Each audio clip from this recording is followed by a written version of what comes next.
for Crew-4. Now let's go back out live. There is the rocket and the spacecraft, and this is the Suit Up room, a historic room inside the Operations and Checkout building, the Neil Armstrong Operations and Checkout building at the Kennedy Space Center, where astronauts have been getting ready for launch, going all the way back to Apollo 7, and then in this building back to Gemini 3. It's a great feeling when you walk into the room and you recognize the history that's taken place in that room. Visually, it does look different than when we use the room for shuttle. Not tremendously different, because the purpose is still the same. You're still getting into your spacesuit, making sure everything fits where it's supposed to, making sure the suit has its pressure integrity checked, and that's what they're going through right now. So this is really kind of the beginning of that buildup of excitement that's going to continue for them throughout the night. Absolutely, and each one of the Crew-4 astronauts is in a seat that is molded exactly as it is in the spacecraft, right? That's right. So the cushioning that you see can be changed out based on the size of each individual astronaut, and the idea is that that seat is going to cradle you through the various dynamic phases of flight. So you want it to fit you pretty well. And you can see the SpaceX suit techs there with them, monitoring both on laptops, but then also interacting with the astronauts. Can you believe it, Megan, that you were in that room just about 1 year ago? It's hard to believe. In some sense, it feels like it was yesterday, but in other ways, it feels like it was a lifetime ago. Yeah. But watching them go through this now definitely brings back all of those memories and those feelings from being in that room and having that excitement build. You can see the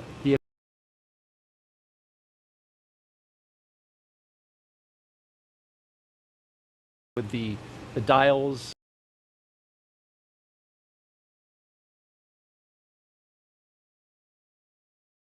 and the switches and knobs. That's original from the shuttle and Apollo era. They left it there as kind of an homage to the era of past spaceflight. I think that's right, and it really does, having been in there before, I'm definitely a person who appreciates history, and I think it's a nice, like you said, homage to the history of that room and the achievements that started, the day started in that room. So it's neat to still see that there. The SpaceX team, of course, runs a very efficient process. They've done this now several times, and they'll continue to improve their process and get better as they learn things from every mission. I was thinking this will be the 7th time that they've launched people on a Crew Dragon. And that may seem like a big number, but in a way, it's actually still quite a small number. So we do expect to continue to learn things every single time we do it. And we are on an increase of that pace, right? Absolutely. As it's really starting to pick up. Just got that commercial crew back, and the private crew that Axiom 1 just came down. Yep. So let's get to know Crew-4 just a little bit more. This is the 4th rotational crew to fly on a commercial spacecraft, and each astronaut brings a diverse set of experiences to today's flight. And that astronaut that you see right there sitting in the chair, let's start with him. That is Dr. Kjell Lindgren. He was born in Taipei, Taiwan, but spent most of his childhood overseas in England, which he very much appreciated. You'll hear more from him about that. He was an instructor and jump master with the U.S. Air Force Academy and also has a doctorate in medicine, and he served as a flight surgeon for NASA. After he was chosen as an astronaut, Lindgren flew on Soyuz and spent 141 days in space during Expedition 44 and 45. He has a wife and 3 children, and today, Megan, he is the commander of Crew Dragon. That's right. He is going to make an outstanding commander. He's a wonderful, talented person, obviously experienced at living and working in space, but also just a really good human. He's going to be looking out for his crewmates. And 3 hours, 45 minutes. The side hatch is now open, and we are on schedule. And they're very lucky to have him as their leader. Up next is fellow airman Bob Hines. There he is with his visor open, communicating with his suit tech. He was born in Fayetteville, North Carolina. He has a wife and 3 daughters. He has a Master of Science in Aerospace Engineering and served 21 years in the U.S. Air Force as a test pilot. He was also a fighter pilot. He flew the F-15E. He came to NASA as a research pilot, where he flew science missions in our WB-57. Today, he's going into space for the very first time as the pilot for NASA SpaceX's Crew-4. Megan, you were the pilot for Crew 2. It's a position you know well. That's right. It's an extremely important role, Daryl, as I'm sure you know. Of course, because you did it. I first got to interact actually with Bob when he was an instructor pilot for T-38 for the Astronaut Corps. And so flying with him was always a pleasure. He's always calm and collected no matter what the circumstances, which is exactly the person that you want piloting any vehicle that you're in. And they're going to make a great team today. He did look quite calm in that shot, quite steady. This guy has flown so many aircraft, and we'll hear more about that in his bio a little bit later on. Now let's introduce you to the two mission specialists, Jessica Watkins, and there she is, looking calm and collected and not moving very much, but very focused, I imagine. She considers Lafayette, Colorado, her hometown, a talented rugby player in college. Her team won the national championship in 2008 when she was with her university, I believe it was Sanford. Watkins was a postdoctoral fellow in the Division of Geological and Planetary Sciences at the California Institute of Technology. She completed several internships with NASA, including one testing system designs for the Mars Perseverance mission at JPL. She became an astronaut in 2017, a turtle. We'll talk more about that. And now, just like Bob, she's going into space for the very first time. This is a brand new experience for her. Yep, it's a bit of a turtle takeover, I think, is what we're experiencing on Space Station right now. But Jessica is an outstanding crew member. It's been fun to get to know her since she arrived with her classmates. Just tremendous amount of knowledge that she brings. Can be very focused and serious on the task at hand, but boy, when she smiles, it really lights up the room. I think this crew is going to have a lot of fun together. It sure does. And as she motions towards her suit, calling over the suit tech, what are you communicating with them about? So it depends a little bit. They're going to be asking you how things fit, how they feel, how you can hear, if you're having any problems with the communications system, as well as with the cooling system. So there's a variety of things that they could be checking at this point. The second mission specialist is Samantha Cristoforetti. She was born in Milan, Italy, but now lives in Cologne, Germany with her partner and two children. In 2006, she earned her fighter pilot wings and flew the AMX attack fighter at a base in Italy. In 2013, Cristoforetti launched into space aboard a Soyuz for a long-duration space flight to the International Space Station, so she has quite a bit of experience aboard station. Several years later, she was awarded the Knight Grand Cross of the Order of Merit from the President of Italy. And today, she returns to space and the space station with Crew-4. Another very impressive resume, but also just a great person to be around. So they're going to really work well together. They've gotten to spend several months together training and getting to know one another. And I think this mix of experience and skills is going to blend really well and make for a successful crew. We've got a couple astronauts standing up, and you can see they're still attached to a blue box that's sitting there right next to their seat. What is that, Megan, and what purpose does it serve? That blue box is providing cooling air for them as they're moving around. You can get quite warm in that suit, and so they're sort of preemptively making sure that the crew members are not going to get overheated during this wait time. And each of these 4 crew members will be part of Expedition 67 once they arrive at the International Space Station, getting some final fit checks there for Kjell, as his suit tech is taking care of it, making sure there's, as you said, Megan, no hot spots. Want to be comfortable when you're getting ready to launch. So now let's check in with our team monitoring preparations for launch at SpaceX headquarters in Hawthorne, California. We're going to NASA's Dan Hewitt and SpaceX's Jesse Anderson. Take it away. Hey, thanks, Daryl, and hi, everybody. Good evening. I'm Dan Hewitt. Thrilled to be back here at Hawthorne for another crew launch. Yeah, and I'm Jesse Anderson, a production and engineering manager here at SpaceX, and per usual, super excited about Crew-4 today. Welcome to Mission Control in Hawthorne. This is where the teams are staffed around the clock as we count down to liftoff. Now, on console or headset in Mission Control are 6 key positions. The mission director is in charge of the room and tasked with making real-time decisions to ensure mission success. The person that you'll hear talking to the astronauts is the crew operations and resources engineer. which you'll hear us refer to as the core throughout the broadcast. The additional positions are focused on vehicle systems, including avionics, navigation and control, software, propulsion, life support, and communication with ground support teams. And NASA has its own team members back in Mission Control Houston. We're going to check in there a little bit later, where they're preparing the space station for Crew Dragon's arrival. And we're going to meet several of those key players when we do check in. Now, today's ride to the space station will take about 22 hours, with Dragon flying autonomously the entire way. And just like autopilot on a commercial aircraft, the crew always has the ability to take manual control of the spacecraft if needed. Now, at T-minus 3 hours and 39 minutes until liftoff, let's go to Andy Tran for an update on the launch countdown. How's it going so far, Andy? Things are going good, Jesse. We are coming up on T-minus 3 hours and 30 minutes, and things are going well for launch. At T-minus 4 hours, there was a briefing by the SpaceX launch director, and good news, there's really nothing significant to report on the rocket. Everything is looking really good for tonight. Earlier in the night, the team began clearing the hazard area and buildings around Pad 39A, known as the Blast Danger Area, or BDA. The only people remaining on the pad are the ones needed for ingress of the astronauts, and crew arrival is expected to happen in about an hour.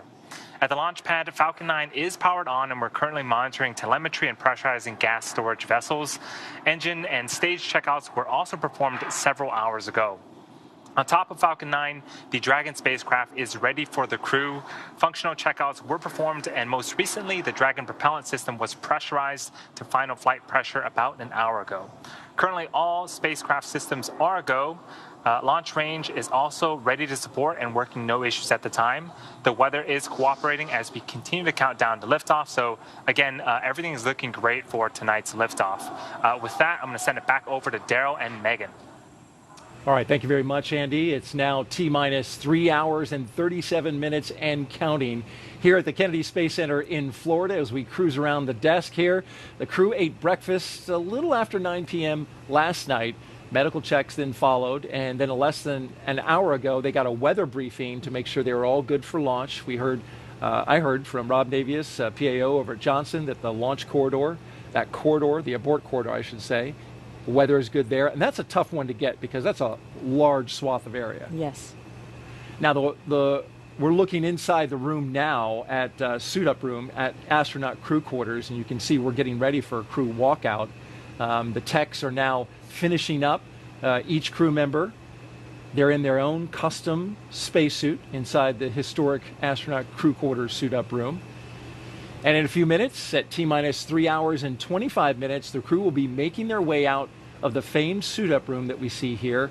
They'll go down a hallway and into an elevator down to the first floor, and then outside to the families where they will be greeted by them and their loved ones and a small group of well-wishers. There'll be some media on hand as well before they head out to the pad. You see there in the upper left part of your camera there, a blue flight suit. That's Joe Acaba. He's the chief of the Vehicle Integration Test Office, and he's managing the crew schedules and all the crew quarter operations. He's the one keeping them on time in the room, right, Megan? That's right. There's a team of folks that are managing that schedule. He makes sure that the operations for the astronaut quarantine facility run smoothly, that everybody has everything they need, everything from the air conditioning to the food to, everything in between.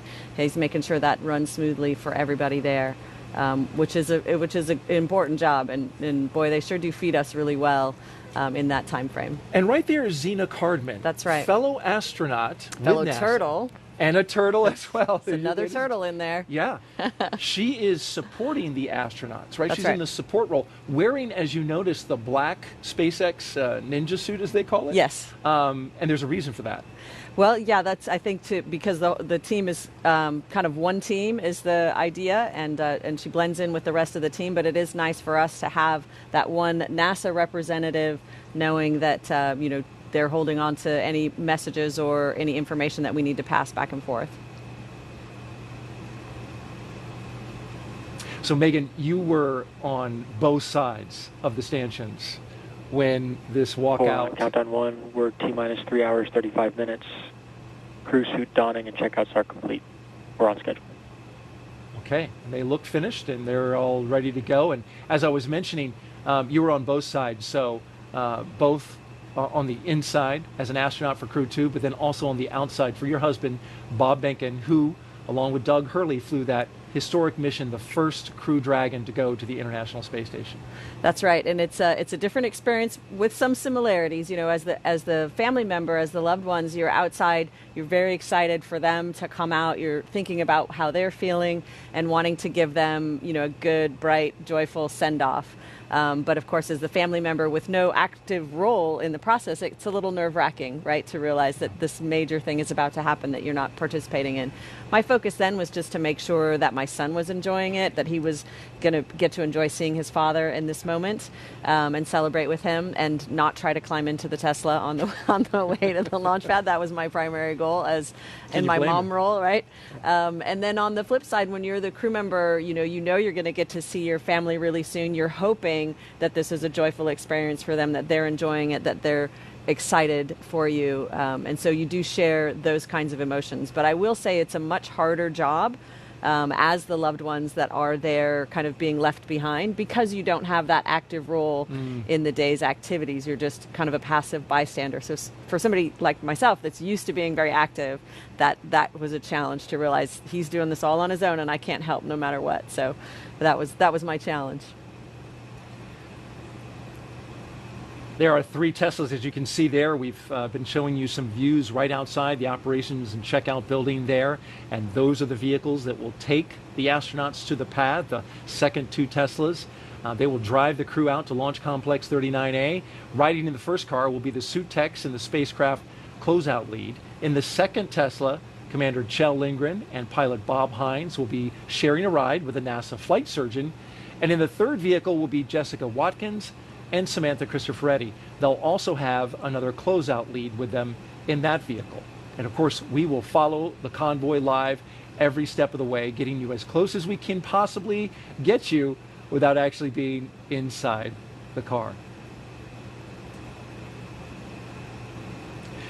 Now let's take a look at the crew's experiences bonding together.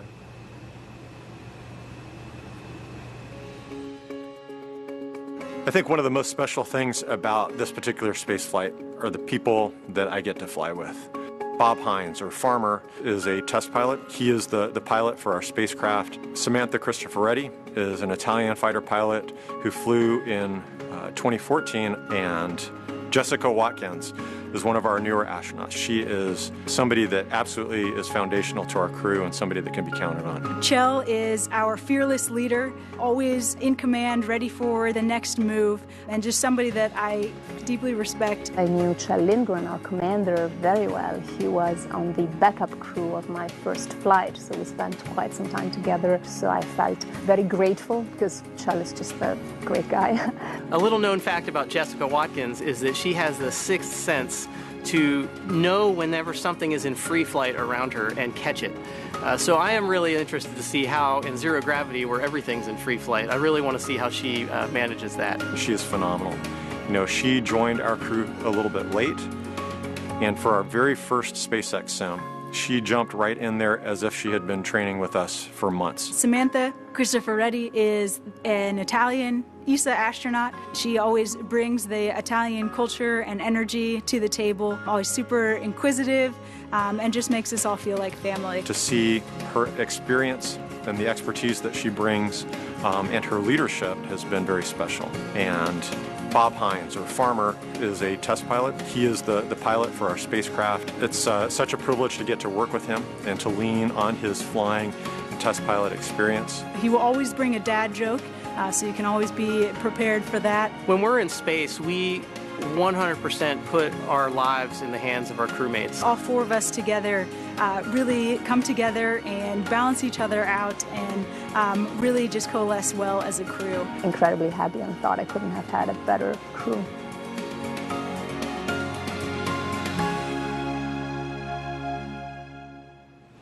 Well, you'll love to hear how they bond, you know, over the 2 years of training. I'm sure it was the same for your crew as well. It's the best part of the mission, really, is that How bonding. about that? Yeah. Well, this is the operations and checkout building high above from our helicopter here at Kennedy Space Center. And inside is some beautiful artwork. Megan, this is some artwork that came to us from around the world, part of the 2022 Children's International Artwork Contest winner.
House is a closer number. Okay, very good. And about 6,000 square feet is what I heard as well. We have another social question as we are live outside of the crew quarters waiting for the astronauts from Crew-4 to walk out.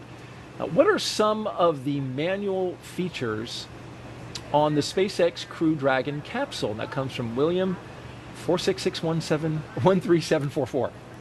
So the manual features are designed in the event, because the vehicle is designed to be largely automated and ground controlled. So the manual features are designed in the event that the crew has to take over or has to take care of themselves in some way. So we think about manual flying as a capability that we have close into the space station should that become necessary. We don't expect that to ever become necessary, but it was tested out on the original demo mission.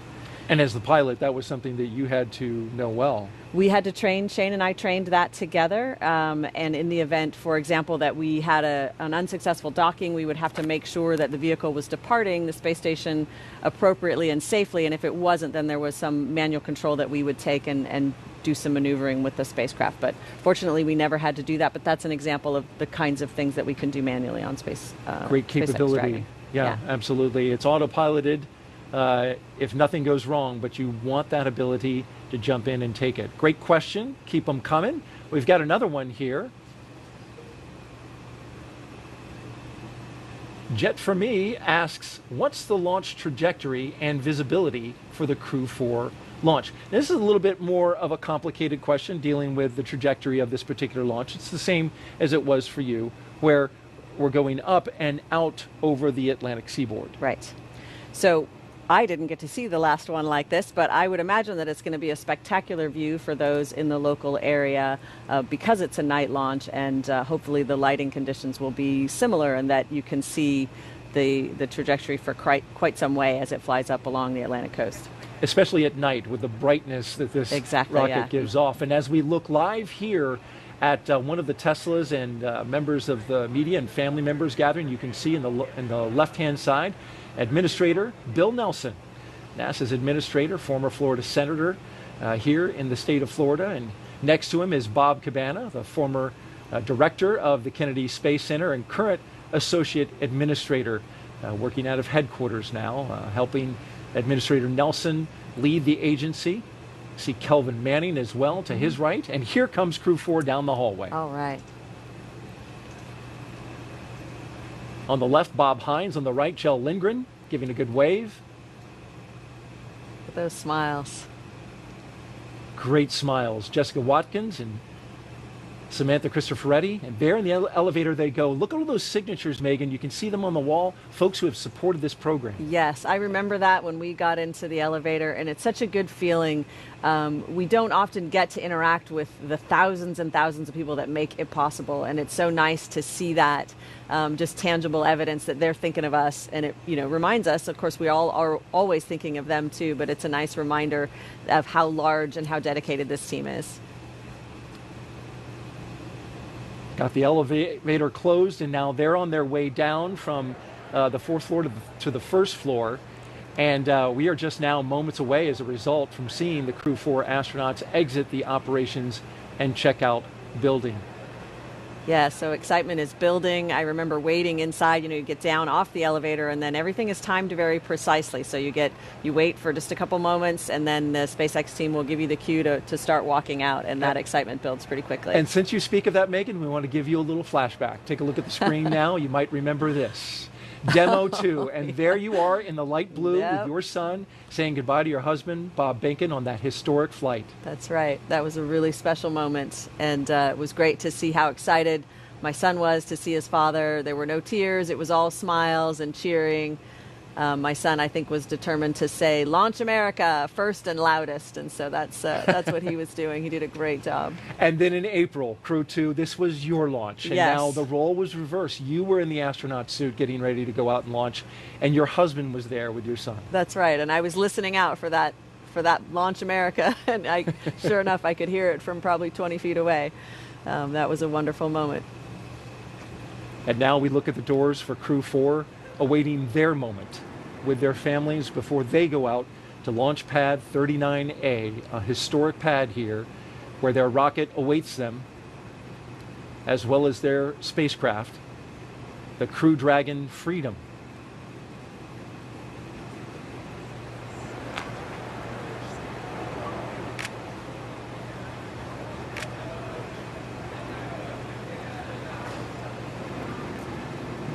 Usually when the first SpaceX tech comes out, the astronauts are not far behind.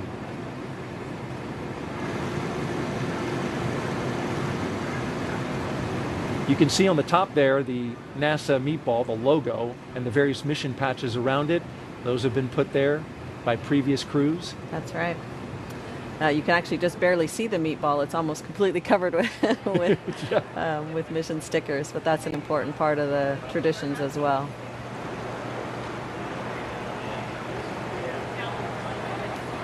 The gull wing doors of the Teslas now opening. Here we are. At T-minus 3 hours and 21 minutes until liftoff.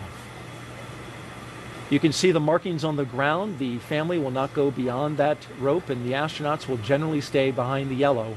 But then there will be a moment, as we saw from previous videos, where the family will get to go up to the car. Yes, once the doors are closed and the windows are up, you're allowed to go up and look through the glass a little bit closer, which is nice.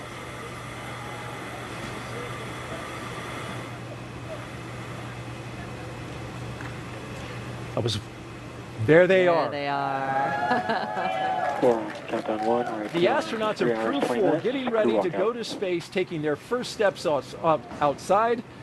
From left to right, Jessica Watkins, Bob Hines, Kjell Lindgren, and Samantha Cristoforetti.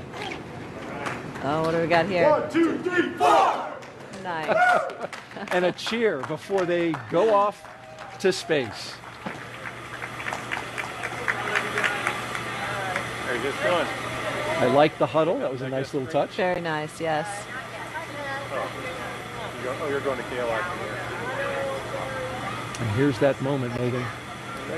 It's a wonderful moment, just seeing the smiles on the faces of your loved ones, knowing that they're there for you, that they're excited for you. It's really special.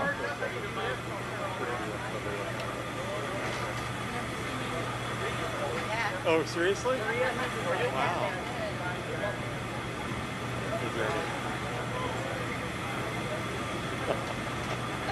That's hard to do on command.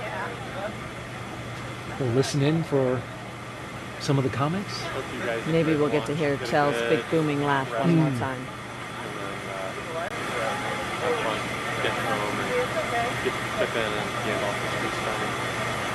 After this, after I get in the car, I think you guys are going to get somewhere else.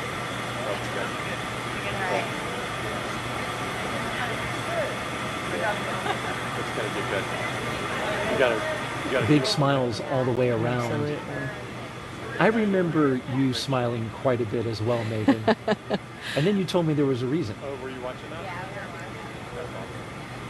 that? That you wanted to send the message. Oh, absolutely, yes. So again, you're not really sure how your family members will react, especially if you have young children. And so the main thing is to just show them that it's a joyful occasion. It's something to be excited and happy about. My hope was to, head off any tears that might be coming or, any upset feelings. But really, my son ended up just being a trooper. He was so happy. There was so much excitement around him that really helped buoy him up, I think, for both circumstances. And I was so grateful to see that. And didn't he break free and say, like, hey, Mommy, I love you? That sounds right. I was worried he was going to actually come through the ropes. But he did not do that. I think for Bob's launch, there's an image of him like actually trying to get through the window before the vehicles drove away. But I managed to hold on to him. He was a little bit smaller then.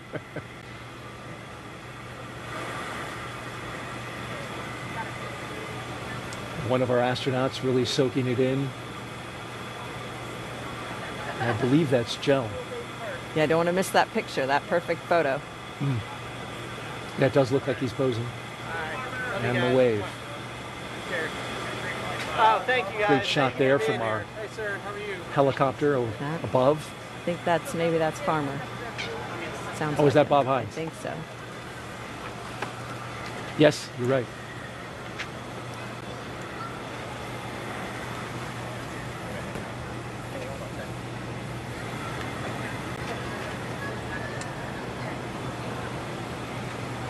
That shot from above was actually from one of our photographers, not the helicopter. I want to correct that.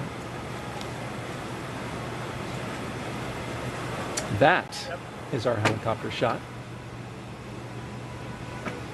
Hey, Kat. Okay. Doors closing. Our helicopter will follow the entire way as the convoy pulls out. You can see the SWAT vehicle in the background, and now the families and loved ones come in. Yes, they get that up-close view one more time with their loved ones, and that's really special. Any last little messages you want to share privately, or just hands up against the glass? It's a special moment.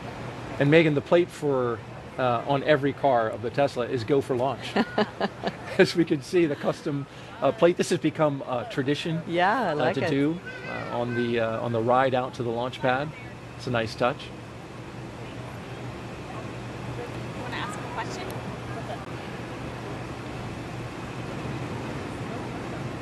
As they get ready to pull out there, I'm wondering, Megan, is there a little bit of a conflict for the astronauts seeing your loved ones, knowing you are getting ready to do something that involves risk? Right.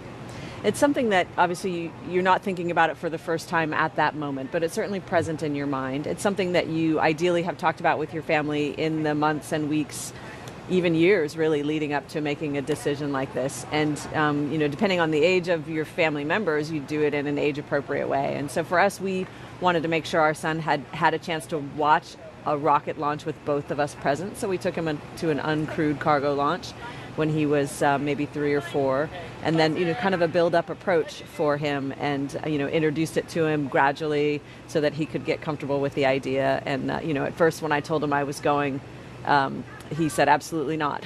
You're not going. And then he said, okay, you can go, but 180 days is much too long. So it's not really a negotiation, but it's a sort of a gradual introduction of what it is. And then you try to share, obviously, why you believe it's important to do these things, even though they're risky and that they benefit mankind, they benefit all of us. And there goes our convoy rolling out to the launch pad. The last 10 miles, a 20-minute drive. They won't see much in the dark, but this is the way to space. Yes. This is a nice relaxation moment. You've just gone through a happy scene, hopefully, but an emotional scene nonetheless. And this is a little bit of a time to kind of lean back in your chair a little bit. For me, it was blaring some favorite songs. And at nighttime, that was fun just because of the, the darkness and then the different lights that you see. It was kind of a neat visual experience. But it's just a time for a little bit of relaxation before the next phase of the journey. And now we begin the 20-minute drive with a full security escort across NASA's Kennedy Space Center and out to Launch Pad 39A. And as we follow the convoy, we'd like to take a closer look at the Crew-4 spacecraft commander and the rest of the astronauts in this convoy, help you get to know them a little bit. And we'll start off with NASA astronaut Kjell Lindgren. Why do we explore? I think venturing out into low Earth orbit and beyond helps us to better understand who we are and our place in the solar system and the universe. My name is Kjell Lindgren, and I'm the commander for NASA's SpaceX Crew-4 mission to the International Space Station. I grew up in an Air Force family, and so I was born in Taiwan and spent the first 2 years of my life there. We lived in Kansas and Illinois, and then we were transferred to England. It was a phenomenal upbringing. The opportunity to experience different cultures, it really opened my eyes to what it means to be an American. I've wanted to be an astronaut for as long as I can remember. I think I was inspired by the very first space shuttle launch in April of 1981. America's first space shuttle, and the shuttle has cleared the tower. And that, I think, is really when this dream was just burned into my consciousness. And so I charted out a path. I went to the Air Force Academy, maybe to become a test pilot and then ultimately to join NASA as an astronaut. That path took some twists and curves, and I ultimately did not become a pilot, but went into medicine. And yet, still found a path through medicine where I could serve human spaceflight as a flight surgeon at NASA, supporting our crews training for International Space Station missions. But I still had that dream that perhaps I would get to do that job someday. It was absolutely amazing to get the call that I had been selected into the astronaut office. And it felt a little bit like a culmination of the hard work that I had invested in getting to that point. What an amazing, really dream come true for me. In 2013, I was assigned to my first mission and spent 141 days living and working on the International Space Station. That truly was the realization of that lifelong dream, of all of those things in that moment and in that mission were really, really special. It was an absolute honor to get selected for the Crew-4 mission. And on top of that, to have the opportunity to command. Getting to fly with this amazing crew, with Farmer and Samantha and Waddy, they are incredible astronauts, and I feel very grateful to be on a team with them. But we're one small part of a larger team that spans the nation and the world. We truly get to leverage the best and brightest as we chase somewhat impossible goals. And so as we push forward to the moon, as we push to Mars, we are presenting ourselves with almost insurmountable challenges. By presenting ourselves with those challenges, we become better as a community, as a country, and as a species.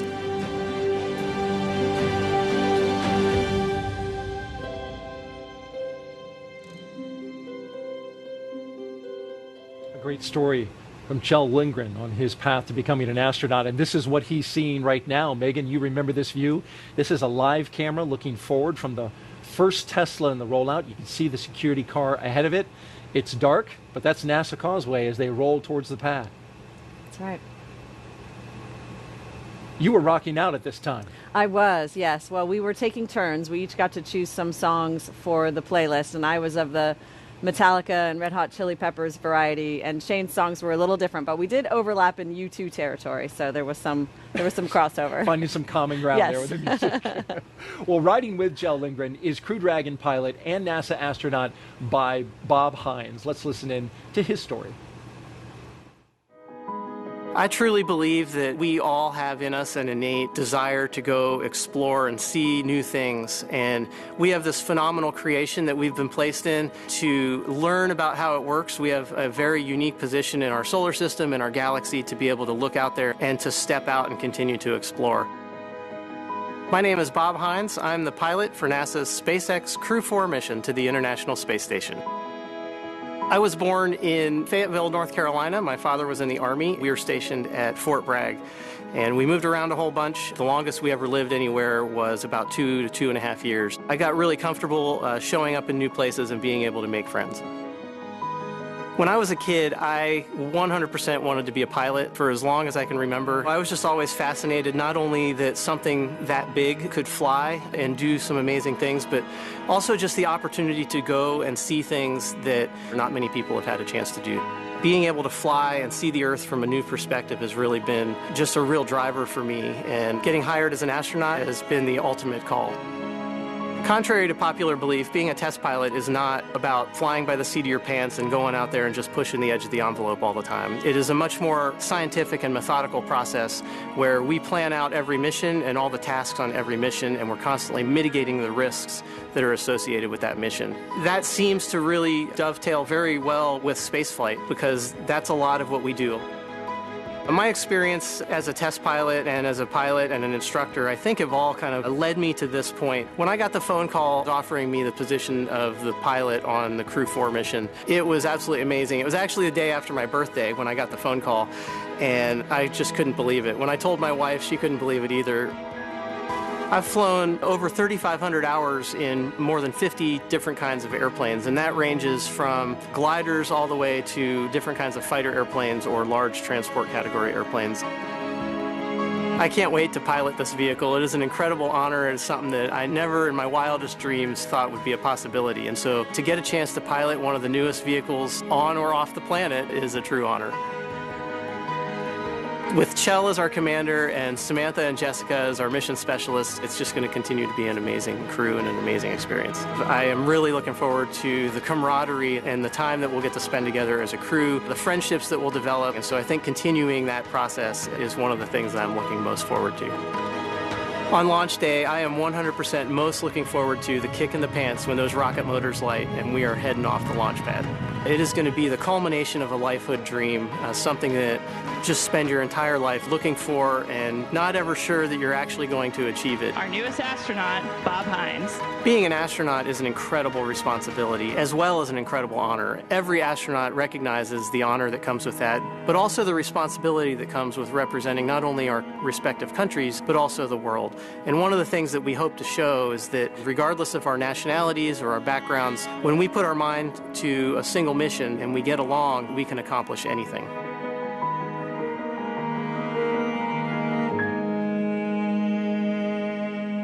Turn that you see the convoy making right there is right in front of the historic Vehicle Assembly Building, where right now we've got a mega moon rocket inside the SLS and Orion spacecraft, and you'll see that there, the cars below, and here comes the VAB. They got to be thinking a little bit about that, don't you think, Megan? That you know, they're flying out of 39A, but one day there's going to be a big moon rocket going out of 39B, which is the other way. Absolutely. I know they're thinking about it, even if it's just something down in the future for them. That's could be their, very well be their next ride. Beautiful shot there, the VAB, as the crew goes right by us, in fact, here at the host desk. There's our camera on the ground catching the shot, and you can hear the helicopter overhead.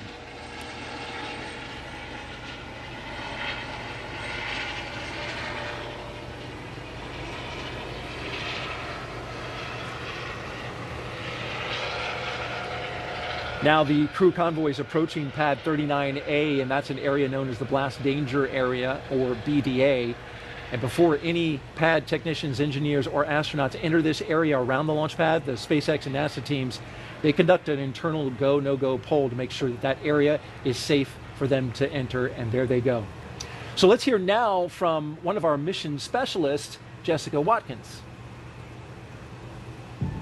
Exploring is about pushing the bounds of what we are capable of as humans. It gets at who we are intrinsically as people. And so because of that, I think it really is something that unites all of us together here on Earth. My name is Jessica Watkins, and I'm a mission specialist for NASA's SpaceX Crew-4 mission to the International Space Station. At a pretty early age, I got kind of set on the idea of becoming an astronaut. That was when I kind of first voiced the dream and interest in space and in being an astronaut in particular. My parents always stressed the importance of getting a good education and finding something that you're passionate about. And so finding geology, finding that love of mine, that passion, was really a turning point for me in my career. My graduate work focused mostly on the geology of Mars. It was part of my interest in wanting to pursue internships at NASA and gave me that exposure to those different possibilities of what careers are possible in this planetary geology field. Deciding to be an astronaut is kind of setting out a dream for yourself and then kind of stowing it in the back of your head, at least in my case. So the day that I received the phone call to invite me to come down to Johnson Space Center and become an astronaut just really was truly a dream come true. Ladies and gentlemen, the newest astronaut, Jessica Watkins. And I still am waiting for somebody to pinch me and wake me up. The opportunity to be the first black woman on an International Space Station long-duration crew is exciting. It certainly is important to me and impactful to me to be able to be a part of the legacy that so many before me have paved the way to enable me to be here now. As much as I can be a small part of that legacy, I'm honored to have the opportunity. Being selected to be a part of this Crew-4 mission is truly an honor. I am so excited about the opportunity to fly with Kjell, Samantha, and Bob. All three of them are very different. They all bring different skill sets, different experiences, but I think all four of us together really just coalesce well as a crew. I think launch day is going to be the day that all this starts to really finally feel real. And so I just look forward to that moment of exhale and of excitement all at the same time.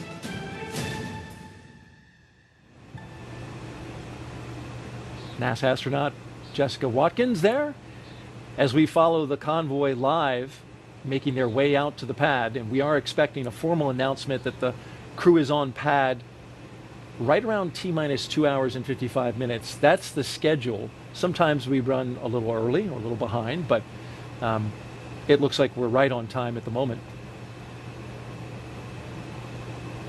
Looking ahead a little bit, at about T-minus 2 hours and 35 minutes, the astronauts will ingress or climb into the Dragon with the assistance of the suit techs, and then they'll get buckled in, making the turn there. Direct your attention to some space facts in the lower left-hand corner. We'll be putting those up throughout the broadcast. Some interesting factoids about the crew and the mission. There they are going around SpaceX's horizontal integration facility, Megan, and at this point, when you're pulling up to the rocket, probably hard to see because it's so tall, but you know it's there, and you're inside the launch pad area. You really are, and I think actually Waddy expressed it really well in that it's an exhale and it's a building of excitement all at the same time, because you realized this is the day I've been working for. I've reached this point. and in a sense, you relax because you got there, you exhale, but also, wow, this next thing that you're about to do is even more amazing and exciting. And so the excitement is building, and of course the focus and attention that they're going to bring to all of the tasks ahead of them. And they're realizing that moment is getting closer and closer as they approach the rocket. The inside shot driving right by the rocket that you saw there through the front windshield as they make their turn into the pad area, and a beautiful view from our helicopter orbiting the launch pad 39A. You see the 3 vehicles down there in the lower left-hand corner.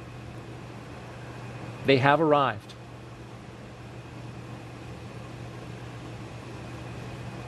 There's been a lot of upgrades to this launch pad, Megan. You flew it and flew out of there under both configurations, both as a space shuttle astronaut and as an astronaut on Crew Dragon. That's right. And we get an opportunity to tour the launch pad with a family member in the days leading up to the launch, which is really special. But other than that, we don't spend a whole lot of time on the launch pad. So getting to see it for us is always a very special thing as well. It does look very different now under the new owners, but you can still see the bones of it, of the historical structure that was there supporting all those shuttle launches. Speaking of bones, that metal, black metal to the left, we're panning around it, but that is the old rotating service structure that used to have that gigantic structure that would, contain the cargo bay of the space shuttle, so you could get in and out of it, service it. It would rotate out. Still part of it there on the pad. Countdown 1, we're at T-minus 2 hours, 59 minutes. Crew have arrived at the pad. We are on schedule. There's the announcement of the arrival, and before the crew makes their way to the elevator at the ground level of pad 39A, let's get a look at mission specialist and ESA astronaut Samantha Cristoforetti. I got the call to become an astronaut one evening. I had this feeling that the whole universe just stopped, turned around, and smiled at me. My name is Samantha Cristoforetti, so that's what I did all their working life. We actually lived in the hotel. It was our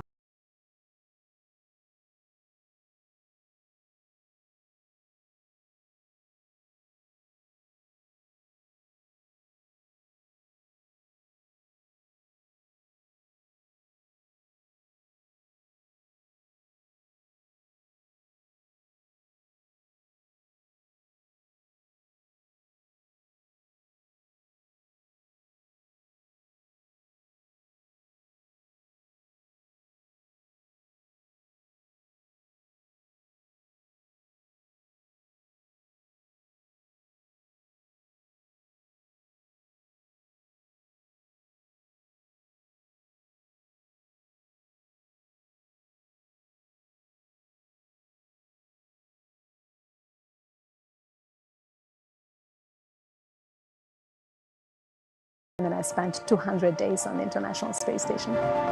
Getting to space station, opening the hatch, hugging our friends who were waiting for us there, getting used to that sensation of floating, that first look out of the cupola, that first, full view of the sunrise. It was almost overwhelming for me. And, of course, as the time goes by, you settle into a routine.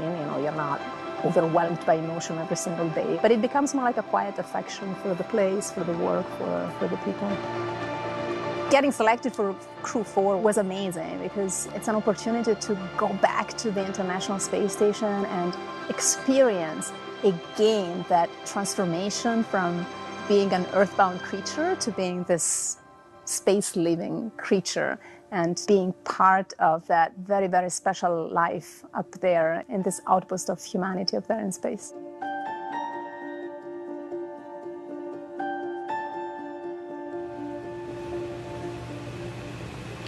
Samantha Cristoforetti, the third consecutive ESA astronaut to ride aboard the Crew Dragon. It all began with Crew-2 and Thomas Pesquet. You remember that well. There's a look at the launch pad, pad 39A. At the very top, Crew Dragon Freedom, a brand new spacecraft from SpaceX, riding on top of the Falcon 9 rocket below. This Falcon 9 rocket, Megan, interesting note, when it flies today, it'll be the 4th time that this booster has flown. So a reuse to the fourth time. That's a first time for a crewed capsule to go on top of a rocket and get a fourth flight.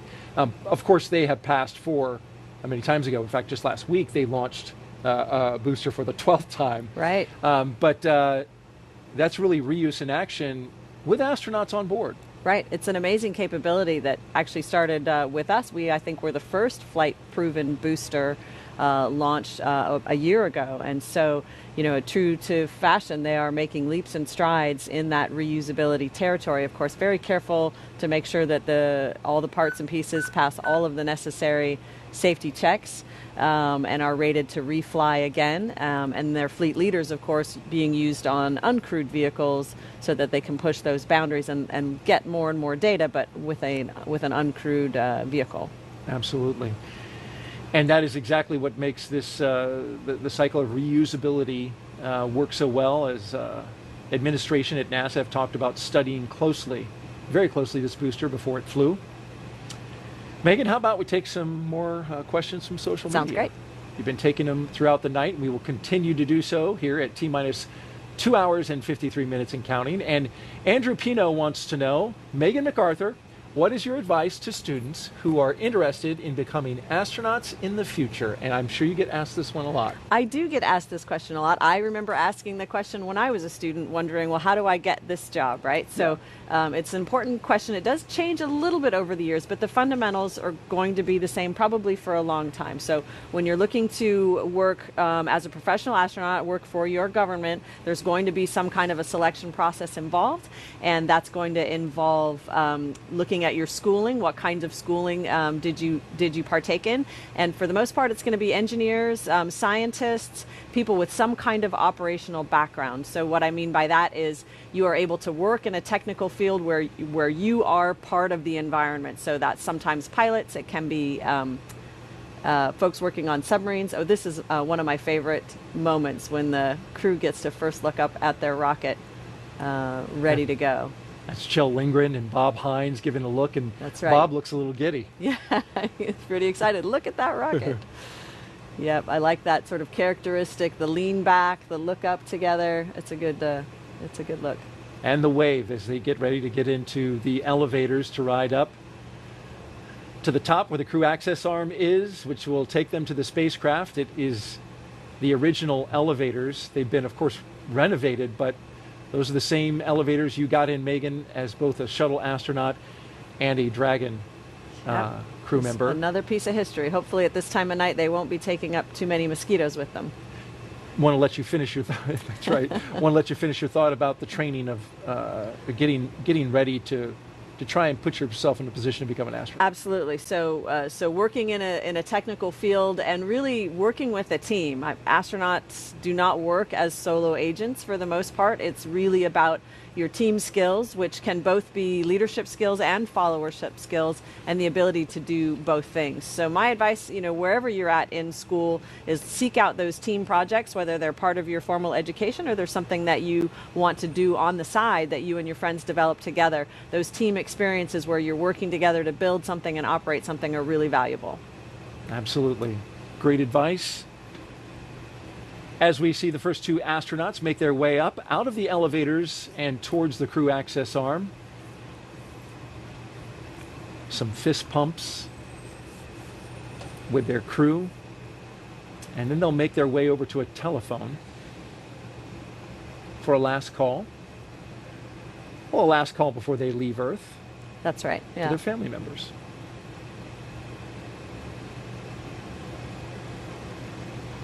So this is about the moment when your family members and loved ones realize they really hope they've left their phone on. They haven't put it on mute because you do hopefully get a phone call from the launch pad. There's that bend back look again. There should be a name for that move. There should be. We'll see if we can come up with one. But we should name it. Yeah. Samantha and Jessica there. How about just lean back look? You got to feather rocket in there somehow. Yeah, that's right. Yeah. I'm going to work on that, Megan. I'll get with you later. Okay, I appreciate that. Yeah. So on the right-hand side, we have Samantha and Jessica getting ready to get into the elevator. On the left-hand side, Bob and Kjell making that phone call. There's a phone there. It has very large buttons for dialing the numbers. because you've got those big gloves on. Got those big gloves on, that's right. And of course you can't put the phone up against your ear with that helmet on, so you're essentially kind of shouting into the receiver and doing your best to hear what is maybe shouted back. But it's just that one last chance to send the I love yous back and forth over the phone wires before you leave the planet. So do you have to memorize the number since it's actually keypad there? Typically there's someone there that dials for you. Oh, very good. Yeah, That's but you're helpful. right. Nowadays, you often don't memorize phone numbers, No. right? We all get them out of our mobile phones. That's so. right. They've thought of everything, though. Someone's got it written down. You know, and we should expect nothing less. You can see the chevrons on the ground and the direction that they point. Those have a purpose as well. That's right. The chevrons are directing in the event of a contingency where there are people on the launch pad. The chevrons are one signal, a visual signal that's easy to see if there's darkness or smoke, to direct you away from the rocket and toward the baskets that you would ride in to get far away from the launch pad. And now our mission specialists have caught up.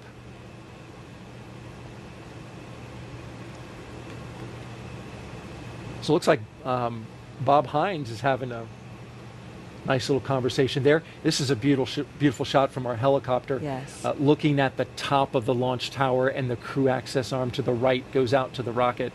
You looked at that view. It's nighttime, and we are in a national wildlife refuge, so I imagine there's not a whole lot to see, but still. It is pretty special, and you're sort of realizing this is as close as I'm going to get to nature for a while. Yeah. And so it's a special feeling. You get a little bit of breeze on your face, and that's a special feeling as well. Things that you're going to miss when you're closed up inside the International Space Station. Samantha and Jessica taking advantage of exactly what you just said, the chance to look out at planet Earth one last time before getting inside Crew Dragon. And I heard the astronauts from Crew-3 talking the other day about what they missed, and they were such earthly things, Thomas Marshburn talked about wanting to just have the wind blow in his face. Yes. They talked about a hot bath. I went running in the rain, and it felt wonderful. I just had a smile on my face the whole time with, rain running down my face and down my neck and into my clothes. But it felt like, yep, I'm here on Earth. This is good. Space is awesome to visit, but it's nice to come back home, isn't it? It is, yeah.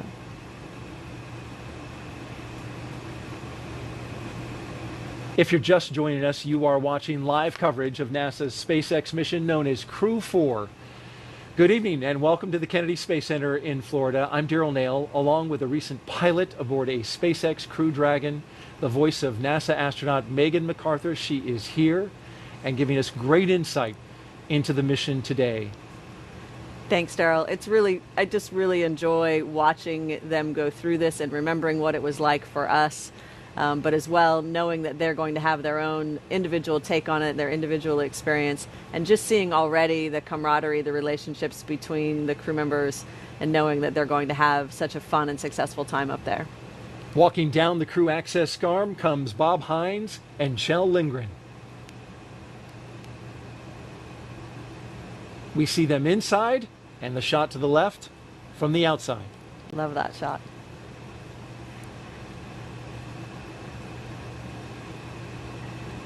The closeout team not far behind. They have some work to do to get them inside. And now our mission specialists have the opportunity to make that phone call. We are T-minus 2 hours and 45 minutes and counting until the liftoff of Crew-4 from the Kennedy Space Center. This is now a look inside the White Room. Kjell has arrived. This core on countdown 1. We are at T-minus 2 hours 45 minutes. The crew have arrived at the White Room and are preparing for ingress. We are on schedule. Right on schedule. You see he's got the Sharpie in his hand, and Megan, he's signing that white wall inside the White Room. He is. He's signing his name there in preparation for launch. All of the crews that have launched from there previously will have already signed their name, and so each one of the crew members will get to do that.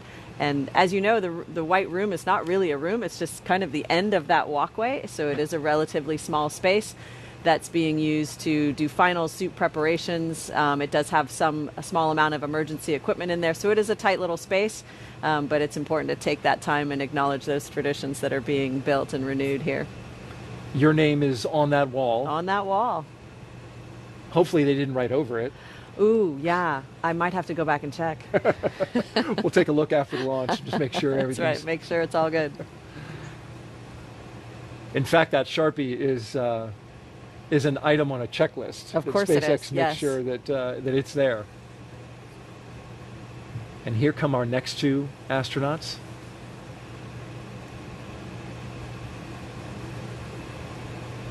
And finishing up one last phone call, it looks like. And then they'll probably walk together.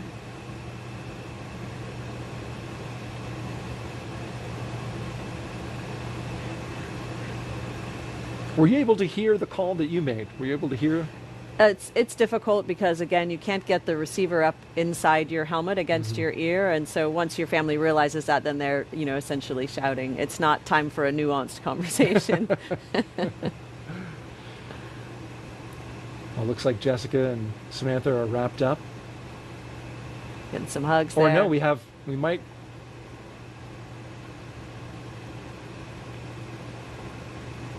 I'm kind of getting juked out here. No, there they go. And here come Jessica and Samantha. They'll walk down the crew access arm with broad smiles. Well, Samantha is saying something, not sure what she's saying, but she is smiling. I think they could about smile their way into space.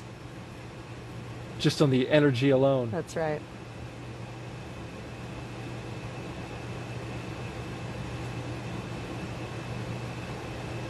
The White Room also allows for completion of cargo load at T-minus 24 hours. So it has use to both get the astronauts inside the crew capsule and to get that late stowage.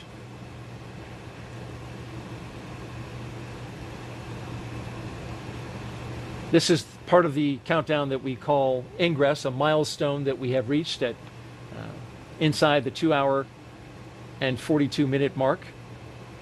Simply means that the astronauts are getting inside Crew Dragon. The closeout team surrounds them and is preparing them to go inside. They have covers on their boots that make sure everything is kept clean upon entering the capsule. Samantha flashing us the Crew-4.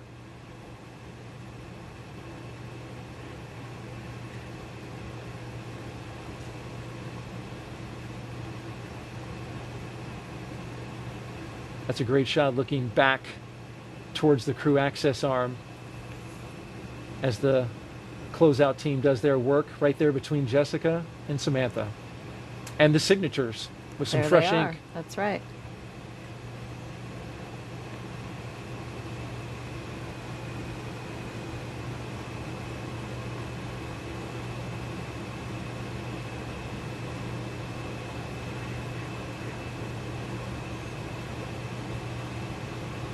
Those helmets are 3D printed and customized. All right, let's check back in with our team at SpaceX headquarters in Hawthorne, California. Send it over to Jesse and Dan. Thanks, Daryl. It's really exciting to see the crew starting to ingress the Dragon vehicle and get ready for their journey to the International Space Station. Just a quick clarification, their journey will be about 16 hours long once they lift off this morning. Yeah, that's right about in the middle of what we've seen for most of these missions. They can be as short as 8 if we end up getting basically a phasing angle that works really, really well. They can be as long as 2 days. So about 16 hours will be nice. But right now they're ingressing the capsule, as Daryl said. We've got Jessica Watkins still out here in the White Room. White Room is kind of their last stop on planet Earth. It's As we said, it's the end of the access arm. There's a seal that extends from the White Room around the capsule just to help keep the Dragon interior as clean of an environment as possible, keep out all the moisture, the humidity from that Florida weather. And so each of the crew members, they're doing the signing. They're also getting what's known as a FOD check, a foreign object debris check, just making sure that they're not bringing any dust, debris, particles, things like that in that could interfere with the umbilicals or any of the different systems, because anything that goes in that capsule is going to space for the next 6 months. Yeah, really exciting to see Jessica Watkins and Samantha Cristoforetti signing their names. And they do have this in the procedure to have the Sharpie ready for them so that they can do this signing before they ingress the Dragon vehicle. Looks like now they both have signed their signatures, and next steps is to start ingressing the Dragon capsule. Yep, we've got Kjell and Bob in already, and when we get a look in through the hatch, the seats are numbered 1 through 4, so when you're looking in from the hatch, it goes from right to left. So that seat all the way on the right will be seat 1, and that's where Samantha Cristoforetti is bound. Just to the left of that is seat number 2. That's the commander's seat, and Kjell Lindgren already seated there. Next to that, the pilot's seat, seat number 3, where Bob Hines is going to be riding uphill, and then Jessica Watkins will be in seat 4 all the way on the left. And these seats have a connection point to the suits. They've got an umbilical, basically a hose almost, that plugs into the leg of the suits, and that provides a couple of really critical functions for the suit. It gives them a hardline connection to communications through the Dragon spacecraft. It also provides the capability to flow just conditioned cabin air to help them stay cool. Performing a similar function to that blue box we saw them carrying earlier.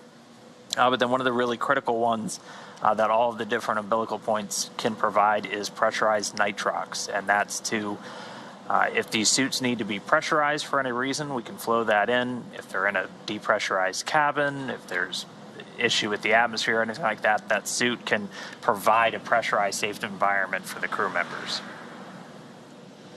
And you can see on your right-hand screen that all 4 of the crew members are now sitting in their seats.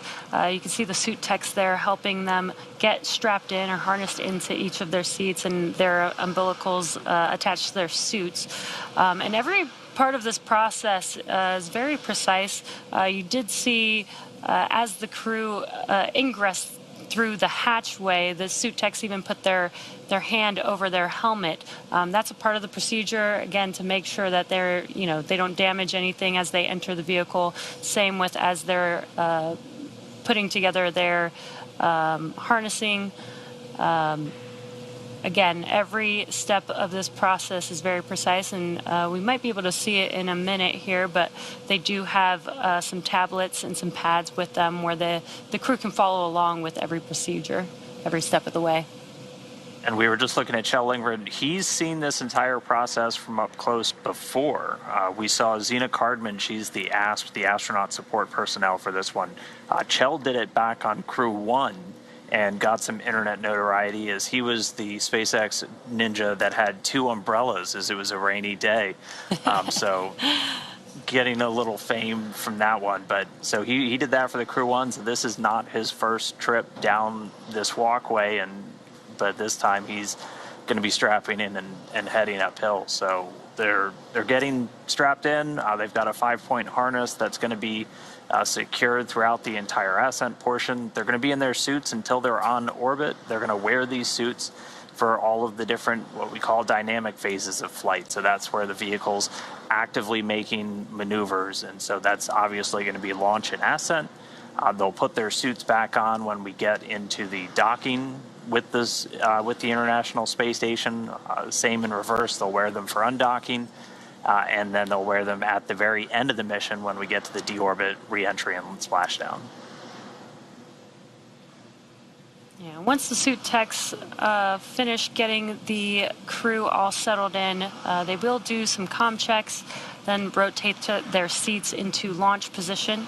Right now the seats are rotated down so that they are much more accessible, but once they rotate upwards, they'll be able to access those display panels that you can kind of see right above the pilot and commander seat there. And these Dragon seats are actually custom made for each crew member. They kind of go hand in hand with their custom suits. And the suits are basically an extension of the Dragon vehicle.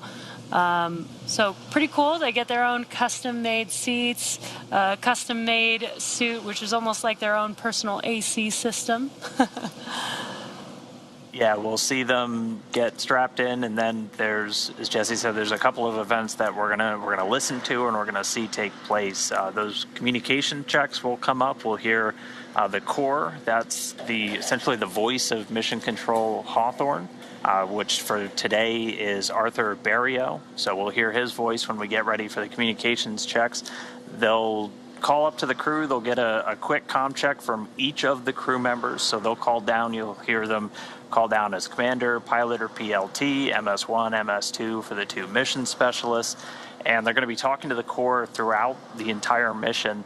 And they're also going to do a communication check with a couple of other of the key team members. One, the SpaceX mission director, who here in Hawthorne has the overall authority for the mission. And also the SpaceX launch director, or LD, who's overseeing all of the pre-launch and launch preparations down there at Kennedy. And then we'll do those communications checks over a couple of different paths, both through ground sites and also through what's known as TDRS, the tracking and data relay satellites. That's what same satellites we use for command telemetry data with the space station, and same satellites that are used to get all of that to and from Dragon.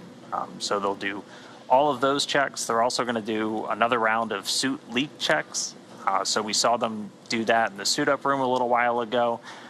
Now that they're actually on board Dragon, able to integrate into the systems, use the umbilicals, they'll do another leak check, and then the crew will be one step closer to launch.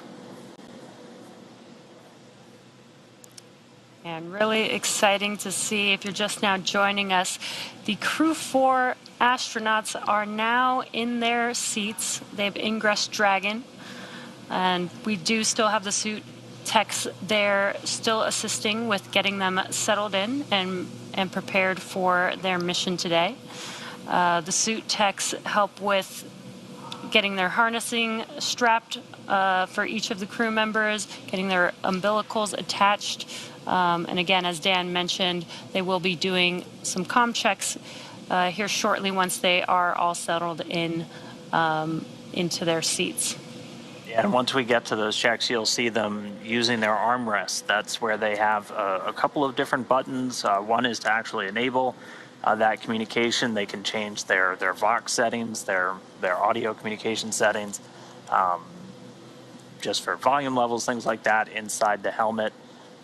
They're in a rotated position right now just for ingress, but after we get through a couple of more steps, we'll get to seat rotation. So we'll see their feet swing up a little bit. They rotate the seats by a little less than 30 degrees to put them in the launch position. And this is to orient them just for the best position for managing the G loads on the way uphill. It also gives them direct access to those displays. Yeah, Dan, and there's some pretty cool features about these suits as well. The helmets, you mentioned the audio attachment on their armrest. The helmets themselves have the audio basically designed into them. And the helmets are 3D printed, which is pretty cool. The suits are flame resistant, and the gloves, as Dan mentioned, they will be using that display, those display screens above the pilot and commander seat. Those gloves are actually designed to be able to use on that touchscreen. And that touchscreen's where Kjell, Lindgren, Bob Hines have basically all of their direct insight into Dragon's systems. They can dig down into all of the different subsystems. Any alerts or alarms will show up there. And that's also the means of manual piloting for Dragon. There's no control sticks, there's no flight sticks, anything like that. It's all done via touchscreen. In fact, SpaceX had a really cool interactive where you could do it on the web when we did Demo 2 about 2 years ago. And it's very similar. They use that touchscreen to take control and command Dragon if required. Again, the flight designed to be autonomous the whole way, but those touchscreens can be used should the crew need to step in. Both Kjell Lindgren and Bob Hines, both trained, both capable to jump in and pilot Dragon. And there's also a row of buttons. You can just see them at the top of your screen that sit below those touch screens. Those are hardline buttons to a couple of just really critical items. If you need to basically hit them immediately, things like initiating a deorbit, suppressing fire. There's several buttons for some of the different pyrotechnics on the vehicle, deploying parachutes. And that display, that's just a cluster that's just beneath those touch screens. Looking like we're getting close to getting the suit techs out of there. Yeah, looks like we had some fist bumps, and the suit techs are now egressing or exiting the Dragon capsule. All right, well, with the suit tech starting to get out of there, we should be coming up now on those communications checks and suit leak checks. So we should be getting some call outs from the core, the crew operations and resource engineer, coming up in just a couple of minutes. So again, we've got a couple of those milestones coming up. We're going to do those communications checks. They're going to do leak checks. And then after we get through all of those, we'll be a little bit closer to closing out some of the final pad ops. That closeout team will be responsible for closing that side hatch on the Dragon spacecraft, which will get its own leak check.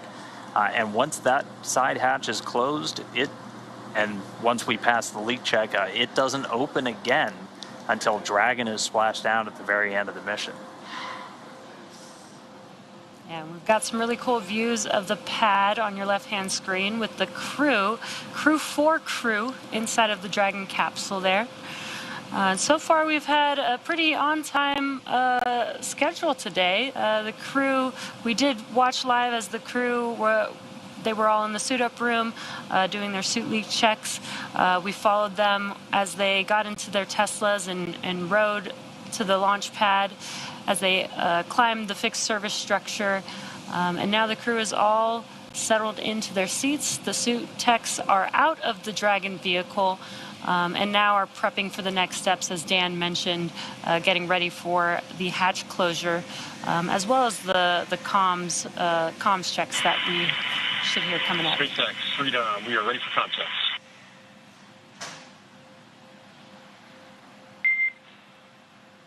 SpaceX copies Freedom. Stand by for umbilical comm checks. Standing by. And great timing. Sounds like comm checks are starting now.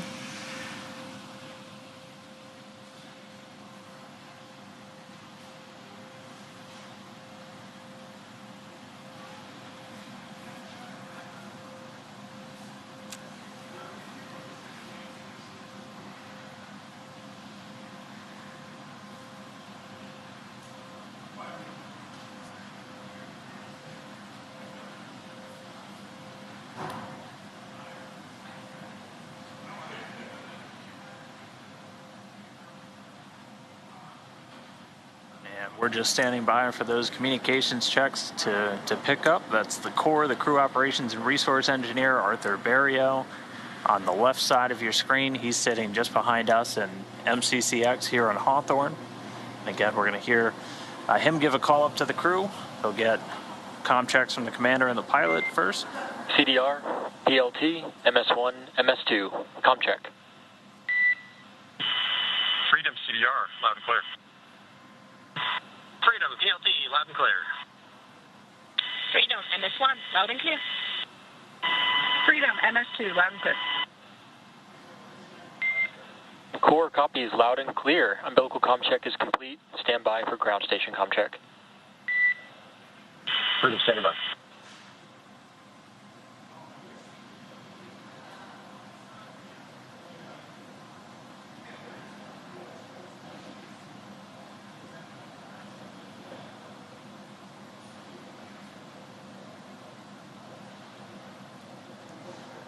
Right, so we're through the first, the umbilical check. Now they're going to check through ground stations. SpaceX operates a suite of ground stations across the planet to get data, telemetry, and voice to and from Dragon is an additional path, and along with the primary one, those TDRS tracking and data relay satellites. Freedom, SpaceX, com check.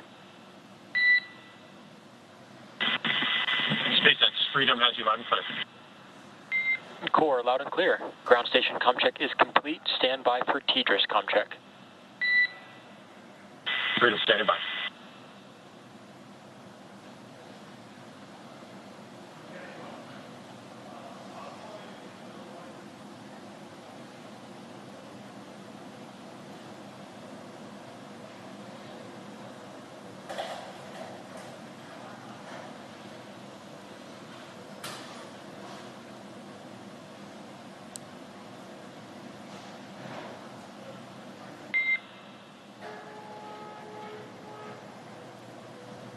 Freedom, SpaceX com check.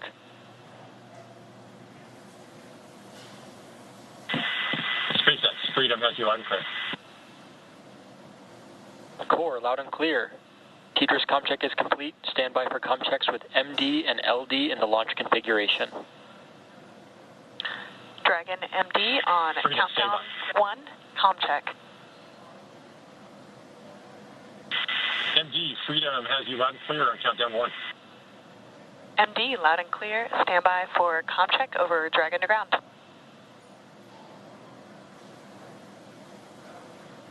Freedom MD on Dragon to ground, com check.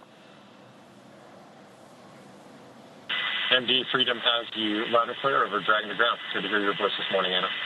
Good to hear yours as well. MD, loud and clear. Stand by for com checks with LD. Freedom, LD on countdown 1, com check. LD, Freedom has you loud and clear on countdown 1. Good morning, Frank. Morning, Kjell. LD, loud and clear. Stand by for com check over Dragon to ground. Freedom, LD on Dragon to ground, com check. LD, Freedom has you loud and clear over Dragon to ground.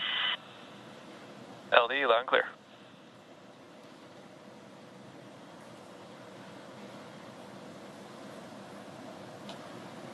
Freedom, SpaceX. With that, Kjell, launch configuration com checks are now complete. Please report when ready for seat rotation per section 2 of 4.100. Freedom copies. Walkout.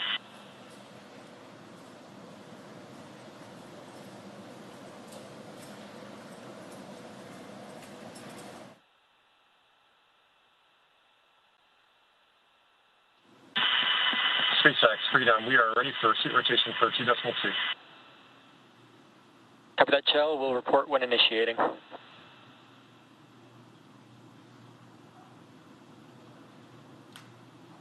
So we're just hearing that the comms checks have been completed successfully, and we're about to get into seat rotation here in a couple of minutes. Really no issues in work as the countdown continues smoothly. We heard updates from the team that things are on schedule several times, which is always a good thing for liftoff. The Dragon launch ops team has completed their major activities to prepare the spacecraft for the astronauts. The Falcon 9 team is also located Dragon, in SpaceX firing initiating room seat rotation. 4 in the Launch Control Center at Kennedy Space Center. And you just heard the call out that we are beginning seat rotation. And if we get this, if we keep this camera view, you should see the astronauts start to tilt back and be in their launch configuration. And there it goes. Some waves to the suit technicians as they continue to rotate up. This does a couple of things. This gets them first and foremost ready for when we do ignite the Merlin engines on the first stage for ascent, but it also gives the pilot and the commander access and better visibility to the LCD screens that you see in front of them.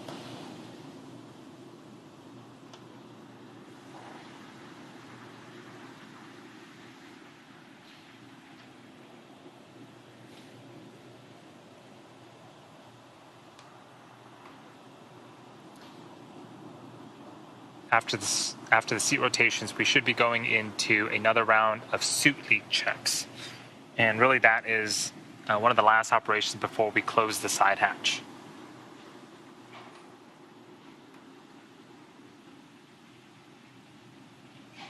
Freedom, SpaceX, seats are in the launch position. Freedom copies, concurs.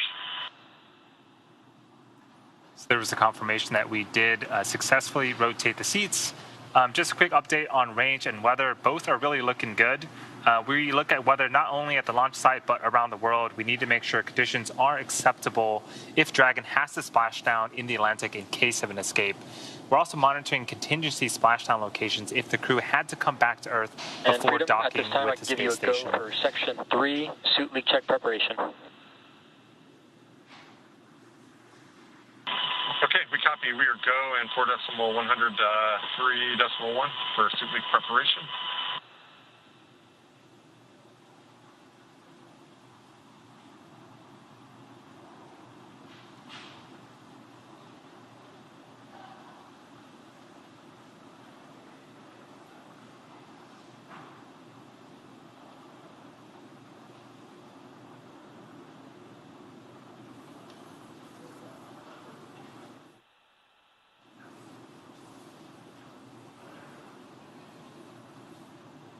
So the teams are getting ready to start those leak checks on the spacesuits.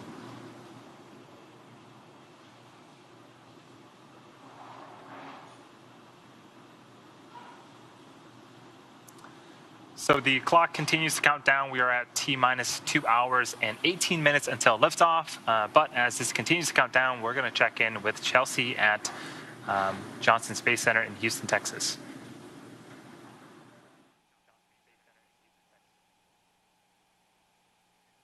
Hey, thanks and welcome to the International Space Station's Flight Control Room here in Mission Control Houston.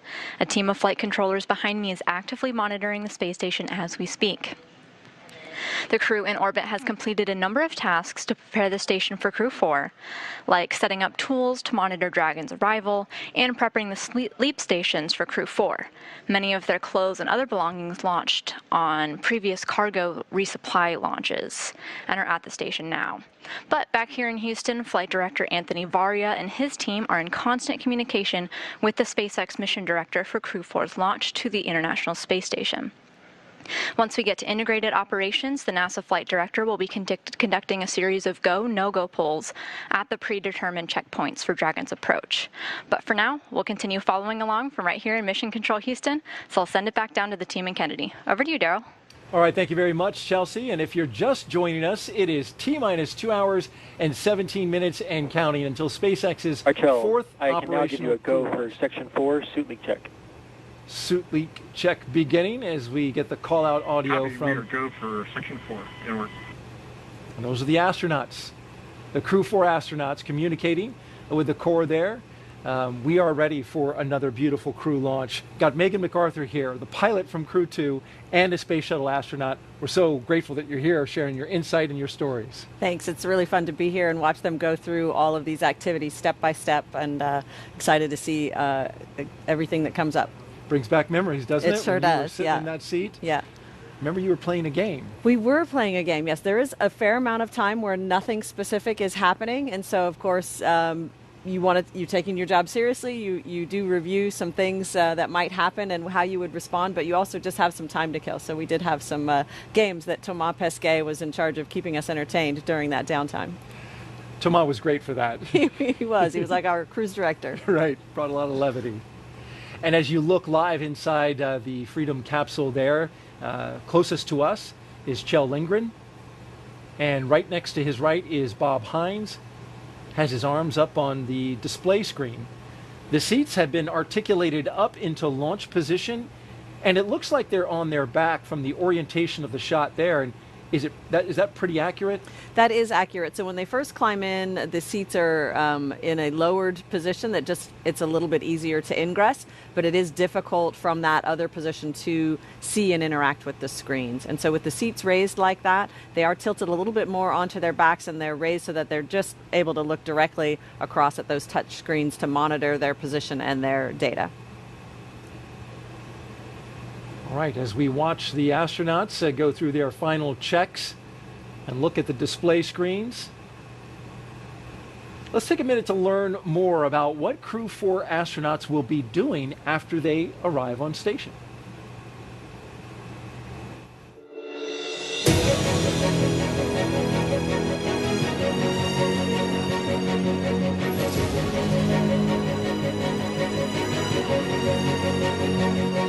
Crew-4 is the 4th crew rotation flight for the SpaceX Dragon vehicle. Crew-4's goals are to safely and successfully get to the International Space Station, and then to spend the allotted time living and working in space, meeting all of the planned research and science and maintenance goals of the space station program. We are all super excited about the opportunity to fly on a Crew Dragon spacecraft. That vehicle is a super complex, modern vehicle that enables us to get to space efficiently and safely. My role as pilot on the Dragon vehicle is primarily to monitor and maintain the systems of the vehicle itself. To get a chance to pilot one of the newest vehicles on or off the planet is a true honor. Yeah, getting selected for Crew-4 was amazing because it's an opportunity to go back to the International Space Station and experience again that transformation from being an earthbound creature to being this space-living creature. When you get to space station, the first thing that really strikes you is this feeling of weightlessness. I'm so excited to revisit the space station. It was home for 5 months back in 2015. You know, we arrived on orbit, and really within a couple of days, my brain adjusted to the idea of floating. Not that I was good at it, but the novelty of it. I think that the fact that our brains can adapt to something that is so novel, so different, something that we're completely unaccustomed to for all of our lives, and that it can just adapt like that is absolutely amazing. The International Space Station is a national laboratory built to do science. The connecting element between all the experiments that we do up there is the space environment, and specifically weightlessness, microgravity, as the scientists like to say. When you're dealing with complex systems, one way to learn how they work is to start removing variables. We're able to do a lot of that down here on Earth, but one of the things that we have a challenge doing and we can't do is remove the effects of gravity. And so by taking things to the International Space Station, we can remove that and we can see how these complex systems work, how things grow, how they develop. We do so much research up there that not only helps technologies and development down here on Earth, but it is also aiding NASA's pivot back into deep space exploration. The work that we do every day helps us to better understand how the human body changes in weightlessness, and to understand how to do the operations like spacewalks and robotic arm activities that are necessary for us to be successful in lunar orbit, on the lunar surface, and on our way to Mars. We get this awesome opportunity to be representatives of humanity, of all of you, and we don't take that lightly. We're super honored to have that responsibility and are excited about sharing the journey with all of you.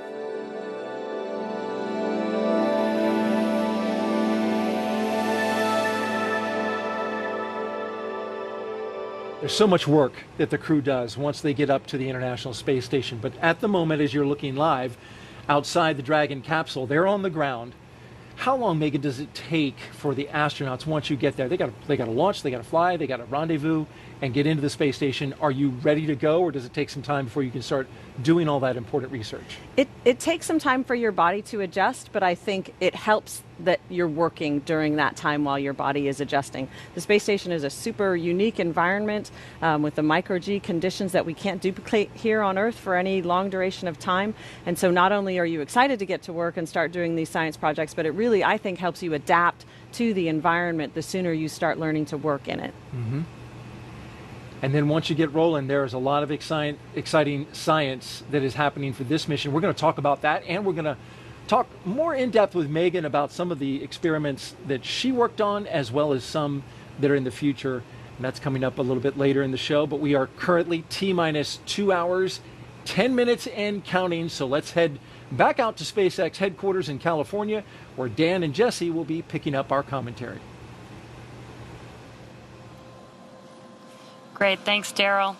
Now, it took years of hard work to get to where we are with Flying Crew. The development of Crew Dragon really started with Cargo Dragon, and Dragon was designed from the beginning for flying humans to space. Even the first Cargo Dragon had a window despite not having humans on board.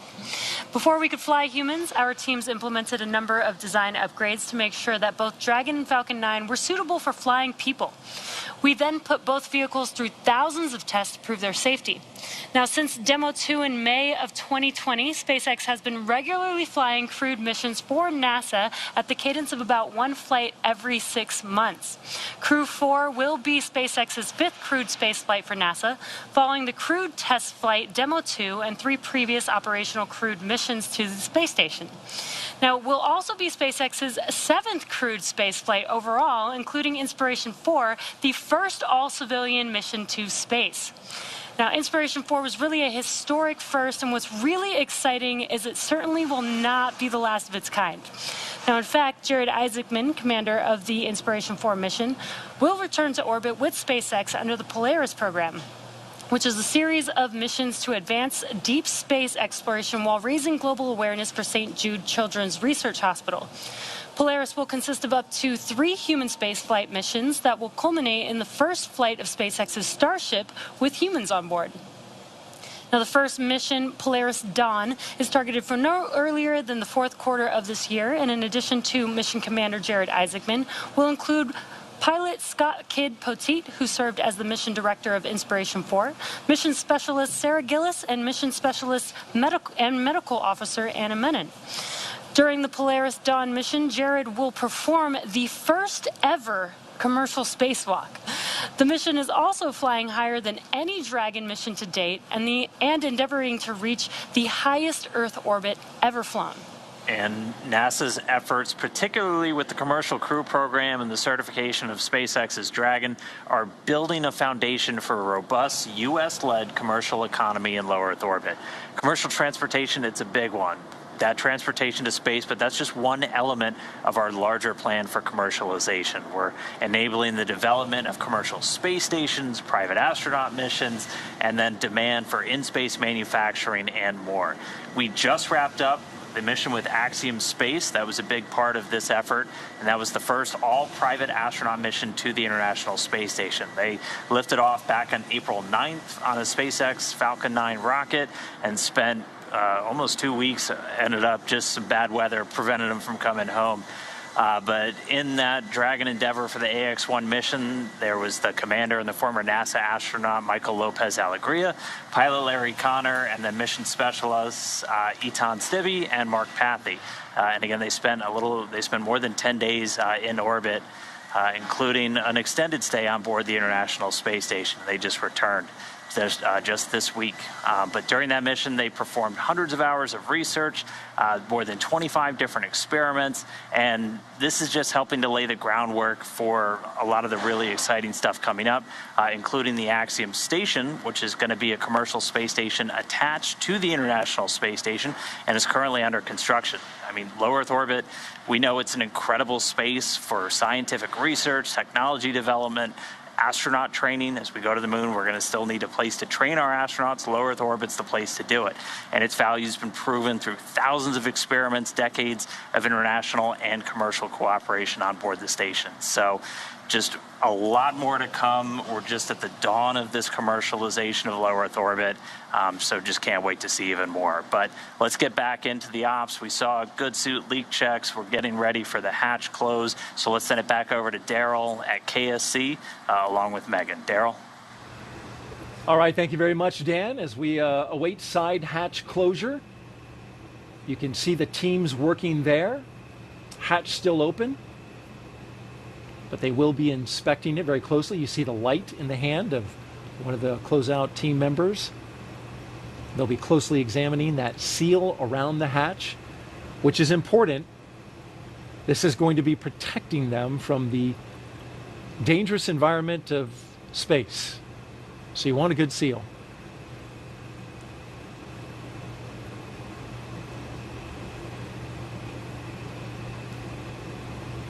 And as we await for them to continue their work, Let's reintroduce you now to the Crew Dragon commander. His name is Kjell Lindgren. Here he is.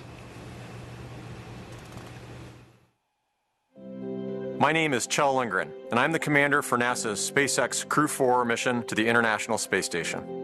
I've wanted to be an astronaut for as long as I can remember. I think I was inspired by the very first space shuttle launch in April of 1981. And that, I think, is really when this dream was just burned into my consciousness. It was an absolute honor to get selected for the Crew-4 mission. And on top of that, to have the opportunity to command. Getting to fly with this amazing crew, with Farmer and Samantha and Waddy, they are incredible astronauts, and I feel very grateful to be on a team with them. But we're one small part of a larger team that spans the nation and the world. We truly get to leverage the best and brightest as we chase somewhat impossible goals.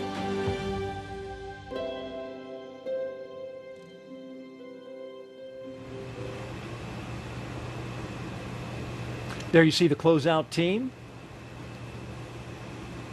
going through their last procedures there to shut the side hatch. Seated next to Kjell Lindgren is Crew Dragon pilot and NASA astronaut Bob Hines.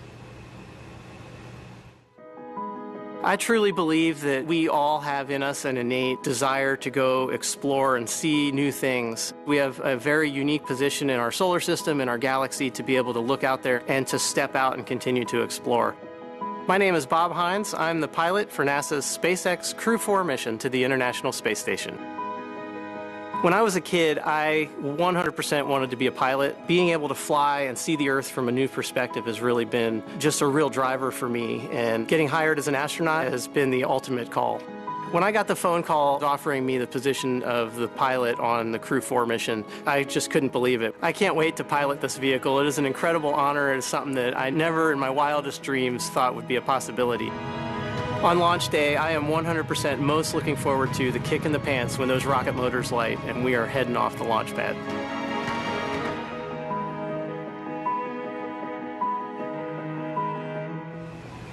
And he's going to get that kick in the pants, right, Megan? That's right. In seat number 1 today is mission specialist and NASA astronaut Jessica Watkins, who will be making her first trip to space today. My name is Jessica Watkins, and I'm a mission specialist for NASA's SpaceX Crew-4 mission to the International Space Station. The opportunity to be the first Black woman on an International Space Station long-duration crew is exciting. It certainly is important to me and impactful to me to be able to be a part of the legacy that so many before me have paved the way to enable me to be here now. As much as I can be a small part of that legacy, I'm honored to have the opportunity. Being selected to be a part of this Crew-4 mission is truly an honor. We get this awesome opportunity to be representatives of humanity, and we don't take that lightly. We're super honored to have that responsibility and are excited about sharing the journey with all of you.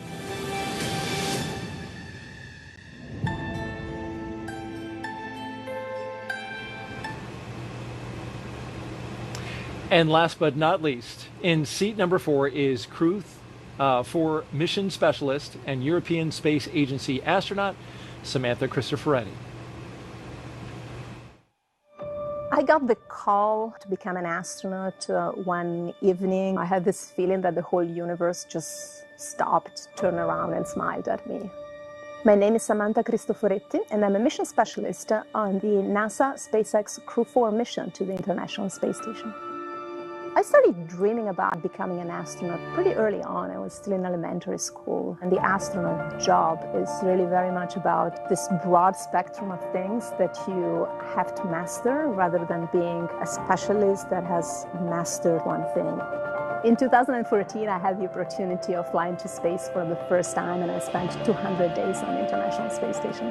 Getting selected for Crew-4 was amazing because it's an opportunity to experience again being part of that very, very special life up there in this outpost of humanity in space.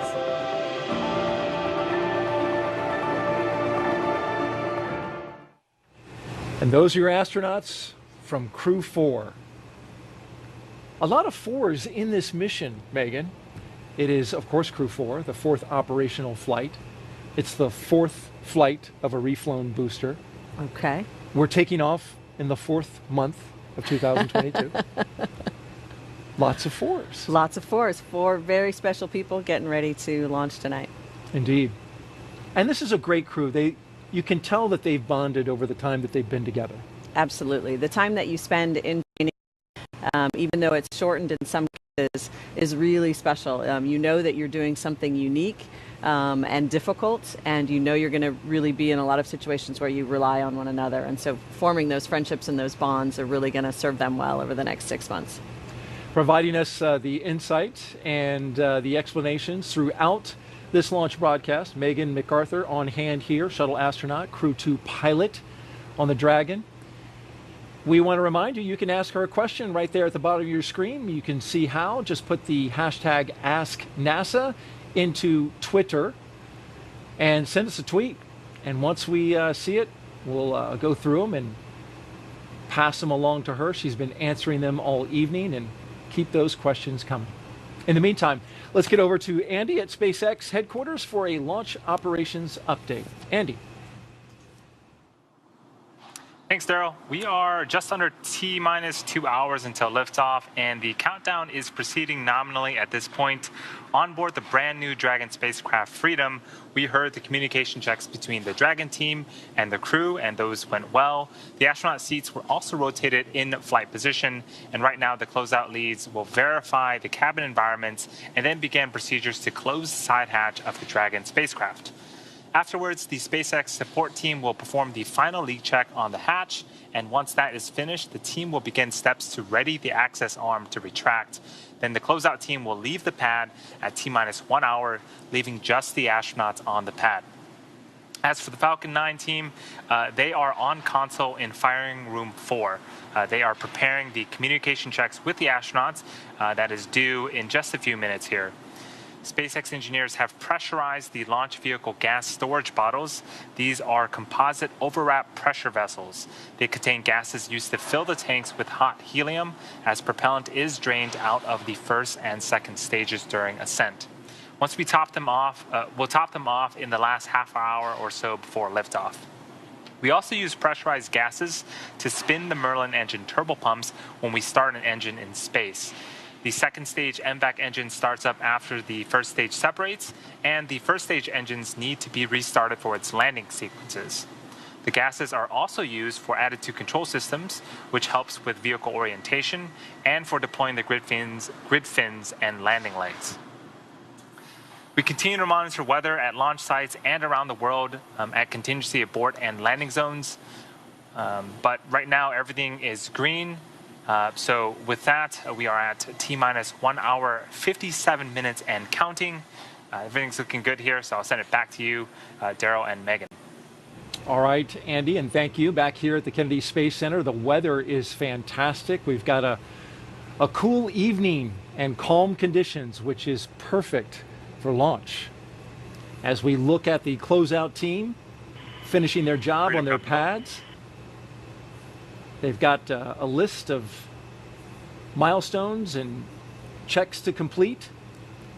And as we wait for them to close that side hatch with the 4 crew astronauts inside, let's take a little moment to take some more questions from social media. There you see a question up on your screen. The question is, Megan, how would you describe the first moments after arriving to the space station? Well, it's such a magical moment, in fact, once the hatches are opened and you finally get to come through. For me, having worked, around the space station program for so many years, but never actually seen it, it was really, really special to come through and finally see the environment. Plus, you have all of these smiling faces, people that are excited to see you, the folks that are going to be coming home.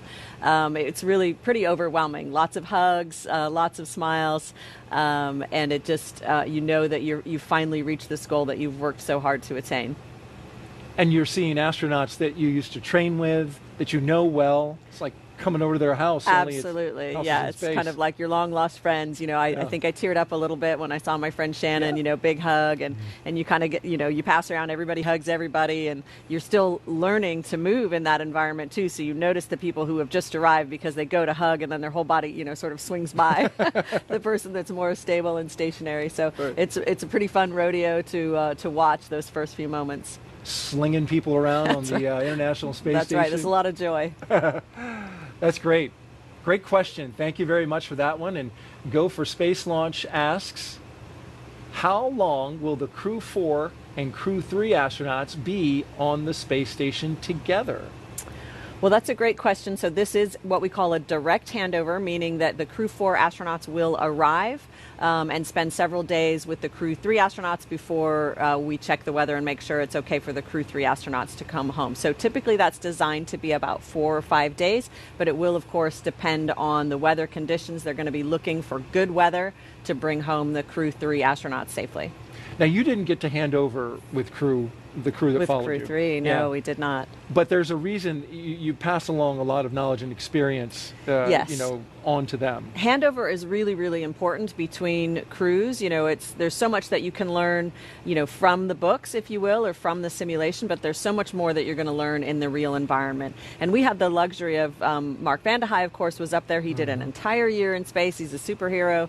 And so we were able to leave to take advantage of the good landing weather, knowing that he was going to be there to show everybody the ropes that was arriving on Crew-3. Of course, we would have loved to be there to enjoy their company for a few days, but it does get pretty crowded. Especially at the line to the bathroom. Yes, that's a long line. Even in space. How about we take another question? That was a great one. Florida Hurricane asks, does the crew participate in any pre-launch traditions? That's a great question. So individual crews might have their own specific pre-launch traditions. And so spending time at the beach house here at Kennedy Space Center with your loved ones is a big part of that tradition. For my family, we were able to go boogie boarding. We had some nice weather, spend some time at the beach. That was a really great tradition. Other traditions that are more common have to do with things we touched on earlier, putting your zap or putting your crew sticker in certain places, signing those things. And they'll do that on board the International Space Station as well. Whenever there's a new vehicle coming or going, we like to put our stickers on everything. And so those are some other traditions that are ongoing. And special for this crew, they actually got to go out and see the SLS rocket, which was on the pad. It just recently went back into the VAB, so we haven't seen it tonight. But that was a special opportunity for them, which, you know, not a lot of crews get to see. Yes, not many crews will get to see. Well, eventually we'll get to see more of that, right. But that must have been a special moment, going to visit the Mega Moon together and thinking, hey, this could be a next ride for some of us. So that had to be pretty special. Absolutely, and they got inside the gate as well, so a great opportunity for them. Well, thank you for those social media questions. Keep them coming. Shuttle Gravity asks, why have many of the SpaceX crewed missions launched at night? It's funny. You and I were just talking about that. I'm not sure that we came up with the answer. It certainly is the case that launch, well, orbital mechanics are complicated. That was my answer, yeah. I think, you know, we definitely came to the agreement that it's a beautiful... it's certainly orbital mechanics. Where the space station is important, and I think also probably weather might be, in general, the winds might be calmer at night by the ocean, but that's really just a guess. It's not something that I've tracked closely. I don't know if you guys have talked about it internally. It is, and the conditions are better at night, but it's exactly as you say. It does come down to where the space station is going to be and how they need to catch up with it. And so when we land at night, the launch ends up happening at night. It's just the way it is, and that's why we're spending our entire overnight getting ready for this launch. Which it's interesting that they noticed that, because Demo 2 and Crew 1, Crew 1 I'm a little fuzzy on, but I think those were daytime. But Crew 2, Crew 3, Crew 4, all overnight. All overnight, that's right. But you notice that the Axiom 1 mission, which you know, was just about 2 weeks ago, that was during the day. So You know, it really just really depends what I on remember from shuttle days is that as the launch gets later, the time gets earlier by about 23 minutes or something like that, Yes, day by that's day. right. So you used to be able to do that launch math pretty quickly. If you knew the mission had slipped a week, it was going to be so much earlier. So it really does have to do with where is the space station relative to the launch site, and you got to launch right when they're directly overhead, and that's how we do it. And it's an instantaneous window when it is overhead. And are we going to take another question? Let's do it. We have reached an important milestone, as you can see on your screen, though, as we are watching outside the spacecraft, the Crew Dragon, Freedom. The closeout crew there in the white room appears to have the hatch shut, and now they're checking for leaks. And while they do that, let's take this this last question.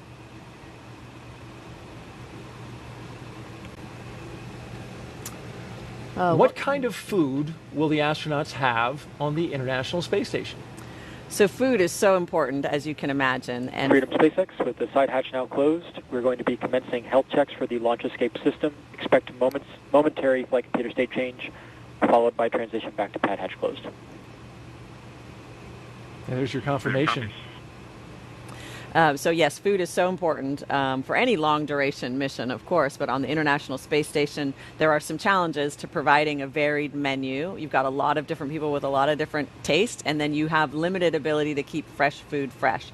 So our food has to mainly be what we call shelf stable. So it's kind of like canned food, although our food comes in packets, and it's also dehydrated food that we have to add water to. So the food lab at JSC works really, really hard to provide us that varied menu with lots of different flavors to try to help people with lots of different palates. And so my personal favorites, I liked the mango fruit salad and chicken pineapple salad for a nice little bistro lunch with some tomato basil soup on the side. Those were some of my favorites. But a nice broad menu for lots of different taste buds. You are making me hungry.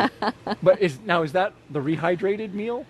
So some of it's rehydrated and some of it's packaged, irradiated, basically, to become shelf stable. All right. Well, thank you very much, Megan, for taking those questions, and thank you to the audience for sending them in. We'll keep taking them as long as we're counting down here, and we've got about an hour and 48 minutes left in the launch, and then only an hour until the pad team wraps up its final checks and clears the white room. That's when the action will really pick up with the crew access arm retracting. Then we'll have the arming of the launch escape system, and then, of course, propellant loading. So we'll keep you live into the action, as you can see on the screen there, with the crew as they're sitting tight for the next hour or so. And then, of course, we'll provide you with some more context about this mission. But in the meantime, let's head over now to Houston for a closer look at what the crew will be doing when they reach their destination. Chelsea. Hey, thanks, Daryl. When Crew-4 arrives at the space station tonight, they'll officially become Expedition 67 flight engineers. Once on board, they'll do something known as a direct handover, just like what astronaut Megan McArthur was talking about, basically saying that Crew-3 and Crew-4 will be aboard the space station all together until Crew-3 comes home sometime next week. Crew-3 will be able to give Crew-4 an orientation, show them the ropes, which might be particularly helpful for first-time space flyers Jessica Watkins and Bob Hines. A direct handover also helps ensure a continuous U.S. presence on the space station, a record that we've held for almost 22 years. But the space station is an orbiting laboratory, and they'll jump right in on research investigations. So I'll toss it over to Megan Cruz, who can tell us a little bit more about those exciting experiments the Crew-4 will work on. Chelsea, thanks you so much. Yeah, I want to introduce everyone to David Parker here. He's the European Space Agency's Director of Exploration. How are you? I'm great. Good morning to you. You are very excited. Well, I do know why you're excited. This is your first launch from here at Kennedy. It is. It's incredible. I've been working in the industry for 30 years, and here I am, the first launch at Kennedy. That's so exciting. And you're going to watch Samantha Cristoforetti's second trip to the International Space Station once she launches from here. When she gets there, she'll be working on a lot of science experiments, right? Yeah, that's true. She'll be working in our European lab aboard the space station. That's called Columbus. Mm-hmm. And she'll be continuing many experiments that have been started, but some really interesting ones for her mission. For example, she's working on DNA research and related to aging.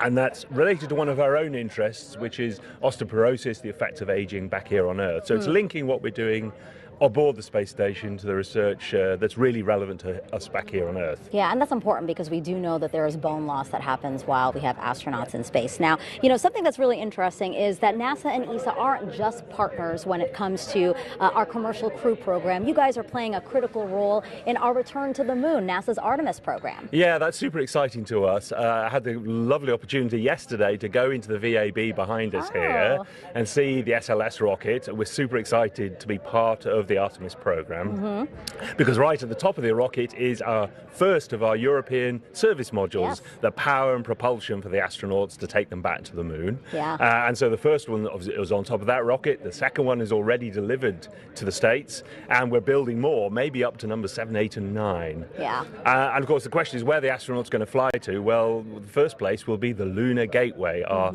permanent outpost around the moon, 1,000 times further out in deep space than the space station. And so ESA is building 2 out of the 3 habitation modules. And what's really cool is one of them will have the windows that allow the astronauts to look down onto the moon exactly the way the astronauts on the space station look down from the cupola. Yeah, that's why international partnerships are so important. So we're so grateful to have you as part of that Artemis program. And then I wanted to know, what does ESA hope to accomplish by returning to the moon? Well, there's a lot to do. I always say that the moon is the 8th continent of planet Earth, and it's undiscovered country, really. In the days of Apollo, which I'm so old I remember, I say the moon is a museum of 4 billion years of solar system history, and we just kind of went to the museum gift shop, grabbed the souvenirs and came home again. Now we're going to go there, really explore it, do the job properly this time, and unravel its secrets, what it can tell us about the whole history of our solar system. And with so much that we have ahead of us, you guys are really focused on STEM as much as we are here in the U.S. Oh, absolutely. And Samantha will do a lot of outreach projects and education projects. For example, there's some really cool examples. We have a couple of tiny computers aboard our Columbus laboratory, and school students will be challenged to produce software that they can upload, so they're doing their own software and research in orbit. I really can't get over the fact that this is your first launch from here at Kennedy. I need to be right next to you when you watch this launch, because I think you're going to go nuts. As much as an English person ever goes nuts, yes. Well, perfect, David. Thank you so much for being here. And yes, I do hope you enjoyed today's launch. Thank you so much. Guys, back to you. All right. Thank you, Megan, and looking forward to his reaction. He's going to stay composed. So he says. That's what he says. So we just heard about the science from the European perspective, and now here's a closer look at some of the life-changing science that astronauts are performing aboard the International Space Station right now. The International Space Station is a state-of-the-art microgravity laboratory that is unlocking discoveries not possible on Earth and helping us push farther into deep space. Every single day, we are answering big questions about Earth and about space, about where we came from and about where we're going. But the other thing that we're doing is we're learning more questions to ask. Microgravity turns almost everything we know upside down. Liquids behave completely differently. Fire burns in new ways. Biological systems reveal surprises. There's a few things that have made me gasp out loud up on board the space station. Watching heart cells actually beat has been a pretty big one. We're studying ways to grow food in microgravity. I got to tell you, these are pretty amazing. We're learning how human bodies react to life in space and how to keep crew members safe and strong on long-duration exploration missions. Deadlifts are awesome on Earth. They're also awesome in zero gravity. We're testing technologies that will be critical to our return to the moon and great leap to Mars. Our research has contributed to medical and social benefits on our home planet, allowing us to find new ways to combat disease back on Earth and develop technologies to deliver clean water to remote communities in need. The spectacular vantage point of more than 200 miles above our planet supports our monitoring of Earth's climate, natural disasters, and plant life. Our planet Earth is absolutely stunning. To me, it doesn't matter where we are in the world, I just see beauty in different ways. The growing new space economy, so vital to our continued progress in space, is flourishing in low Earth orbit. We're inspiring future generations from a platform that is one of the largest international collaborations of our time.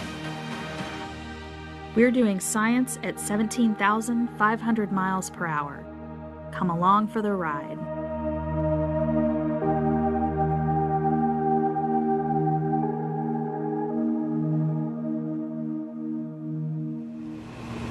Some of the great science taking place on board the International Space Station. Got an operational update for you right now. The crew inside Dragon there, Crew-4, received their post-ingress brief. The teams are tracking no issues at this moment. They also just completed communications checks with the key members of the Falcon 9 launch team. And now we are standing by for side hatch leak check completion. As you can see there on your screen, that is happening right now. Now, NASA astronauts on board the space station have been busy preparing for the arrival of Crew-4. I recently spoke to astronaut Rajachari, who is in space right now, about how they're getting ready and the special connection he has with two Crew-4 astronauts. Raja, I covered your launch from Cape Canaveral, and I remember what you looked like then, and I see you now, and I'm just curious, did you get a haircut? And if so, how did you cut your hair in space? Yeah, so we've done a few haircuts. We use clippers with a vacuum hose attached to it, and so I can do about the front half of my head, basically just in the mirror, and then usually use a crewmate to do the back side of my head. Hey, I can't help but notice you've got an inflatable globe there attached to your leg, and I'm wondering what that's for. That is, in case you have any questions about the Earth, since oftentimes people are curious about whether we can watch the launch and, or see the orbital insertion. So obviously they'll be launching out of the Cape. Based on where we're at, hopefully we'll have a decent view. And as long as we're on at least the half of the Earth that can view the Cape, we might get a chance to see the rocket plume and maybe the insertion into orbit. But it's always kind of dependent on atmospheric conditions and where exactly we are in the orbit in relation to their launch. We're getting ready to send Crew-4 to you. How are you getting ready for their arrival? Well, it's funny you asked, because actually just yesterday we caught the visiting vehicle Cygnus, the SS Pierce Sellers, and brought it on board the space station. And on board that space vehicle is a whole bunch of supplies for Crew-4. So yesterday evening and today we've actually been unpacking it, and part of the supplies that it's brought up are food, clothes, and other items for Crew-4. So we've been starting to distribute those around the station, pre-position them for them, and then when it gets closer in time to them showing up, we'll actually start to unpack those bags and set up their crew quarters for them. Tell me a little bit about your experience, what you remember most about your launch day when you guys launched from Cape Canaveral and went up to the space station, a little bit about 6 months ago. Yeah, I think for me, one of the things that struck me during the first stage was just sort of the really visceral feedback you get in the rocket, and how quick your senses are. The next thing is that you really feel is the jolt between the first and second stage. So as the first stage goes out, you feel yourself kind of get weightless for a few seconds of weightlessness. And then when the second stage lights, you get thrown backwards in your seat again, and then you feel that acceleration. And then the first spot of the space station, we happened to see it as the sun was rising about 40 kilometers away, and the way the sun was hitting it made it look like it was made out of gold. It was pretty cool. And so we just sat there mesmerized in the window watching our new home get closer to us. Wow, that sounds incredible, and just a beautiful sight to behold it must have been. Thanks for sharing that with us. So, what experiments that you've been working on for the past few months have really stood out and you've enjoyed working on? I'd say one of the ones I personally enjoy working on is some of the combustion experiments. And I think because just the idea of fire in space are generally things you don't want to mix. And so you have to spend a lot of time and energy when you design these experiments to contain the combustion, because you don't want, obviously, that to get out into the atmosphere here. But the rewards of that research have led to things discovering cool flames and some potential to have much lower carbon emission processes on the ground for combustion, whether it's for cars or factories. And so the promise of it is pretty amazing. Rajachari, Expedition 66, NASA astronaut, thank you so much for joining us. We really appreciate it. Yeah, thank you guys, and have fun watching the Crew-4 launch. We'll be watching from here and can't wait to welcome Kjell and the crew on board. Well, thanks to Rajachari and the team at JSC for making him available. T-minus 1 hour and 35 minutes and counting as you look out at the Falcon 9 rocket with the Crew Dragon Freedom at the very top, ready to launch in a little over an hour. Update on Rajachari, by the way, he has grown a very thick mustache. So when you see him again, he has taken the time, and apparently it's an Air Force thing. I think mustache March is what he called it. Yeah. Pretty sure March is over, though. Yeah, so that's true. We'll see where he's gone with that. Yeah, apparently he missed a couple weeks.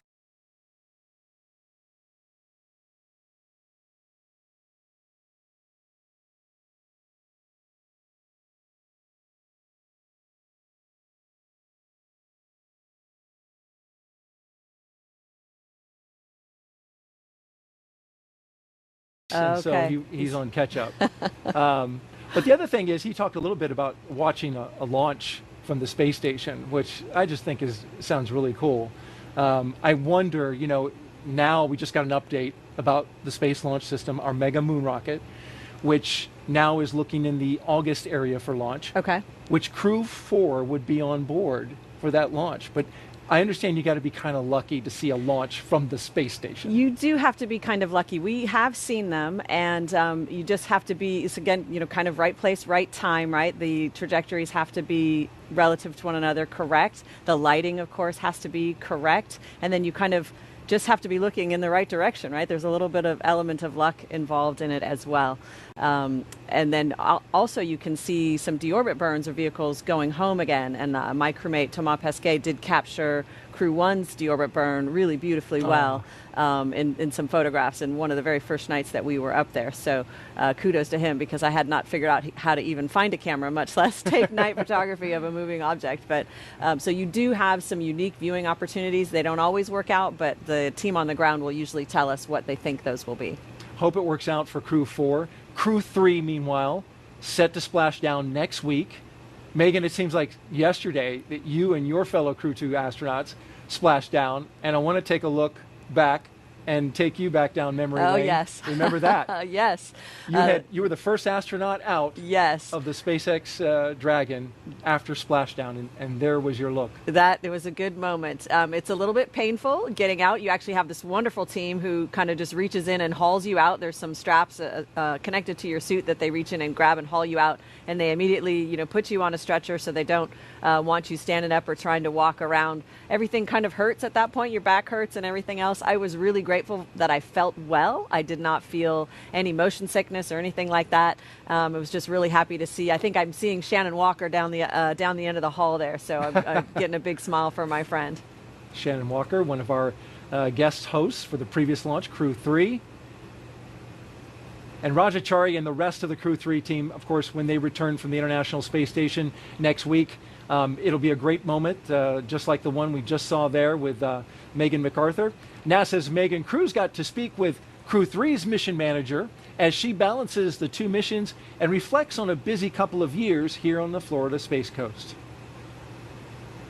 This is Jessica Parsons with NASA's Commercial Crew program. Jessica, it's so great to have you here. Oh, thank you for having me. So this is where you will be on launch day, inside one of the launch control centers here at Cape Canaveral Space Force Station. But you're Crew-3 mission manager.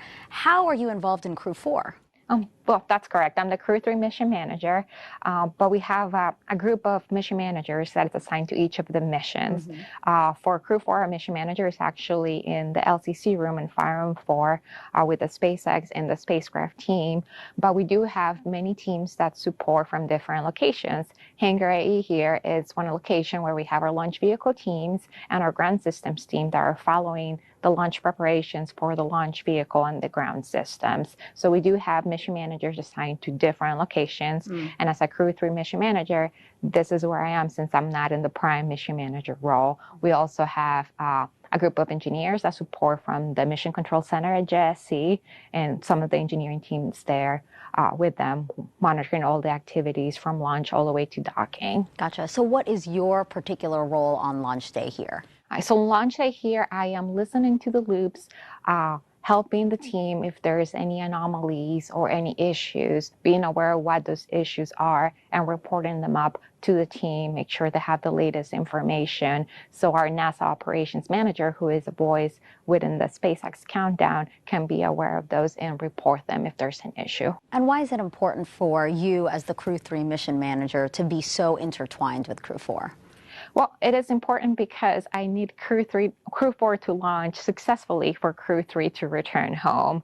As you know, once Crew-4 gets into ISS, they will have a 5-day handover period with the Crew-3. And once that handover is complete, depending on the weather, we'll assess readiness for Crew-3 return, and then we'll be coming home. How long have you been with the Commercial Crew program? So I would say I'm fairly new to Commercial Crew. I've been with them for 2 years since we became operational. Actually, my first day at work was the week when we launched Demo 2. We were launching Bob and Doug. So it was craziness to me to experience that on my first week at the job. But since then, this is the 5th mission that we launched in that period of 2 years. So it's an incredibly fast cadence. It seems like we launch a mission and then we have the next mission coming up, getting ready for it. So it's very exciting, at the same time very rewarding. Why do you say that this job is rewarding? Well, I think it's extremely rewarding because, we are contributing to our space program. We are launching, again, astronauts from American soil, something that we hadn't done since the space shuttle program. And having this cadence, we're doing it every 6 months. So it just keeps us excited and motivated to continue doing it. Yeah, very busy, exciting times here on the Space Coast. Jessica, thank you so much for being here with me today. I appreciate it. Thank you. Back to you. Thank you, Jessica and Megan. And she's looking forward to a launch of Crew-4 so she can bring Crew-3 home, and we are 1 hour and 29 minutes away from that happening. You see the crew now. That's a live shot inside the White Room looking at the Dragon capsule, and we just got an update. We have a good side hatch leak check, and so the team there just wrapping up the work as they continue progressing towards liftoff. Time now to check in on how the rest of the countdown is progressing, so let's send it back out to California and SpaceX's Andy Tran. Thanks, Daryl. Yeah, as you had just mentioned, under 90 minutes now until liftoff, and we saw that the hatch was closed, and we heard that the leak check was successfully performed. Launch engineers are located in Firing Room 4 in the NASA Launch Control Center at Kennedy Space Center. They do have a view through the large windows that you see on screen of Pad 39A, just about 5 kilometers east of them. The Falcon 9 team is loading helium and nitrogen gas into storage bottles on the launch vehicle. RF checkouts are also complete, and the final review of vehicle testing performed earlier today is underway. The SpaceX chief engineer will check with the team at about the T-minus 80-minute mark to verify that we are still good to continue the countdown. The next major activity is flowing a small amount of fuel into the first stage to prime the Merlin 1D engines for ignition. The team is also monitoring fuel and liquid oxygen loading preparations, ensuring the propellants in the ground tanks are correctly chilled prior to loading them onto the Falcon at T-minus 35 minutes. Weather and range continue to be green. They have been green all night. So things, again, are looking great, as we've had really just a great and smooth countdown so far. With that, I do want to check in with Dan and Jesse, who have a very special update for us. Hey, thanks, Andy. Now, before anybody climbs on board Dragon for a flight into space, they're going to spend a lot of time here at SpaceX headquarters in Hawthorne, where we've got a number of simulators, mock-ups, and things like that for them to familiarize themselves with the spacecraft. Now, before we dive into this one, Jesse's going to walk us a little bit more through the Dragon spacecraft. Yeah, just to get an idea of the size of Dragon, the capsule with the trunk attached to it is about 8.1 meters tall. Now, Dan, that's about 3.5 times the height of Shaquille O'Neal. It's a lot of shacks.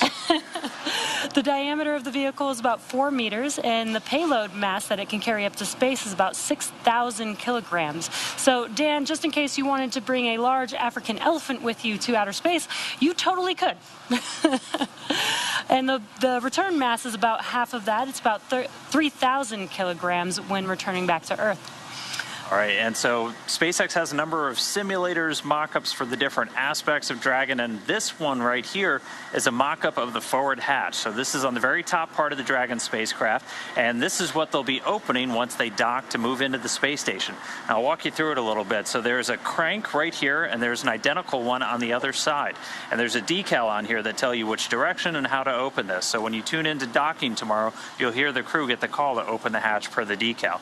So after we move the handle out, we can just start to open it up. There's a small indicator in the window that'll tell us just how close we're getting. And after we get it all the way down, we're going to hear a telltale pop, and then it's time to open up the hatch.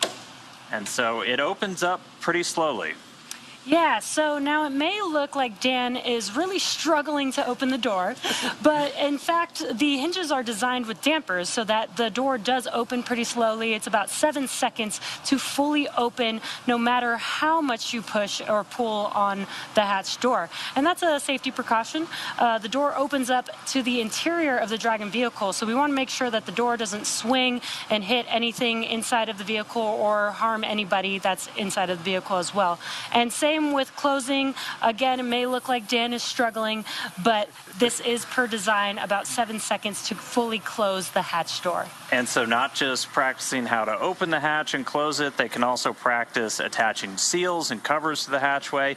There's also a window here that you can look through out of the forward part of Dragon, and there's a pressure equalization valve that can be used to manually equalize pressure between Dragon and the space station. Yeah, and this is just one of the many components that our teams here get to do and be able to train the crew on. So if you're interested in any of the work here at SpaceX, please take a look at spacex.com/jobs and check it out. Now we'll send it back to Kennedy. How's it going over there, Daryl? All right, it's going great, Jesse. Thank you both for that little show and tell there of the hatch. Megan, you were familiar with that. Absolutely. That was one of the training items that we would use when we would go out to Hawthorne to make sure we understood how that mechanism worked. Weren't you saying that you did it faster? Is that what a little bit, maybe a little bit faster, yeah. All right, we're currently T-minus 1 hour and 24 minutes and counting until Crew Dragon flies its next 4-person crew to the International Space Station with the astronauts that you see. They're inside that spacecraft right there. Commander Kjell Lindgren, pilot Bob Hines, and mission specialists Jessica Watkins and Samantha Cristoforetti. We are getting ready to do the launch escape system checks. We've had the common leak checks. Those were successful. We closed the hatch. We got a secure seal on that, got that confirmed. And then we also have started to begin those launch escape system and communication checks. That's all conducted by the Falcon.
Ship. That's Yeah. awesome. Yep.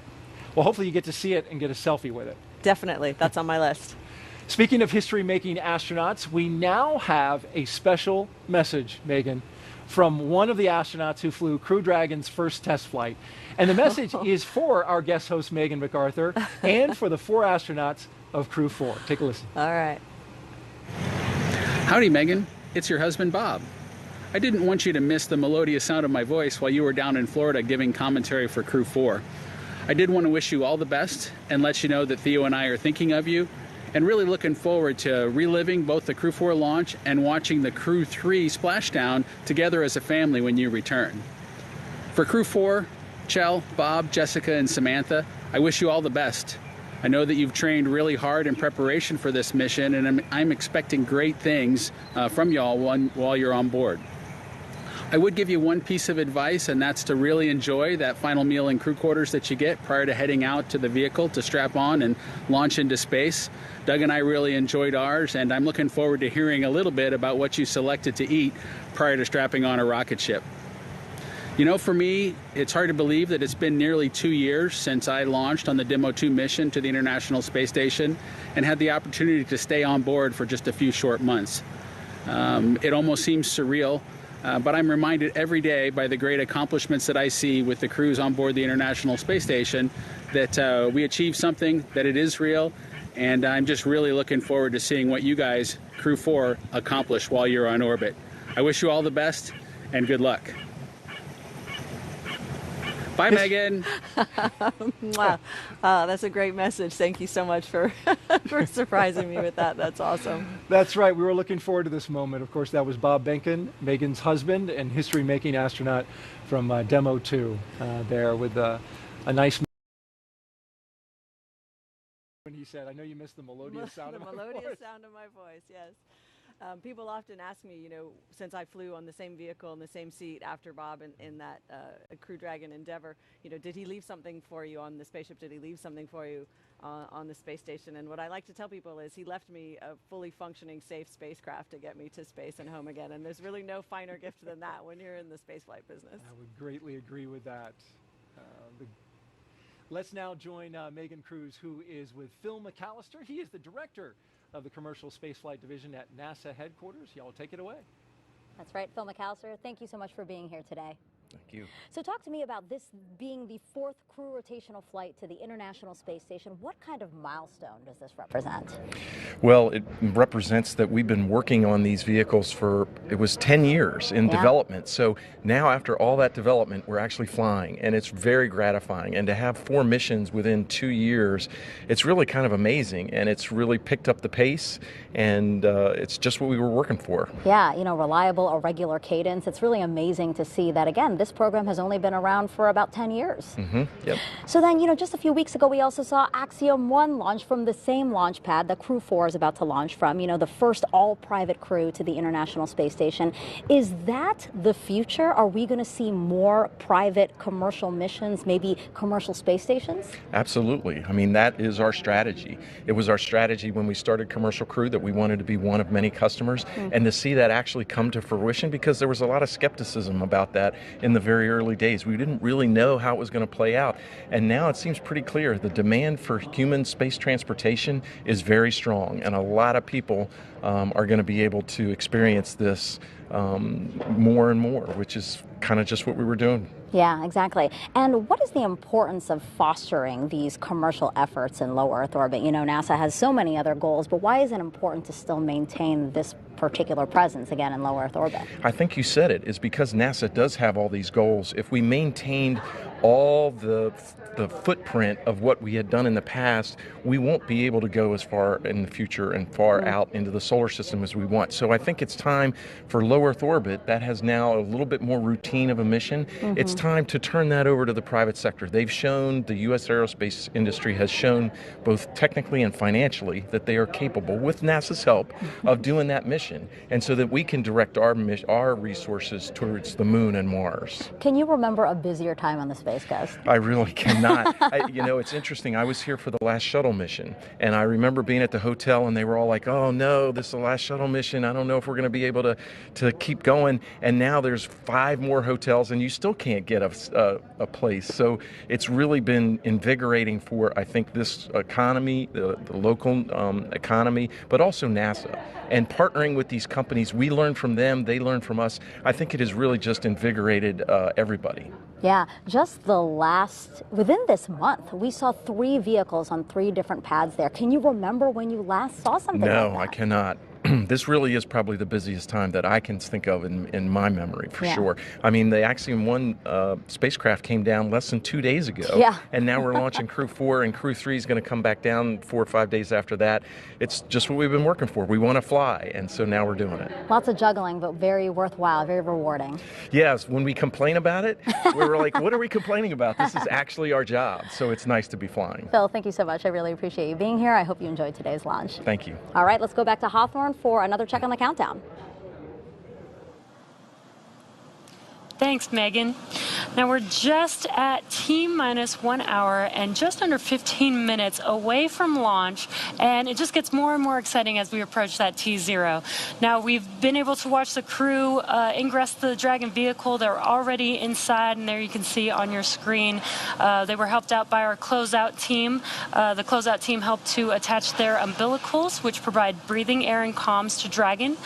They also performed suit leak checks as well as those comm checks with the core and launch director as well. Yeah, and after the suit leak checks were complete, we got the hatch closed, and the closeout team was able to confirm that we got through a good side hatch leak check, so that was another really important milestone. There were also some communication checks with some of the key members in the Falcon 9 launch team.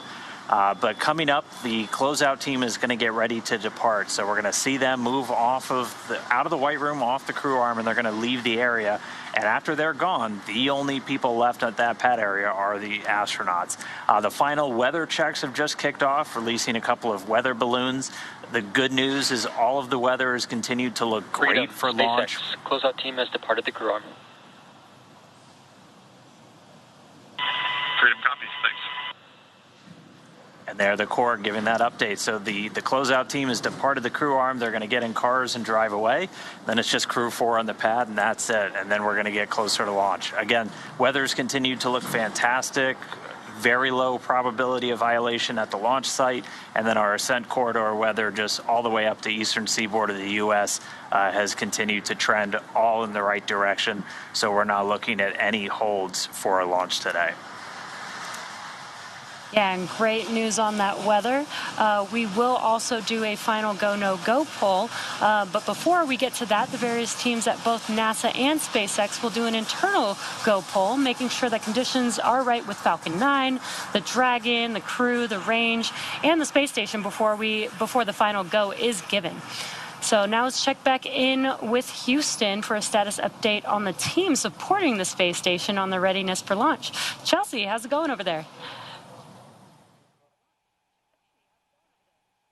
Hey, thanks, Jesse. The team here in Mission Control Houston has polled that they are go for launch earlier. The International Space Station and its onboard crew are ready for the Crew-4 astronauts to lift off. When Flight Director Anthony Varia polled his team, he was asking the flight controllers, who all work on the different key systems on board the space station, that their focus areas were online and working properly. This includes life support systems, proper communications links, computers that allow us to command the station's onboard subsystems, and our ability to control and maneuver the space station. All of those are fully functional. The crew in orbit is getting out of their sleep period now. They're just starting to wake up. And when the Crew-4 launches, this crew is actually going to be flying over Romania. That's where the space station will be at the time of launch. So how about that? But as they're getting into their morning routine now, at the time of launch, they're going to make sure that they're refreshed and ready to receive the crew. But here in Mission Control Houston, we'll continue monitoring the mission as we check off milestones for today's flight. In the meantime, I'll send it back to Hawthorne. The International Space Station is ready for launch. Dan? Hey, thanks, Chelsea. So the Crew-3 astronauts are currently on board the space station. They've spent nearly 6 months conducting scientific research in a myriad of areas like material science, developing new health technologies, working on plant science, growing some pretty exciting plants on board the space station, microgravity, just a lot of different science as we prepare for human exploration beyond low Earth orbit and also to deliver benefits to us back here on Earth. And all of that research just lays the groundwork for that future exploration that we're aiming towards to the moon and Mars, starting with the agency's Artemis missions. Yeah, Chari is the commander of the Crew-3 Crew Dragon spacecraft and the Crew-3 mission. He's responsible for all phases of flight from launch to re-entry. He's currently serving as an Expedition 67 flight engineer aboard the station. The Crew-3 launch was the first space flight for Chari, who was selected as a NASA astronaut candidate in 2017. Now, he was born in Milwaukee, but considers Cedar Falls, Iowa, his hometown. And also on board was NASA astronaut Tom Marshburn. He's the pilot of the Crew Dragon spacecraft, essentially the second in command for the mission while they're in free flight. He's responsible for the spacecraft systems and its performance. Right now, though, on board the station, he's the commander of Expedition 67. And Marshburn, a native of Statesville, North Carolina, became an astronaut back in 2004. Crew-3 was his third visit to the space station and his second long-duration stay on the laboratory. Barron was selected as an astronaut candidate in 2017 and is a mission specialist for Crew-3. She works closely with the commander and pilot to monitor a spacecraft during the dynamic launch and re-entry phases of flight. She's currently serving as a flight engineer for Expedition 67 aboard the station. Barron was born in Pocatello, Idaho, but considers Richland, Washington, her hometown. And rounding out Crew-3 was Matthias Maurer, who was also a mission specialist for the Crew-3 mission, and again working with the commander and pilot to monitor the Dragon spacecraft during all of those different dynamic phases, launch and re-entry, docking and undocking. He's also a flight engineer on Expedition 67, and like Raja Chari and Caleb Barron, this was his first trip to space, and he was from St. Wendel in the German state of Saarland. So that 4-person crew is currently on board. They're preparing for Crew-4's arrival, but their return back to Earth is just days away, assuming we get an on-time launch today. So looking forward to seeing all of them on board the space station together. Let's get back to the countdown now. We'll head over to Daryl at the Kennedy Space Center. Daryl? All right, thank you very much, Dan and Jesse. And if you're just now joining us, welcome to coverage for the mission known as Crew-4, NASA and SpaceX's 4th flight of astronauts to the International Space Station. We are currently at T-minus 1 hour and 8 minutes until liftoff. Liftoff time still holding, Megan, for 3:52 Eastern time, 3:52 and 55 seconds. That's where the 5's come from. And we're tracking no issues with Falcon 9 or Dragon. The range is green, weather is cooperating, and over the last 3 hours, our crew of Kjell Lindgren, Bob Hines, Jessica Watkins, and Samantha Cristoforetti have donned their SpaceX space suits in the historic crew quarters suit-up room. Then they walked out of their crew quarters building, as every NASA astronaut has done since Apollo 7. Then they were transported to the pad, where they climbed inside the SpaceX Crew Dragon Freedom, and now we are seeing them live on that rocket that you see on your screen right there, awaiting liftoff. And so, Megan, as they wait for this, what is the crew doing in these moments? Right, the closeout crew is leaving, and so it's just the astronauts inside the spacecraft. Yes, you certainly realize as that hatch closes and you get the call that everyone's left the pad that you're getting very, very close to launch. Throughout the time, and it is a significant amount of time that they're in there and waiting. In the beginning, you first arrive, you want to make sure that if you had to do an emergency egress, you know what all of the functions are that you need to do, what are all of the equipment is, and so you take some time to be serious about thinking through all of that. And as we go further and we approach the propellant loading, they're going to again be very much focused on the tasks at hand. But in between, there's quite a lot of downtime, and so they'll be entertaining each other, telling stories, maybe they'll be playing some games. The few glimpses that we've had of them, I've seen some smiles on faces, so I think they're in there having fun, getting ready. Plenty of smiles from Crew-4, indeed. We've seen that, and it's been good to see. Over the next hour, we will conduct a series of polls to get ready for launch. The crew will also arm the launch escape system, and the fueling of the Falcon 9 will begin, and that's a big moment. Let's talk about today's flight. Launch, of course, is set for 3:52 and 55 seconds a.m. Eastern Daylight Time. This will include a 12-minute flight to orbit and then a roughly 16-hour flight to dock with the International Space Station at 8:15 p.m. tonight Eastern Daylight Time, all in one day. Yes, it is a long day. You know, when I think about them getting ready to fly, I think about the story that I've heard you tell about that flight uphill. You'd gotten, you know, past the tough part, right? You've lifted off, Crew 2 is in space, and you felt like everything was okay. And then there was this sudden alarm. Yes. Can you recount that story? Sure. Well, actually, it was kind of, you know, again, a very long day. You're exhausted for a lot of reasons, and it was at that time our bedtime. And so we'd been given the go to dress into our pajamas, pull out our sleeping bags, and basically hunker down and try to get as much sleep as you can before the rendezvous begins the next day. And we got the call from Sarah, our core, to say, hey, we're tracking an object that's potentially going to get too close to you. We need you immediately back in your suits and put everything away. You have, I think it was 15 or 20 minutes. And so that was an immediate scramble to do exactly what she had said. There was no time to really think about it. We had to just go right into the drill of practicing those motions that we had done, of course, at home. And our awesome mission specialists, Aki and Tama, got Shane and I into our suits and strapped into our seats, and then got themselves suited, and then had to put absolutely everything away. Every t-shirt, every sleeping bag, every sock, everything. And that was a tremendous amount of work under time pressure. And just as they got the last, you know, zipper zipped and buckled, we got the call that said it was a false alarm, and there was not actually an object out there on a trajectory with us. So it did feel a lot like the simulator that the sim soup had just maybe seen, that we were done with the task and was ready to move on to the next thing. Wow. But it was a good practice. It got our hearts racing. What an experience, thinking you might hit something in space, but actually it was a false alarm. It was something that was improperly entered into the system. There was nothing there. That's right. But you trained for that, right? And you were ready for it. We were. Thank you for sharing for that. Sure. All right, let's check in now with Hawthorne and go out to California for a status on both vehicles. Andy, what do you have for us? Thanks, Daryl. We've had a smooth countdown so far, and the SpaceX team is working no issues as the pace begins to pick up. We heard that the crew had left the pad, and so right now it's just the crew inside Dragon.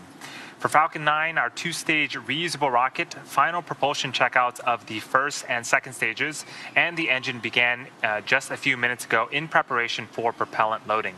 Now, this involves testing and cycling valves, as well as engine pneumatics pressurization. At the T-minus 45-minute mark, the team will report their readiness for propellant load with a final electronic go, no-go pull. Now, before we can begin starting to load propellant on Falcon 9, we do have a few more tasks to perform. First, we need to retract the crew access arm away from the Dragon capsule to its launch position. That's going to happen between the T-minus 44 and the T-minus 42-minute mark. With the arm out of the way, the launch escape system will be armed, and once these two events are complete, Dragon will be ready for Falcon propellant loading. We'll also verify with the launch weather officer that weather meets all the constraints. These include items such as wind speed, lightning, and precipitation. We do expect acceptable weather conditions for launch at both the surface level and upper altitudes, though. Range is currently clear for launch from historic launch pad 39A.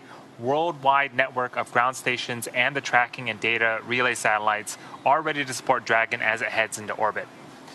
Today, we do have an instantaneous launch window at 3:52 a.m. Eastern Time.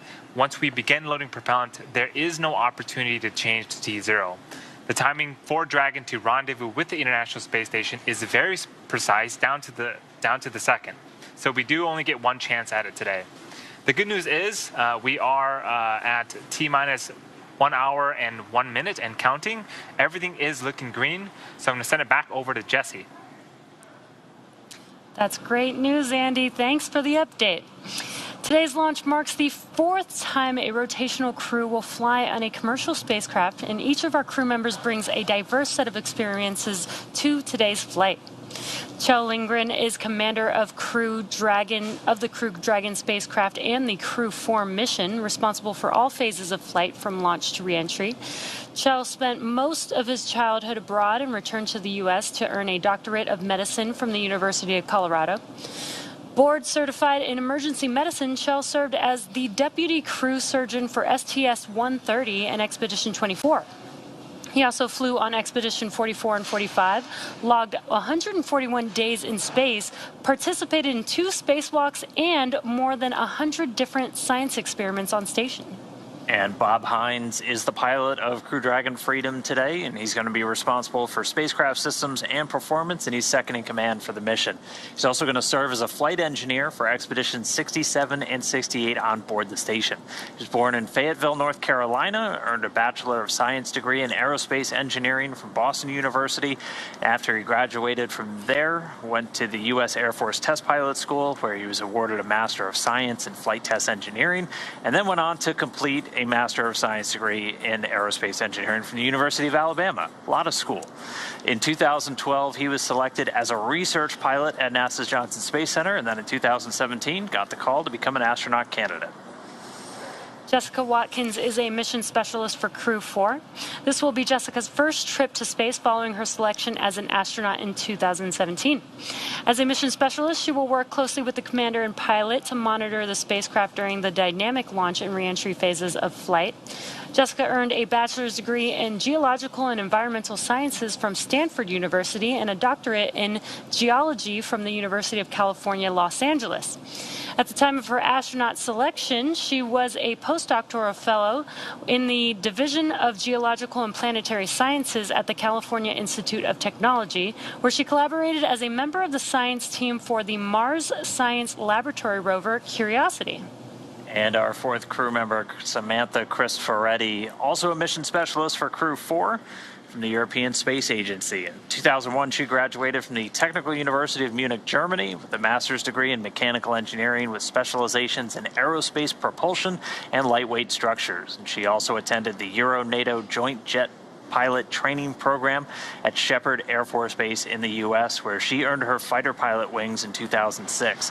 She was selected as an ESA astronaut in May 2009, and then in November 2014, launched from the Cosmodrome in Baikonur, Kazakhstan, before returning to Earth in June of 2015 after spending 200 days in space. Then in 2019, she went on a different mission, NASA's 23rd Extreme Environment Mission Operations, also known as NEMO, a 10-day stay in the world's only undersea research station, Aquarius. Each of these 4 crew members will join Expeditions 67 and 68 once they arrive at the International Space Station. All right, well, we are under an hour away from launch, so we're getting into really the exciting part of the countdown. We heard that the crew, the closeout crew has left the arm, they're out of the area, and we're getting closer to propellant loading and some of the really exciting moments. SpaceX's Crew-4 mission is the company's 5th crewed spaceflight for NASA. We had the Demo 2 test flight and 3 previous operational crewed missions to station. This is also SpaceX's 7th crewed spaceflight overall, including the Inspiration 4 mission as well as the AX-1 mission, which just recently came home. Today, our crew is flying the newest Dragon in our fleet, and we'll be taking a ride on board the Falcon 9 that supported the CRS-22 mission in June of last year. Now, it's been a great countdown so far. As Andy has been saying, weather has been looking really good for T0, and again, the excitement just continues to pick up as we get closer to the T0 mark. It's gone really smoothly so far today. If you joined us at the very beginning, we started with Suit Up just over 3 hours ago, where the SpaceX team helped the crew put on their suits that they're going to wear for all of the launch operations and did the initial checkouts, suit leak checks before they got to the crew walkout. And that's where Kjell, Bob, Jessica, and Samantha gave some final goodbyes and some waves to folks gathered outside the operations and checkout building before they climbed into the Teslas and began that roughly 20-minute ride out to pad 39A. And we did watch as the crew boarded their Teslas and headed down the NASA Causeway, headed towards the launch pad. Once they arrived at the pad, the crew took a moment to enjoy the view of the vehicle they will be taking flight on this morning, and then headed up to fix service Freedom structure. SpaceX, we are cycling orbit tank isolation valves to equalize low flow pressure. Freedom copies. Just some comms there between the crew and the ground. And again, as they headed up the fixed service structure, they began the process known as crew ingress, and that's where the astronauts entered the Dragon spacecraft. The SpaceX team then performed a series of checks to ensure the suits, seats, and vehicle interactions were all functioning properly. Yeah, they made their way two at a time down that crew access arm, and then getting in one at a time into the Dragon spacecraft. We saw Kjell and Bob make the walk down first, followed soon after by Samantha and Jessica. And they were helped into the vehicle by that closeout team, which a little while ago we did hear that they made their way off the crew access arm. They were able to close the hatch with the crew safely inside, execute the hot side hatch leak check. And so we're less than an hour to go now. And so things are going to start to really pick up as we go through a series of go-no-go polls to arm the launch escape system and then start propellant loading. The crew poll for readiness was completed at the T-minus 60-minute mark, and the Dragon poll for prop loading is coming up here at about T-minus 55 minutes. And then after that, we'll be at T-minus 45 minutes. There will be an internal mission control Hawthorne poll. SpaceX, at this time, you are go for Section 6.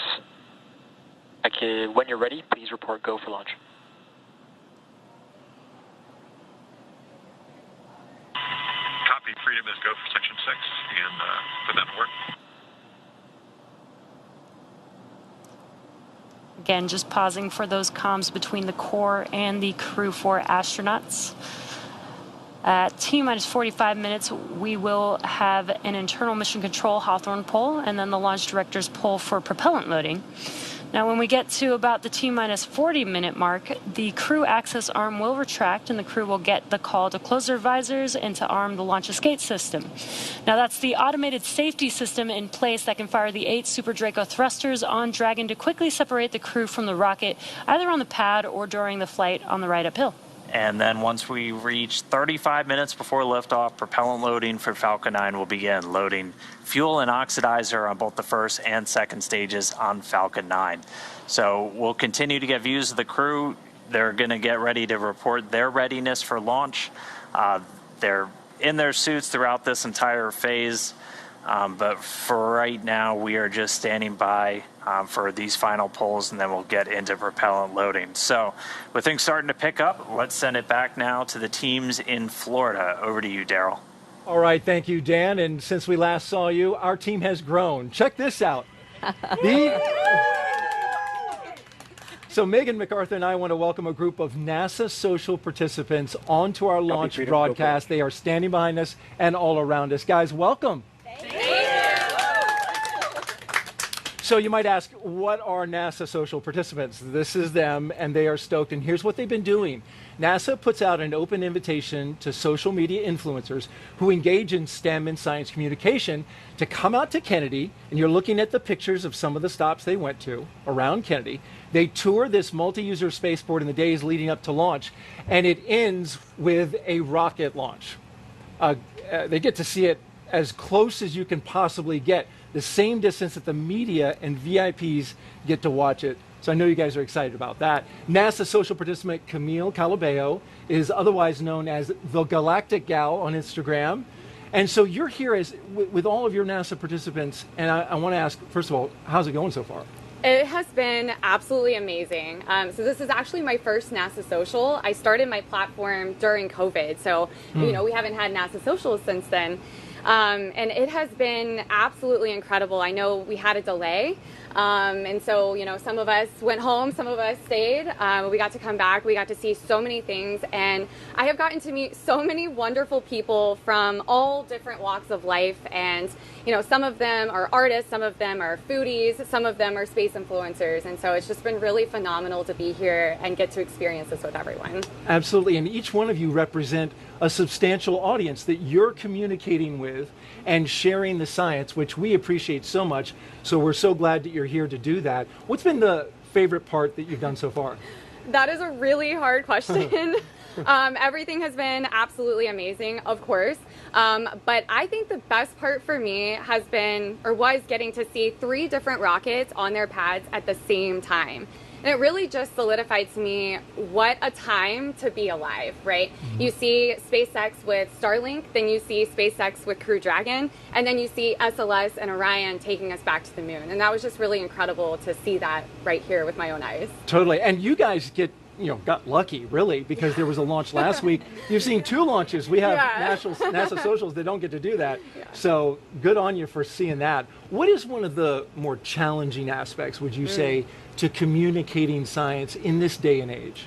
Yeah, I think communicating science on social media is challenging for a couple different reasons. But I think one of them is that people just don't have long attention spans anymore, right? You get 30 seconds of people's attention a lot of times. So most of my content is actually on TikTok and those types of really short videos, and you get 30 seconds. And that's really hard to communicate effectively, educationally, and engaging, right? You have to engage your audience and keep them engaged for those 30 seconds that you get. And I think for space specifically, it's challenging because space can be criticized a lot. Especially from the general public that might not be otherwise connected to space. And so I think just really communicating why are we doing this and why it's really important to humanity and life on Earth. All right, well, the Galactic Gal, I want to give you an opportunity to ask a question of a NASA astronaut, Megan MacArthur, put me on the spot. Oh, you put me on the spot. What one question would you ask an astronaut? Okay, so this might be cliche, but I'm sure we have a lot of young people watching, and I would really love to hear from your perspective as a female astronaut. What is something that you would recommend to somebody, say, 5 years old? Well, I think what I recommend to kids of any age and any gender is to figure out what it is that you love to do. Be curious and try new things, right? Don't decide just one thing. At 5 years old, I'm going to do this one thing, right? Because there's so many other amazing experiences to have. So be curious, ask lots of questions, find that thing that you love to do, and then pursue it and get really good at it. I love that. Thank you. All right, while we have all of these social media influencers here, for all we want to reach out to our 57 social media influencers and Oregon, people who are using it out there in the audience throughout the show. We've been taking your questions at the hashtag AskNASA throughout the night. We have time for a few more before Falcon 9 fueling begins, and you can see it in the bottom right-hand corner of your screen.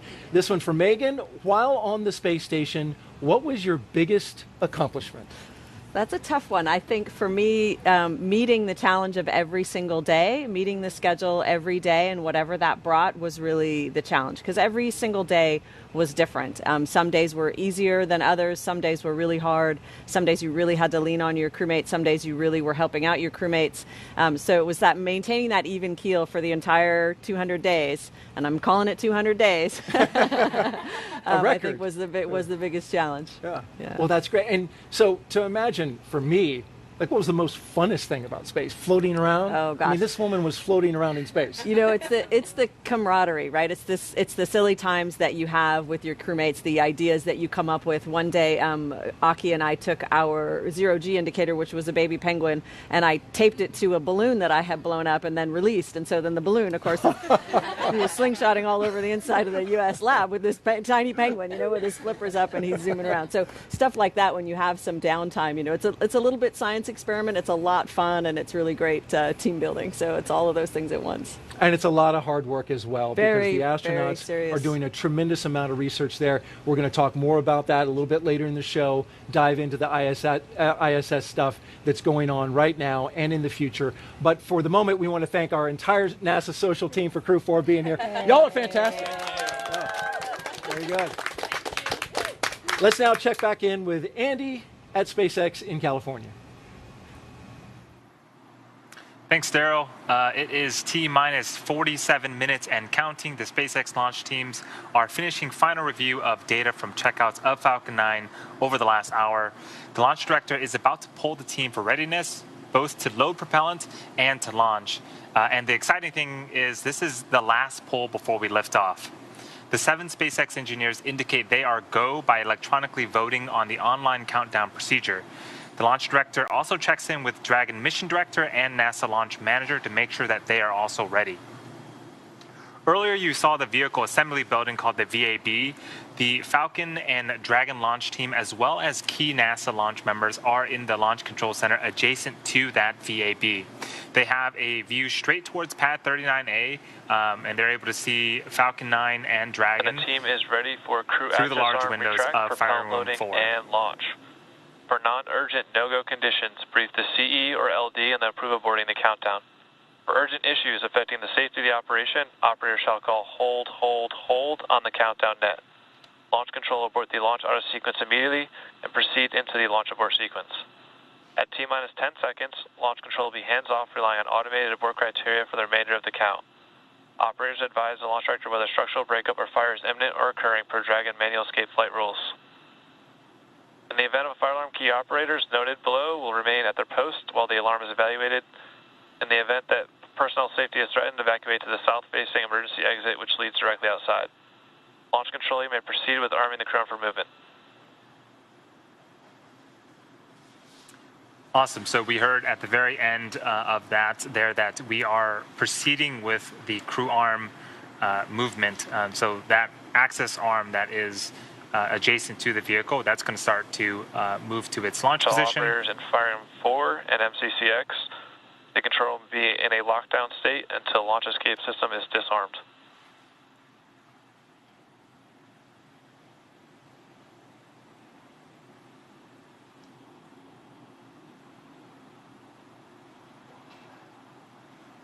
It does take a few minutes for the crew access arm to fully retract, and after that, we'll be arming the launch escape system. So on screen, you can see the Dragon capsule with the crew access arm still in the surface position. The crew is on board. Crew access arm retraction has started. So great, we got an amazing shot of the crew access arm retracting away from the Dragon capsule.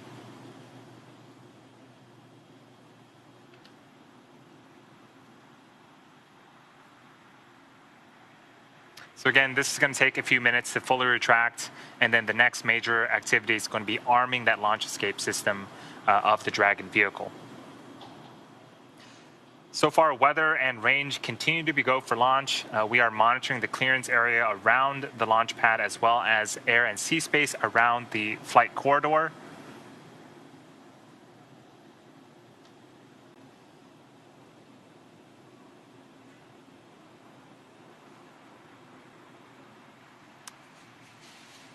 Here at Kennedy Space Center, the conditions are predicted to be acceptable for liftoff just about 43 minutes from now. So with that, again, everything is going smoothly on today's countdown. So I'm going to send it back over to you, Daryl. How are things going? All right, thank you very much, Andy. And the countdown clock continuing at T-minus 43 minutes and counting. Want to recap a few things here for you. The closeout team. They have left the White Room and exited the blast danger area. They are no longer in the picture there that you see. Also, SpaceX teams have pulled go for the LES arm and prop load. That's the launch escape system. And SpaceX Dragon Freedom reports go for launch. And so here we are at T-minus 42 minutes and counting. We're standing by for the next major milestone. We saw the crew access arm retract, and that's one of the last major visual milestones that we'll see in preparation for liftoff. And then shortly thereafter, we'll hear crew access arm retraction is complete. And there is the call out that the crew access arm retraction is complete. And so now we're looking towards propellant load.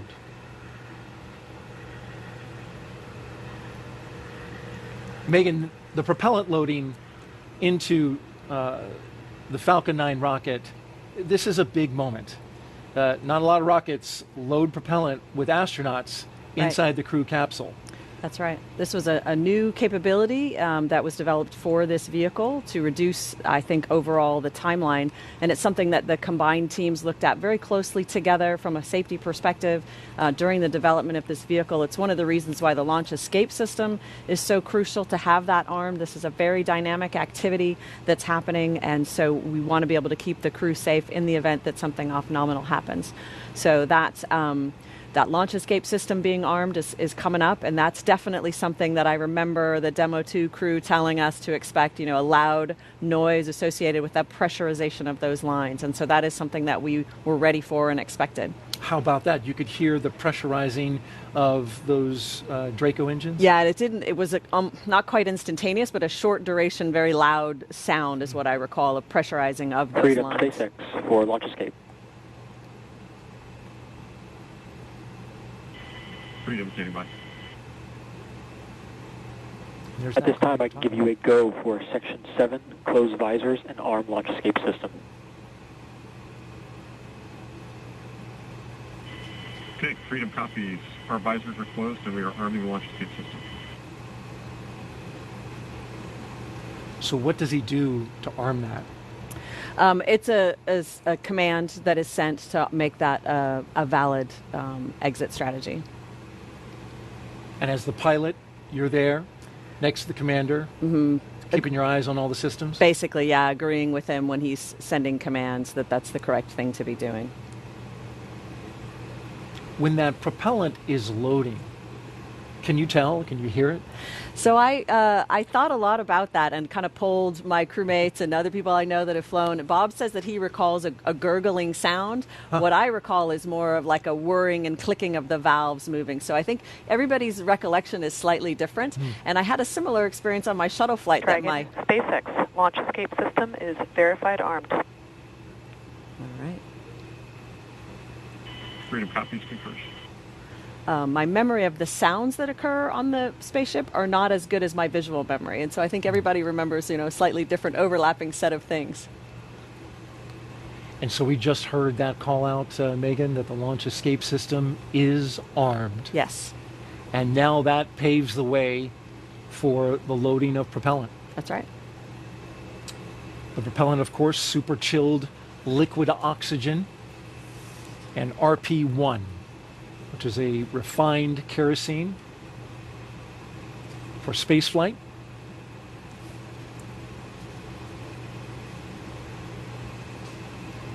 A look from high above, from the launch tower down onto the Crew Dragon spacecraft and rocket below. That booster getting ready to fly for the 4th time.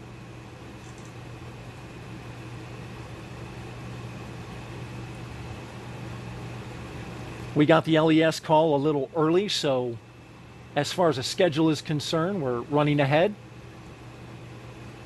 But we're in a good place because propellant load starts at T-minus 35 minutes.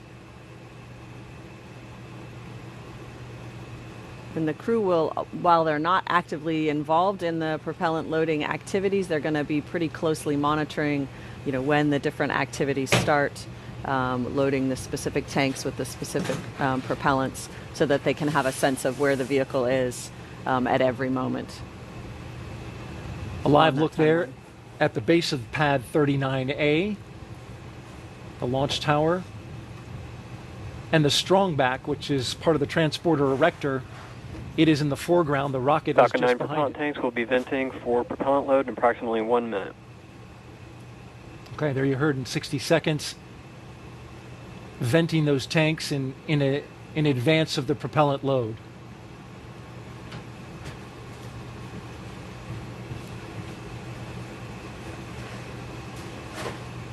It's 3:15 a.m. Eastern Daylight Time here on the Florida Space Coast. The overnight launch will light up the night sky here in Florida. The spacecraft at the very top, it's a new one. Crew Dragon Freedom, named by the crew. although parts of it are being reused. The heat shield, the material from the heat shield, it's the first time they've used the composite heat shield structure, reused it on a Dragon, which is just another advancement in SpaceX's reuse capability. They're able to put flight loads on it to test it and qualify it. NASA has approved it, and it's ready to go, which is interesting because it's seen the saltwater environment, right? Right. But they found a way to get that ready for another go. Yeah, it is. It's remarkable. And that qualification program that you mentioned, very strict. Obviously, it has to be very thorough with multiple teams of people making sure that all of the requirements are met so that there are no safety impacts to reusing these pieces of hardware. But how transformative, really, to be able to reuse pieces that in the past would not have ever been used again, to really bring down the efficiencies and the costs. And ultimately the reliability as we are able to use flight-proven hardware over and over again. Absolutely. And now here we are just a few seconds away from propellant load.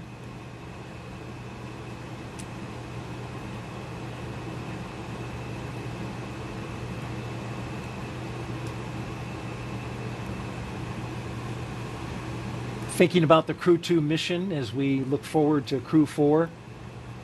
When you were up on the space station, it was quite the time up there, right? I'm thinking about the visit from the Russian film crew. We did have shooting some visitors. A movie. That's right. That's right. So they came up, an actor and a producer came up on a Soyuz and spent the 10-day time period filming a movie, almost exclusively on the Russian segment. But we were able to interact with them in the evenings. We would occasionally have dinner parties, as we do up there. And so we would get to chat with them a little bit and hear about their lives and hear about their plans. Was that interesting? It was very interesting. They were lovely people. They were very gracious guests. Propellant load has started. There you hear the call out that propellant load has begun. A big milestone.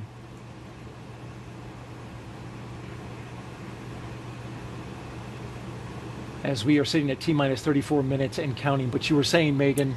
Yeah, so it's nice to have some new faces, quite frankly, and to hear some new stories. And like I said, that we really did not work with them. They worked exclusively on the Russian segment.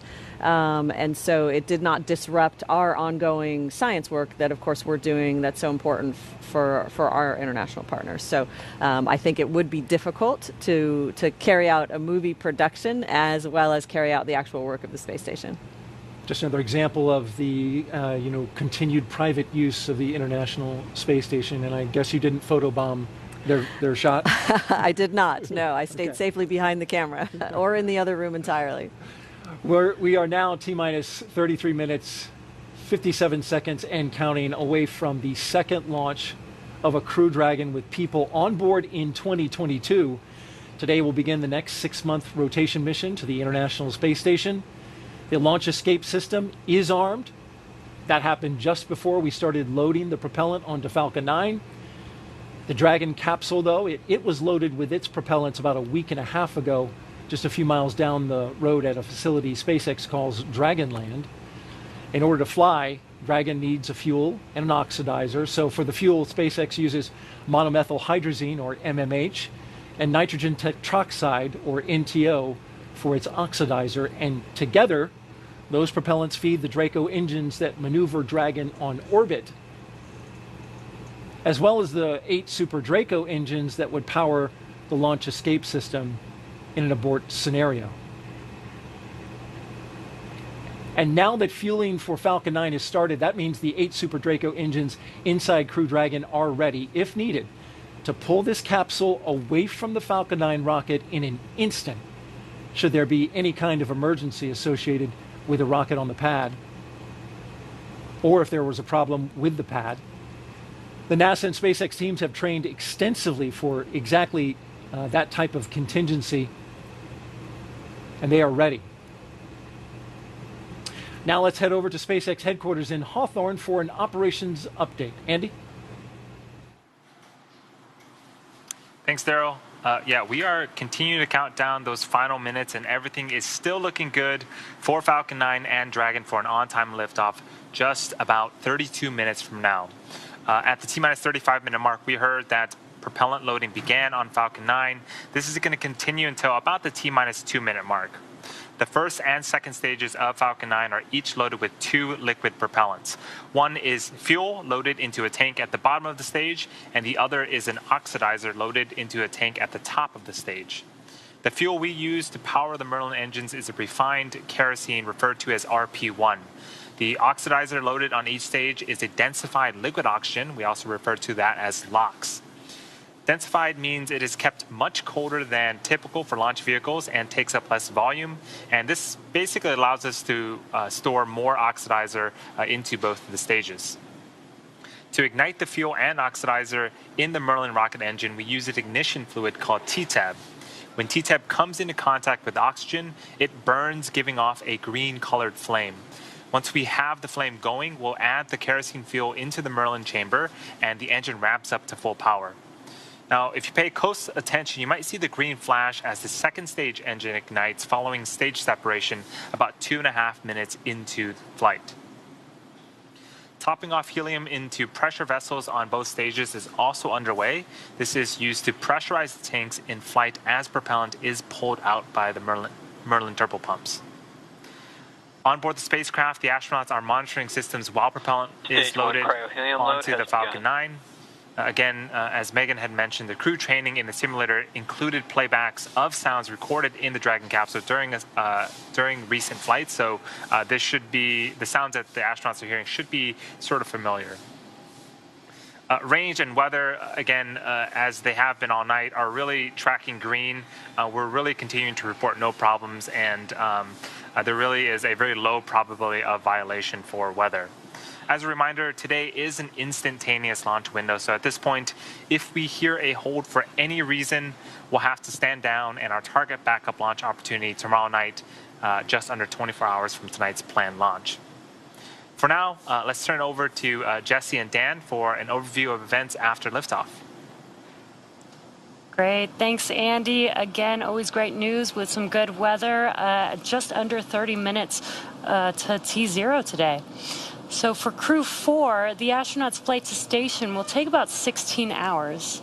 And as we await that launch time, just about 29.5 minutes from now, the ground operations teams are doing a series of system checks, ensuring that both Dragon and Falcon 9 are ready for launch. And you're looking now just over the shoulders of our team out at the Cape there as they prepare for liftoff. As we wait for the launch clock to hit 0, though, we wanted to give you a quick overview of what the ascent portion of this mission is going to look like. Once we hit T0 and a successful launch occurs, we will watch Falcon 9 and Dragon lift off from historic Launch Pad 39A and make their ascent. One of the first things that happens about 50 seconds into the flight, those 9 Merlin engines will throttle down as the rocket passes through the period of maximum dynamic pressure. It's max Q. It's really the maximum amount of stress that the vehicle is going to hit on its way uphill. Also worth noting, when we hit max Q, the vehicle will be going supersonic. Once we are through that period of maximum dynamic pressure, we can throttle down our 9 Merlin engines again. And from there, at about 2.5 minutes into flight, we have a series of 3 events that will happen in rapid succession. Yeah, all just right on top of each other. The first one's MECO, or main engine cutoff. That's where all 9 of those Merlin 1D engines shut off in preparation for stage separation, which is the second event. This is where the first stage detaches from the second. The first stage starts to make its way back to Earth for a landing as the second stage ignites its engine and continues its journey with that third event, that engine ignition. It's called SES-1, or second stage engine start number 1. That's where we'll see the MVAC engine light up and propel the second stage along with the Crew-4 astronauts into orbit. And as Stage 2 heads towards its targeted drop-off orbit, Stage 1 will execute 2 burns in order to make its way back down to Earth. The first is the entry burn, and that's where 3 of the 9 M1D engines will reignite and then shut down again. Now that helps to slow the stage down in preparation for re-entry back into the Earth's atmosphere. And while the first stage is heading back towards Earth, again, that second stage, it just continues to carry them into orbit until it cuts off. It's 1 Merlin engine that was ignited after stage separation. And once that happens, we wait for the call out and the confirmation of what's called a good orbital insertion, just essentially they're where we expect them to be in outer space. About 90 seconds after Dragon gets into orbit, Falcon 9 will land back on Earth. Now, the landing burn is just a single engine burn, and that's powerful enough to bring the vehicle's speed down rapidly in order to touch down and land on our drone ship about 9.5 minutes into the mission. And while Falcon 9's first stage is landing, Dragon is just getting ready to separate from the second stage of the Falcon 9 rocket. It takes about 3 minutes after we get on orbit, and we just wait for the vehicle to cancel out any rates, essentially make sure everything's nice and stable before the two spacecraft separate. We should get a great view from the second stage of Dragon's trunk as it flies free. Once Dragon is a short distance away, it starts going into a number of checkouts immediately, looking at some of those Draco maneuvering thrusters. There's 12 around the service section of Dragon. Those are the first ones that get checked out. They'll also increase that separation distance from Falcon 9's second stage. These are not the Super Dracos. Those are disabled as soon as we hit this point on orbit. They're only used in an abort scenario. Once we're in outer space, those are disabled for the remainder of the mission.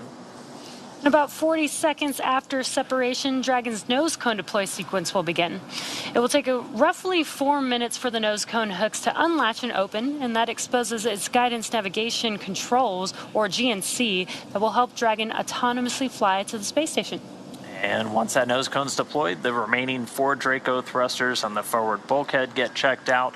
And from there, it's about 16 hours for Dragon to go through the rendezvous and approach phases, undergoing a number of what's called phasing burns as it makes its way to the station, just essentially raising its orbit and chasing down the orbiting lab. Stage 2, cryo-helium loading. And so all of that's going to be coming up soon. Let's check back in with Chelsea over at Mission Control Houston. Chelsea? Hey, thanks, Dan. Flight controllers here in Mission Control are laser focused on the onboard systems of the space station, making sure it's ready to receive the Dragon vehicle later tonight. They'll also be making sure that all communication links between the station, Dragon, and the ground are working properly. The consensus is that everything is proceeding nominally. Teams here in Mission Control Houston, the team in Hawthorne, and the astronauts aboard the space station will monitor the autonomous docking of the Dragon spacecraft tonight. They'll perform a series of leak checks, then work to open the hatches both on the Dragon side and inside the station's pressurized mating adapter. We expect hatch opening to take place about an hour and a half after docking. Once on board, the astronauts will be greeted by Space Station Commander Tom Marshburn, and the whole space station crew will join in for welcoming remarks to the new crew members.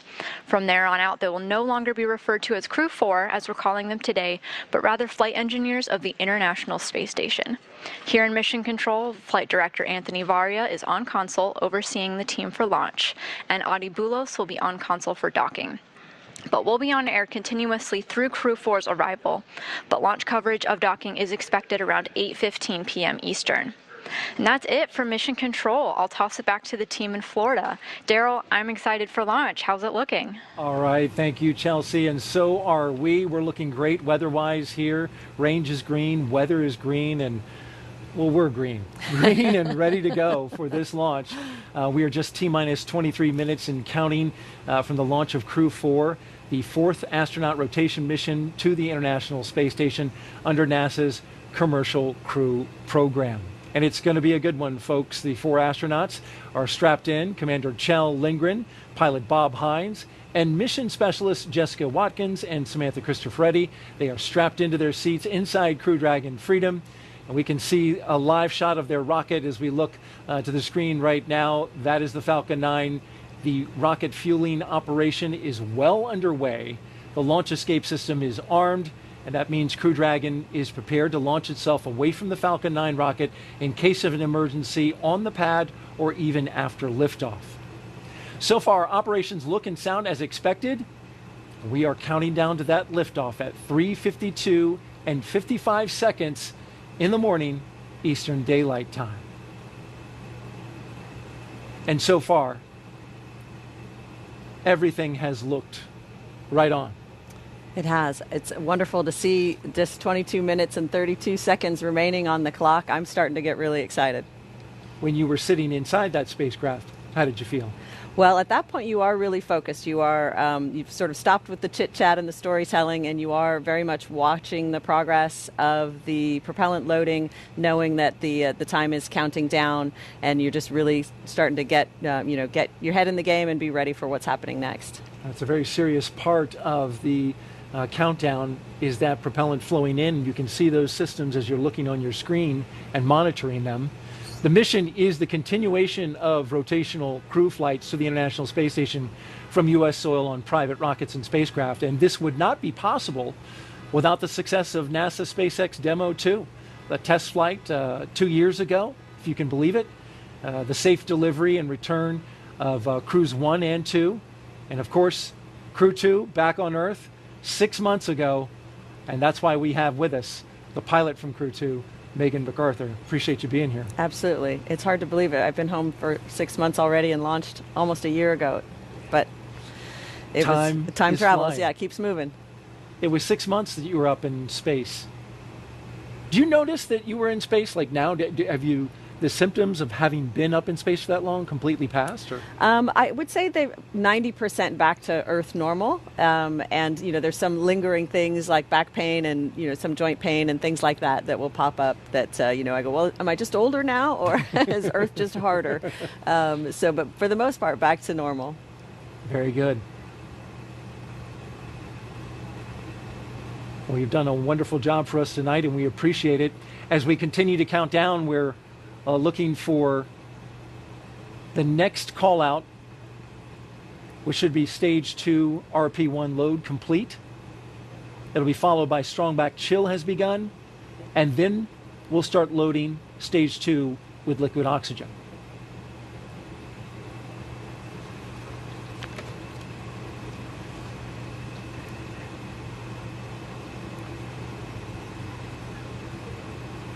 Stage 2 RP1 load is complete.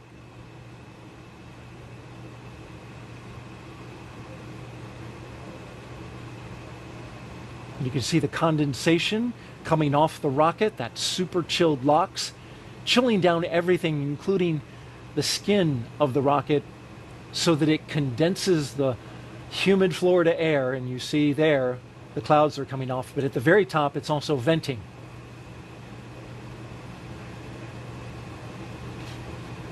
T-minus 19 minutes, 40 seconds and counting.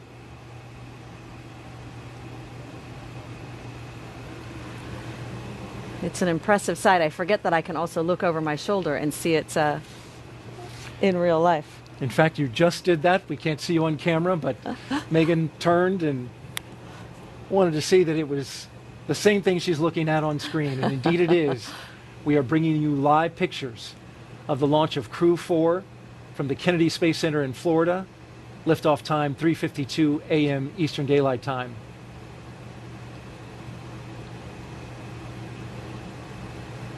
If you're just joining us, we want to tell you a little bit about the crew on board. Dr. Kjell Lindgren is the commander. He was born in Taipei, Taiwan, but spent most of his childhood overseas in England. He is married with 3 children. He was an instructor and jump master with the U.S. Air Force Academy, and he also has a doctorate in medicine. He served as a NASA flight surgeon and then as an astronaut aboard Soyuz, where he spent 141 days in space during Expedition 44 and 45. And as I mentioned, today he is the commander of Crew Dragon. Sitting next to him is his pilot, Bob Hines, who was born in Fayetteville, North Carolina. There he is. He's married with 3 daughters. He has a Master of Science degree in aerospace engineering and served 21 years in the U.S. Air Force as a test pilot and as a fighter pilot in the F-15E. He came to NASA as a research pilot, but today he's the Crew-4 pilot for Crew Dragon Freedom. A fine commander and pilot. You understand the role of pilot very well. You served it in Crew 2. That's right. The pilot's role is largely to help the commander keep track of what's going on with the systems, any off-nominal conditions, while the pilot is monitoring where the vehicle is and where it's going. So you work very closely together. Jessica Watkins is one of our 2 mission specialists, and she considers Lafayette, Colorado her hometown. Her college rugby team won the national championship in 2008. She's a geologist who completed several internships with NASA, including one testing system designs for the Mars Perseverance rover.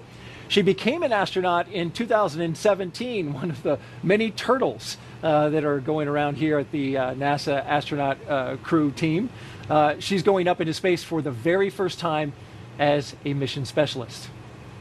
The second mission specialist is Samantha Cristoforetti. She was born in Milan, Italy. She has 2 children. She's a fighter pilot, and in 2013, Cristoforetti launched into space aboard a Soyuz for a long-duration spaceflight to the International Space Station. Several years later, she was awarded the Knight Grand Cross of the Order of Merit from the President of Italy. And today she returns to space with Crew-4, 2 fine mission specialists. Now, each of these 4 crew members will be a part of Expedition 67 once they arrive at the International Space Station. If you are here locally and watching this broadcast and want to step away from the screen, Stage 2 lock load has begun. Just heard the call out for Stage 2 prop load. As I was mentioning, if you're listening to the radio, you can find the launch coverage on the frequencies you see at the bottom of your screen. VH radio frequency 146.940 on the megahertz scale, and UHF radio at 444.925 in the FM mode on the megahertz scale. All of that can be seen, or I'm sorry, heard rather, here on the Space Coast. Megan, let's talk a little bit about your science. Your team spent 199 days in space, a record, you call it 200, a SpaceX record for an entire crew of astronauts. With all that time spent on board Space Station, can you explain how Space Station acts as that orbiting laboratory where Crew-4 is heading right now?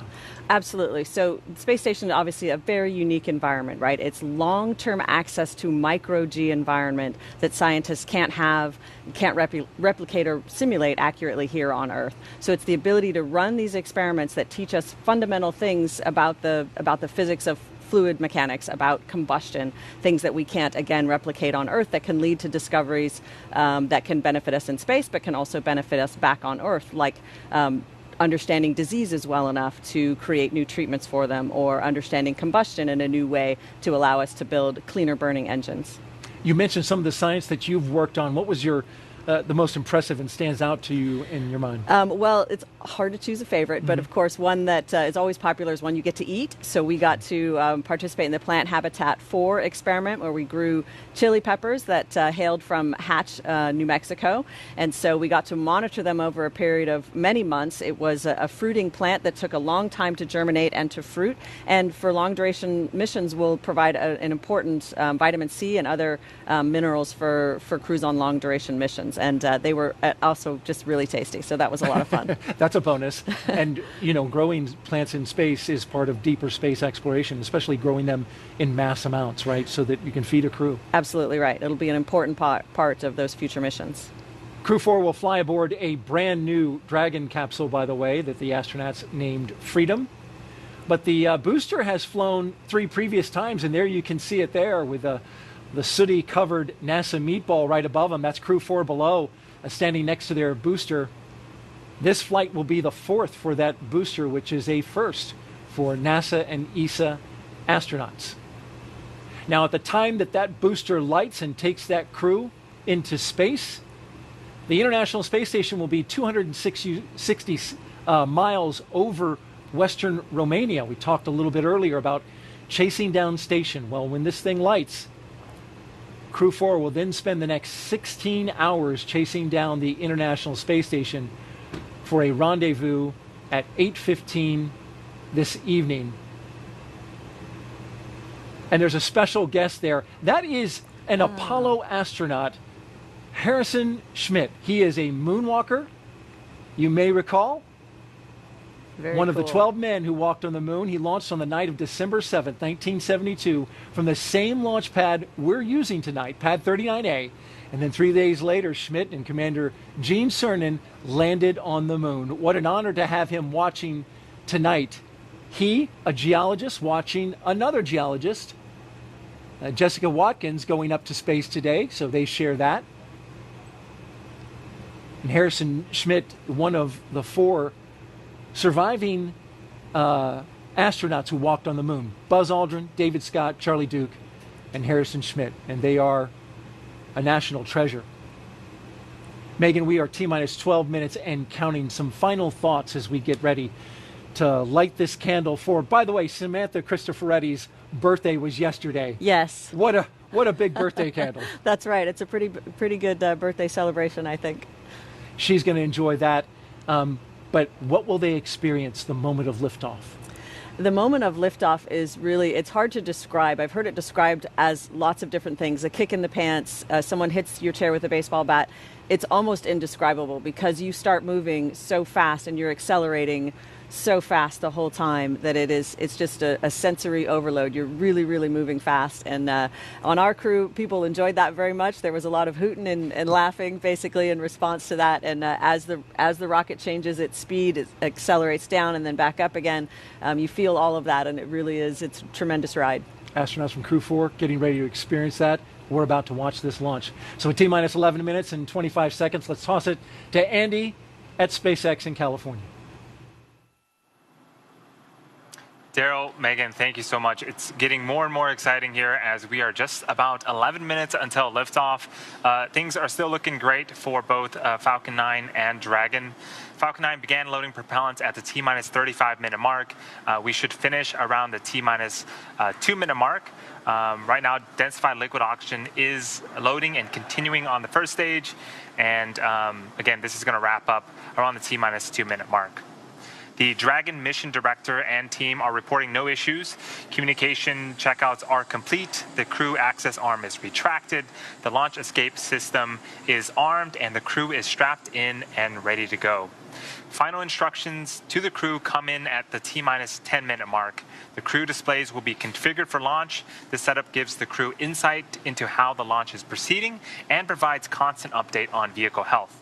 At T-minus 5 minutes, we'll be in terminal count, and the Dragon will transition to internal power. And we'll hear continued callouts on the countdown nets as we get closer and closer to liftoff. Range and weather are both green. Right now, I am joined by Dan. Dan, after ascent, we're going to hear some callouts for different types of abort modes, right? Yeah, that's right. On the way uphill, you'll hear. SpaceX, please confirm crew displays are configured for launch. Freedom confirms. Displays are configured for launch. SpaceX copies Crew-4, and on behalf of the entire SpaceX team, we're honored to have you aboard Dragon Capsule Freedom today. It has been a privilege working together to prepare for this launch to the International Space Station. We wish you a great mission, good luck, Godspeed, and time to let freedom fly.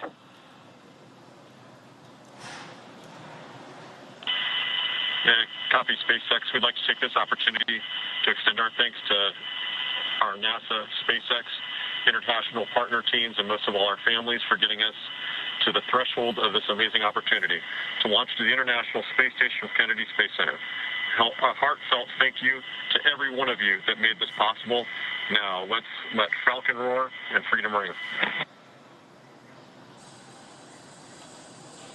Okay, so crew displays are configured. The crew just reported they're good to go. They're ready to launch. Saw a couple of fist bumps there. But yeah, as you mentioned, we'll hear a couple of different call-outs on the way uphill, a combination letter and a number. You'll hear 1A right at liftoff, and these just correspond to the different abort modes. There's 2 for the first stage, and then A through E for the second stage, and these are telling the crew essentially which direction Dragon's going to be pointing when it performs a burn of those Super Draco engines. Also gives you an idea of where they're likely to come down if we have an abort on the way uphill.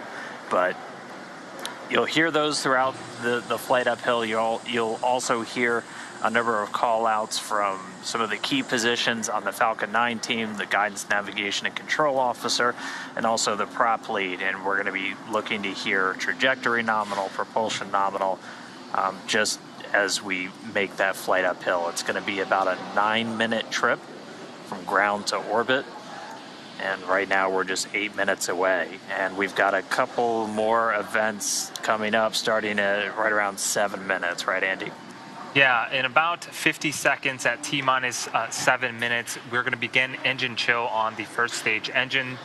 This is where we inject a small amount of super chilled liquid oxygen into the Merlin engine turbopumps before letting the full flow of LOX during ignition. So we do this in order to make sure that we don't shock the engines because liquid oxygen is so cold.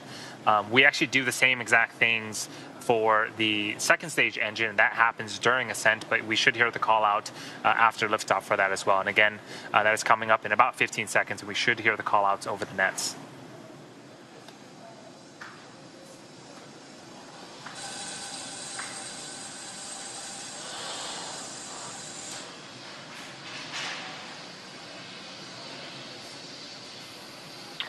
Stage 1 engine chill has started. And that was the call out. So again, a small amount of super chilled liquid oxygen being flowed into the Merlin engine turbopumps. There was 9 Merlin engines on the bottom of the first stage.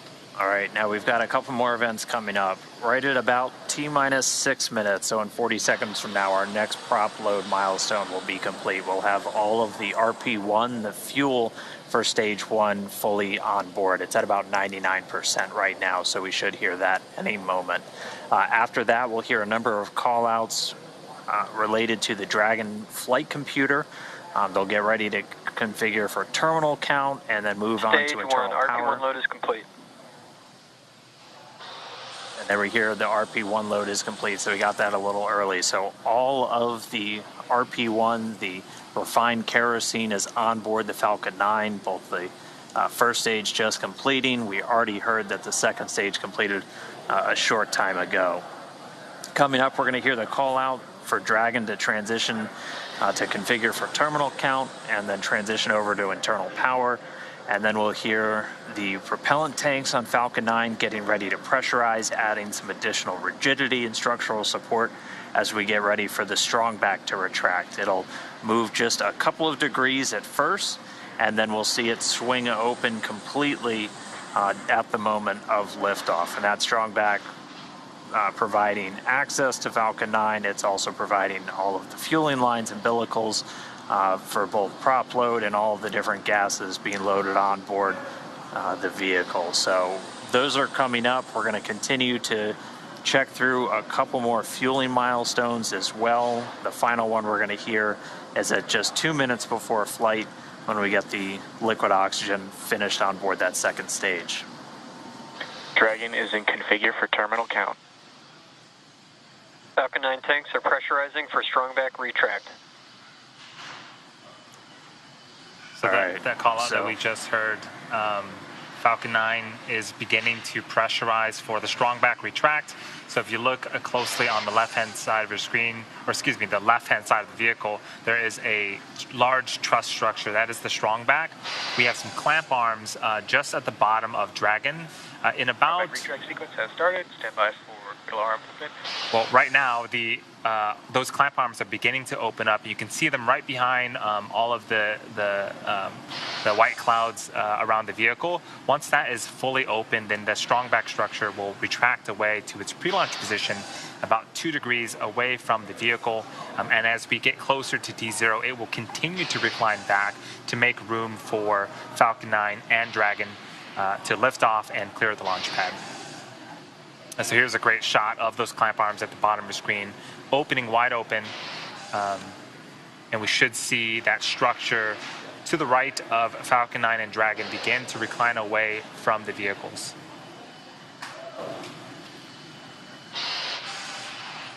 This whole sequence takes about a minute, a little over a minute to fully complete, and we expect this to complete in about 15 minutes. Or 15 seconds. So you can see on screen that strong back is beginning to recline away from Dragon and Falcon 9.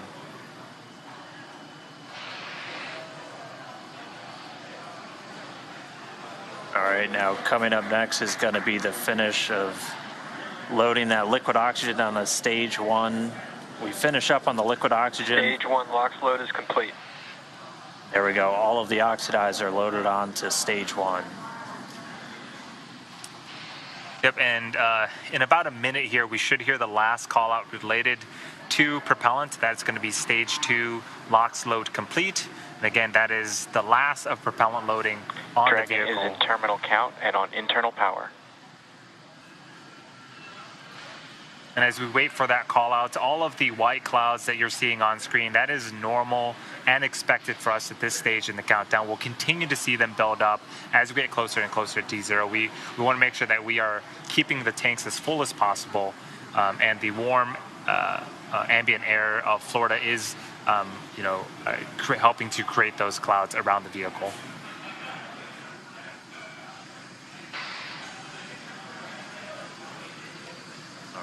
Coming up on 2 minutes until liftoff, standing by for stage 2 LOX load being completed.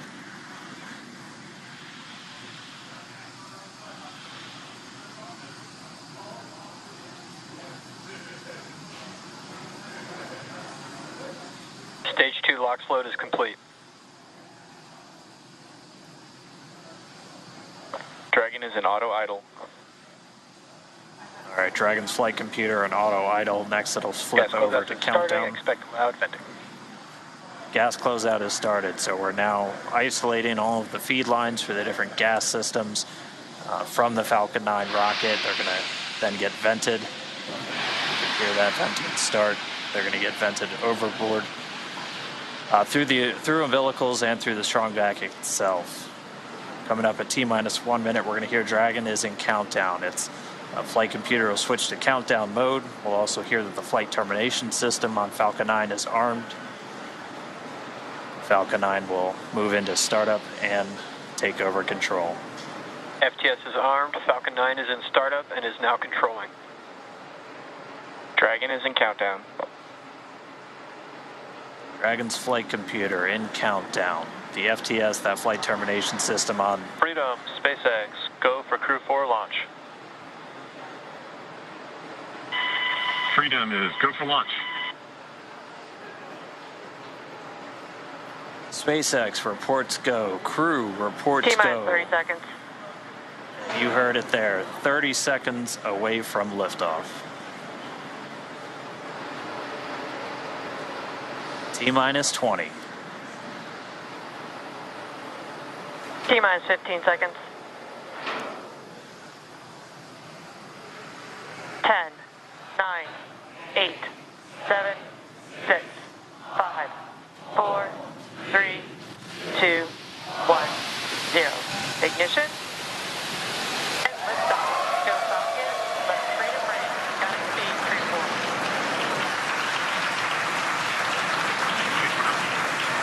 Vehicle is pitching downrange. Copy 1 Alpha. Freedom soars and the Dragon flies forward. Vehicle already pitching downrange. All 9 Merlin engines have lit. Stage 1 propulsion is nominal. Getting good performance on stage 1 propulsion already.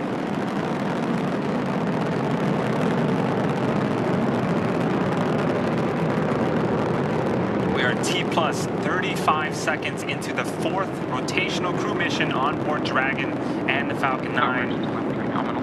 The 9 Merlin 1D engines on the first stage are beginning to throttle down. Stage 1 throttle down. In preparation for max Q. This is where the vehicle will experience the highest amount of aerodynamic pressures, so we'll throttle down the engines in preparation for that event. Vehicle is supersonic. All right, so we've passed the speed of sound. We're already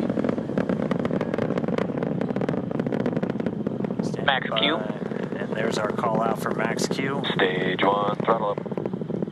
So right after max Q, we will begin to throttle those engines up again.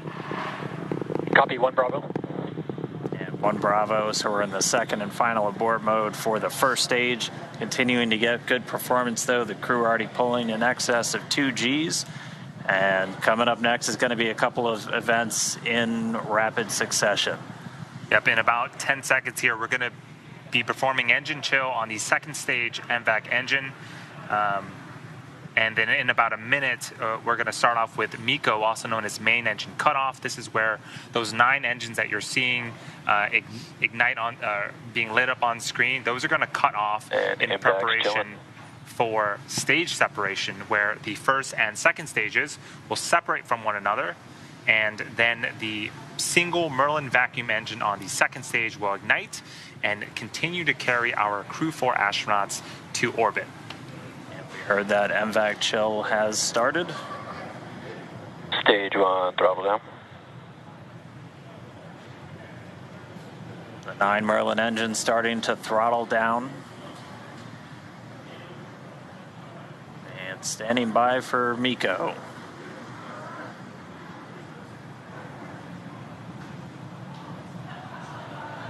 And MECO. Stage separation confirmed. Right. So MECO, stage separations confirmed. Stage 2 Alpha. And ignition. We see that second stage engine light. We're in 2 Alpha, the second abort mode. The second stage is lit, continuing to carry the Crew-4 astronauts onto orbit. And this is a fantastic view. On the left-hand side, this is the first stage, now separated from the second stage, but it's still being illuminated by that single Merlin vacuum engine on the second stage on the right-hand side of your screen. So right now, the first stage is making its way back to Earth to attempt its 4th landing on our drone ship, a shortfall of gravitas. The crew is on the opposite side of the engine that you see on the right-hand side of your screen. They are continuing with their journey to outer space. Seeing good performance on that lone Merlin vacuum engine on the second stage. The cruise G-load dips right when we hit that separation event, and it's going to continue to build up now. Just heard acquisition of signal Bermuda. That means we're Dragon, now... SpaceX, nominal trajectory. Freedom copies, nominal trajectory. That was our guidance, navigation, and control officer. Nominal trajectory. Dragon's pointed in the right direction, continuing its flight to orbit. We heard Bermuda called out. That's one of the ground stations now receiving telemetry from the Dragon as it continues its path uphill. So we'll have the dueling boxes here for a while as the first stage makes its way down. That second stage going to continue firing until about a little over 8 minutes into the flight. Doing the heavy lifting now. The first stage has a couple of events itself in order to land on our drone ship. So at T plus 7 minutes and 25 seconds, it's going to start its entry burn. It's going to be one of 2 burns. This is where 3 of the 9 Merlin Dragon, engines SpaceX, nominal trajectory. on the first stage will relight and burn for about 30 seconds in order to slow the vehicle down before hitting the denser parts of the Earth's atmosphere. Acquisition of signal, New Hampshire. All right, now on the New Hampshire ground station, another call out there from our guidance, navigation, and control officer, nominal trajectory. Second stage continues to power. Call out just then, propulsion is nominal, the engine performing as expected. Crew pulling a little more than 1.25 Gs right now. Again, that's going to continue to ramp up, peaking just before we get to that second stage cutoff. Yep, this single engine here, Dan, can produce over 220,000 pounds of thrust in the vacuum of space, so they are definitely feeling it. And we're already about 200 kilometers in altitude. Dragon, SpaceX, nominal trajectory. Freedom copies, nominal trajectory. Great call out that we are headed in the direction that we need to, and we just heard from Kjell, the commander. And we should get one more of those trajectory check-ins in about 30 seconds from now. And then we'll start to hit our events in rapid succession as the first stage continues to make its way back home.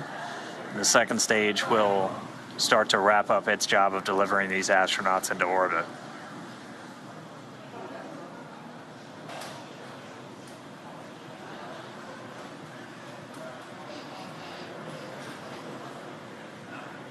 Yeah, we don't see it on screen right now, but the first stage is making its way back to our drone ship in about... Dragon, SpaceX, nominal trajectory. In about 30 seconds here, it's going to start its entry burn. Freedom copies, nominal trajectory. And there was the other call out that you were mentioning, Dan, about the trajectory. Things, again, continuing to look very, very good for the ascent portion.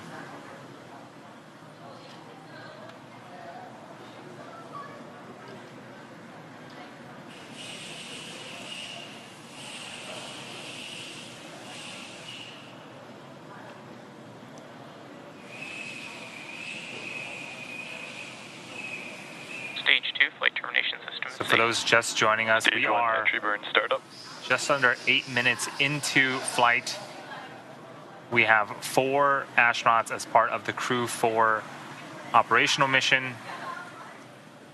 You can see on the left-hand side, this is our first stage with 3 of 9 Merlin engines reignited and slowing down the first stage before we hit the denser parts of the Earth's atmosphere. So this first stage has one more burn left. Burn shut down.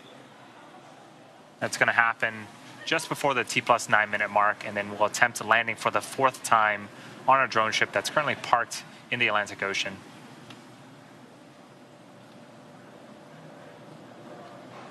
So as that entry burn completes, Terminal guidance.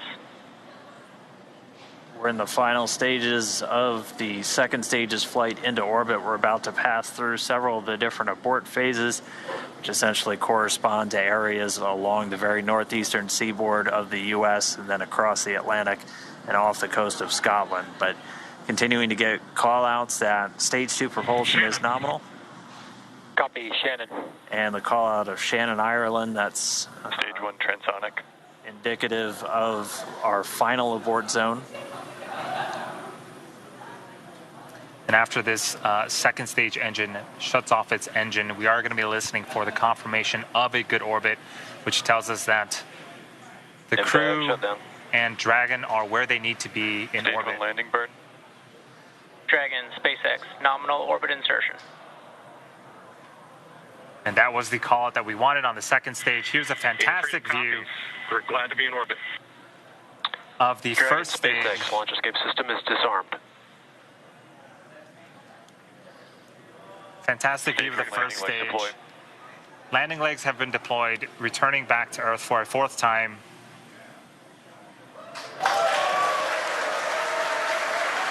And just like that, a 4th landing as part of the Crew-4 mission. You can hear the applause behind us.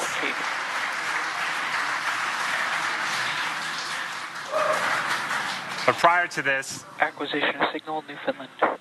We saw the crew, we heard that the crew has been successfully inserted into a good orbit, and this is them in 0G, 2 of them for the first time. And getting a look, it looks like we might have a couple of 0G indicators. I see a turtle in Bob Hines' hands. That is the nickname for the astronaut class from 2017, of which he and Jessica Watkins were a part. I believe we've got a monkey floating over by Samantha Cristoforetti. But first view of Crew-4 on orbit, experiencing microgravity. They're still attached to that second stage, which at this point is going to continue to coast for a couple of minutes. It's got small reaction control thrusters on the upper part of the second stage that can be used to cancel out rates, essentially making sure that they're on a stable coast before we get to that separation event, after which we'll see Dragon Freedom flying free for the first time. We've got, a couple of stowaways. The Turtle class really does seem to be taken over now with a Turtle 0G indicator. All right, we should be just about a minute away from that separation, after which a number of activation and checkouts occur automatically. First, checking out 12 of those Draco maneuvering thrusters all around the service section of the Dragon capsule. We'll also start to get ready for the nose cone opening, which it stays closed for the flight uphill to help protect all of those guidance, navigation, and control sensors. It's also covering 4 of the Draco thrusters that we're going to be using for providing the majority of the thrust, the push for these different phasing burns as Dragon chases down the space station. But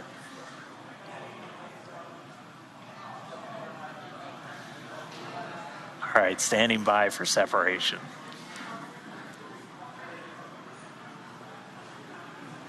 So typically we'll get a shot from the second stage looking at the unpressurized service section of the Dragon. And there it is. What a magnificent view.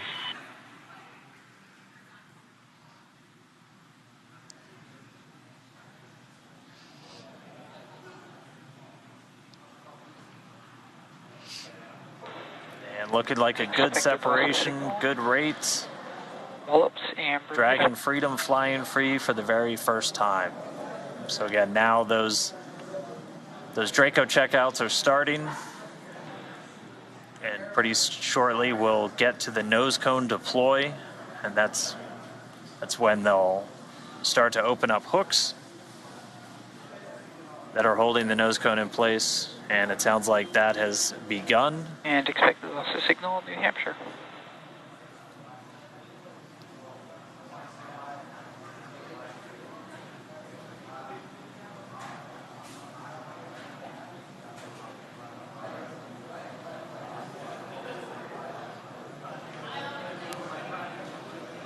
So though the crew, as we see them here inside Dragon, they have separated from the second stage, but they still have about a 16-hour journey before making it to the International Space Station and docking tomorrow, or today, later on today. But it is so great to see them flying free in space. And we did get confirmation that that nose cone deploy sequence has started. So again, those 6 hooks that hold the nose cone in place during the launch and ascent portions have to retract, and then the nose cone will be able to start to swing open and deploy, and that will uncover a number of critical systems for Dragon's flight up to the space station, not the least of which Freedom, LD, I hope you enjoyed your ride. It's been an honor flying with you, Kjell, Farmer, Samantha, Jessica. Have a safe journey to the space station. Say hi to Crew-3 for us, and we'll look forward to seeing you when you get home. Indeed, the dream is alive. Now some words from our CE. Dragon, CE, privilege having you fly with us. Good mission. We'll see you later.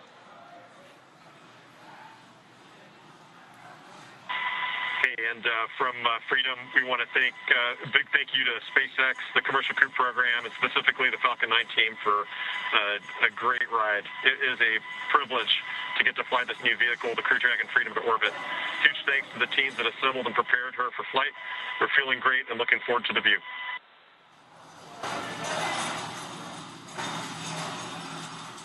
All right, so some congratulatory words from the launch director and the chief engineer up to the crew on board Freedom. Kjell radioing down their thanks for the smooth ride to orbit.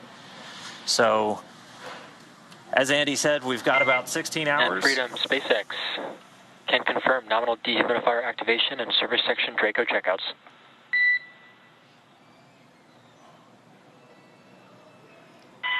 Okay, Freedom copies. Equals activation complete. We're going to go visors up. And that call from the Corps here in Hawthorne. Corps copies, here go. Indicating that we had good checkouts of those 12 Draco thrusters around the service section. There's 4 to go after we get the nose cone open and the ECLIS, the environmental control and life support system, activated and running inside Dragon. Crew will be able to get their visors open and pretty soon get out of their suits and settle in for a 16-hour ride to the space station. So, with Crew-4 now successfully on orbit, let's head over to our counterparts at the Kennedy Space Center. It looked great on TV. I'm sure it was even better in person. Daryl, Megan, how are things over there on the ground? Well, thank you very much, Dan, and you're absolutely right. It was phenomenal here at the Kennedy Space Center watching the launch of Crew-4. Wow, Megan MacArthur, NASA astronaut, pilot for Crew-2, and she's been on the space shuttle. You got to watch that launch, and I saw you taking it in. It was spectacular. It really was wonderful to see a launch up close again, a night launch, which it's been a while since I've seen one in person. Just spectacular. It never gets old. I think if it gets old, you're probably in the wrong business. Absolutely. It was so loud, so powerful. The roar of the engines when it lifted off, it seemed louder than usual, but that just might be because of the atmospherics. And then that light off the water, what a beautiful sight. Not only were we watching, but also crew on station tuned in to the NASA TV broadcast, watching them lift off as they await for them to arrive tonight at 8:15. That's right. I know they're excited for lots of reasons. One, they're going to get to see their friends, and they're going to get to come home themselves, so they're looking forward to it. All right. Well, Megan, thank you for your thoughts on that. And We also have a very special guest who watched the launch with us here at the Kennedy Space Center. Let's get over to Megan Cruz, who is with one of the astronauts who walked on the moon almost 50 years ago. Megan? Yeah, I am really honored to be standing next to Apollo astronaut Harrison Schmitt. I really cannot believe I'm standing next to you. It really is an honor. Oh, it's my pleasure. I'm happy I'm here. Oh, well, we're so thrilled to have you here. And actually, we're going to pull up some old photos of you. Why don't we take a trip down memory lane? Hey, why not? So for those who don't know, Harrison was the last person to step on the moon with Apollo 17 in 1972. What picture are we looking at right here? Well, this is the crew, Ron Evans, Gene Cernan, myself. This is sort of the publicity shot with the lunar rover. We were the third mission to have a lunar rover that we drove around on the surface of the moon. We actually landed in a valley deeper than the Grand Canyon. Yeah. And the rover enabled us to visit both sides of the valley, and really just had not only a great time, but tremendous scientific return. How does it feel to look back on these pictures? There's you on the moon there. To look back on these pictures and to be standing here 50 years later and you just watched Crew-4 launch. Well, of course, I'm happy to be standing here 50 years later. Good point. And the launch of the Falcon 9 and the Dragon to the International Space Station was spectacular. Those of us that rode a Saturn V into space, are a little bit jaded about the smaller rockets, but still, it really was something. And on board was a geologist, Jessica Watkins. Yes, you got your special invite today from Jessica. I mean, what do you think about that? That's great. Jessica and I have worked a little bit in Houston with the lunar samples and the like during the Apollo 11 celebration, 50th anniversary celebration. And she was very kind enough to invite me and my wife here, my wife Teresa Fitzgibbon, and we sort of consider ourselves the Jessica team. Oh, that's so sweet. Just what do you think about the fact that there is a geologist on board, the importance of having a geologist for this mission? Well, for me, I did not have a chance to gain the kind of operational experience that Jessica is getting. I gained my operational experience from learning to fly T-38s and helicopters, and then a lot of simulator time. She's gaining it in space, and that's very important. Yeah. And I hope it'll stand us in good stead for being part of one of the Artemis crews that goes to the moon. Yeah, absolutely. Artemis, let's talk about that. That's going to return us to the moon.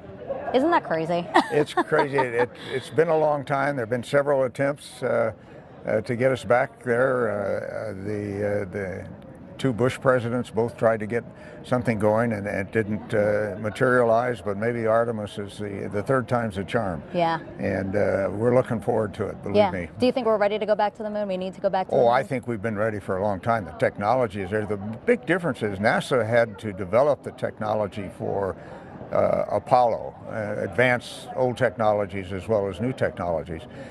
The thing that's changed is the commercial sector has taken the NASA technologies and moved forward, and now NASA has to integrate that into a new lunar program such as Artemis. And you saw that tonight with the Falcon 9 launch. That was developed by the SpaceX Corporation, and it's turned out to be an extraordinarily reliable vehicle for launches in general, and in particular now the fourth launch to the International Space Station. Yeah, well, like you said, I'm glad that you're here, and I'm glad that you will that you witness Crew-4, and then also that you'll see Artemis launch soon. So thank you so much for being here. Well, thank you for inviting me. It's great, and my best to everyone in NASA, and keep doing great work. Perfect. Thank you so much. Back to you guys.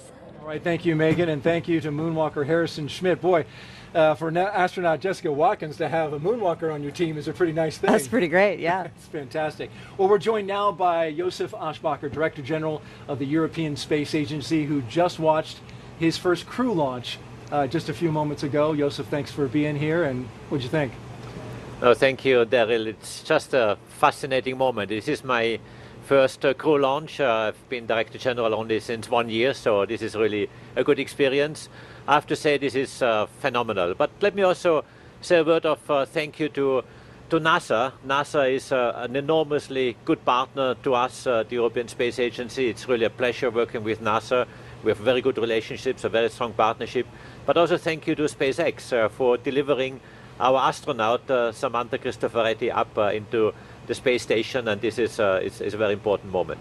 But for us also at the European Space Agency, we are building up a strong human exploration program, and Samantha is the third astronaut now in a row, following Thomas Pesquet, Matthias Maurer, who is in space right now, and now joined by Samantha. So a year and a half of presence of ESA astronauts in the space station is the longest time ever, and therefore for us this is really a very important moment, and I'm very excited personally, but thrilled to see what's coming.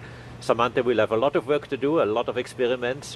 She is also a very good role model for us in Europe, but worldwide, lady, and this is also on top of all the other qualities she has. So really excited, and once more, thank you NASA, thank you SpaceX for doing this fantastic job with us together. And we appreciate all the work that ESA does as well for the NASA team and for Commercial Crew. And you can see Samantha, she's on the far right-hand side. Actually, you can see her boot there as she goes up into space. And a quick operational update, we have deployed the nose cone from the front of Dragon. That's an important milestone in order for Dragon to dock to the International Space Station. So we passed that milestone, and the crew continues, as you can see there, on their flight through space. You mentioned Samantha Cristoforetti. She was speaking the other day in a press conference. Not sure if she's going to get to do an EVA. It's possible. But one of the exciting technologies that you have up there right now is the European arm that's on board. This will be over on the Russian segment, but I'm fascinated by this arm, which like has hands on two ends and like crawls around on the station. It's pretty neat. It's pretty neat. In fact, we launched it last year, and it's really neat. It has you can really move it any way you want, and this is it has to be commissioned. This ERA it's called, and it is on the program of Samantha's tasks among many to support the commissioning of this ERA, and this is something that is quite a unique piece of hardware. Talking of Samantha. It probably not everyone knows, but yesterday was her birthday. Yes, and today she flies up on space, so it's a nice birthday gift to her to get into a rocket and up to the space station. Happy birthday, Samantha. It's a big birthday candle. That's right. We lit a big birthday candle for Samantha. What is happening next for ESA? You mentioned today that budgets are on the top of everybody's mind. You've got the member states that are going to be seeking to fund. You're going to be looking for funding from them. What's next for you, the next big thing for ESA? I mean, I'm being here now at Kennedy Space Center. This is actually not my day job. My day job is talking to politicians, to my member states, and really put the program together for the next 3 years. And we're having a very ambitious program we are putting together. Certainly, exploration is a priority. We yesterday had a very nice, very constructive meeting with the administrator of NASA, Bill Nelson, and his team. We have many projects in the pipeline where we are working together already, and we want to intensify and come with more activities. Let me, of course, mention the space station, where we continue the operational supply of our activities, our hardware partners, which are then in exchange giving us flights of astronauts. So this is nominally proceeding, despite all the discussions you sometimes hear in the news. Then, of course, on Mars sample return, we are preparing together with NASA our contribution to Mars sample return. We are also planning missions to the moon. We have a large lander which we are preparing in Europe, which would be, again, a part of contribution to NASA, again, in exchange for NASA flights. This will be a huge one. It will be a truck, actually, going up to the moon, capable of launching or transporting about 1.5 tons of mass to the moon, which, of course, is necessary to build up bases and the various infrastructure which will be required. And we have many other activities where we work very, very nicely and very closely with NASA. I should mention also ExoMars. ExoMars was a mission we did prepare together with Russia until very recently, and through the invasion we cannot continue there, obviously. The rover called the Rosalind Franklin rover is ready for launch. We would have shipped it to Baikonur, but of course now I had to stop, to suspend this cooperation. And now I have to find new ways of bringing this really incredibly fascinating rover onto the Mars surface. So I'm working now with my member states, obviously, but we're doing industrial studies. And again, NASA has reached out to us, supporting us with expertise on how we could bring this rover now to the Mars surface and replacing obviously those components that have been Russian with European ones, or possibly with some help of the US. So we have yet to see that, and decisions are being prepared right now. We have decisions on that in the July timeframe. But our big moment of ESA is in November, when we come with a big package of next space programs to our member states to fund our activities for the next 3 years. Well, good luck with that. Good luck with continuing to work the ExoMars. That was a bit of a blow. But your moon stuff, we've got part of your hardware over there in the VAB right now. And so, have you had a chance to go over there and see the SLS rocket? I have seen, of course, the SLS rocket. I've seen it last time in the VAB. I've seen it just the day before yesterday out in the open air. And I have to say, this is so impressive. I'm very proud to be part of the SLS. You see a little ESA logo under the NASA logo because we provide the ESM, the European Service Module, a very element on the critical path. And again, once more, thank you, NASA, for this strong partnership, which we enjoy working with you. All right. Josef Aspacher, Director General of ESA, thank you so much for making time and joining us, and good luck to you. Thank you very much. All right, well, mentioning the International Space Station, NASA recently announced the International Space Station would be extended another 8 years and then decommissioned.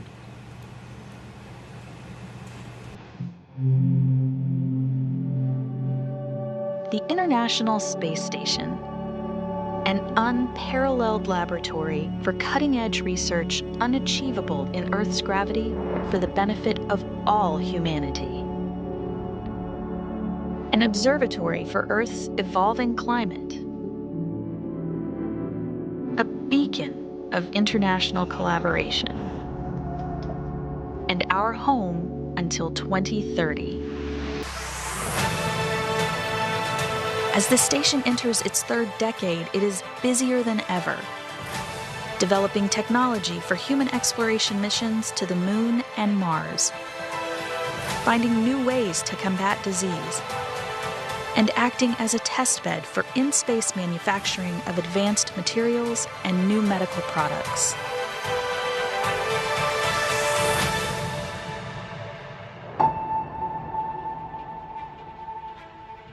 Humanity's future is an ever-expanding team of nations and companies enabling exploration together and for the benefit of all. The International Space Station is a critical step on a great journey ahead, to the Moon and beyond.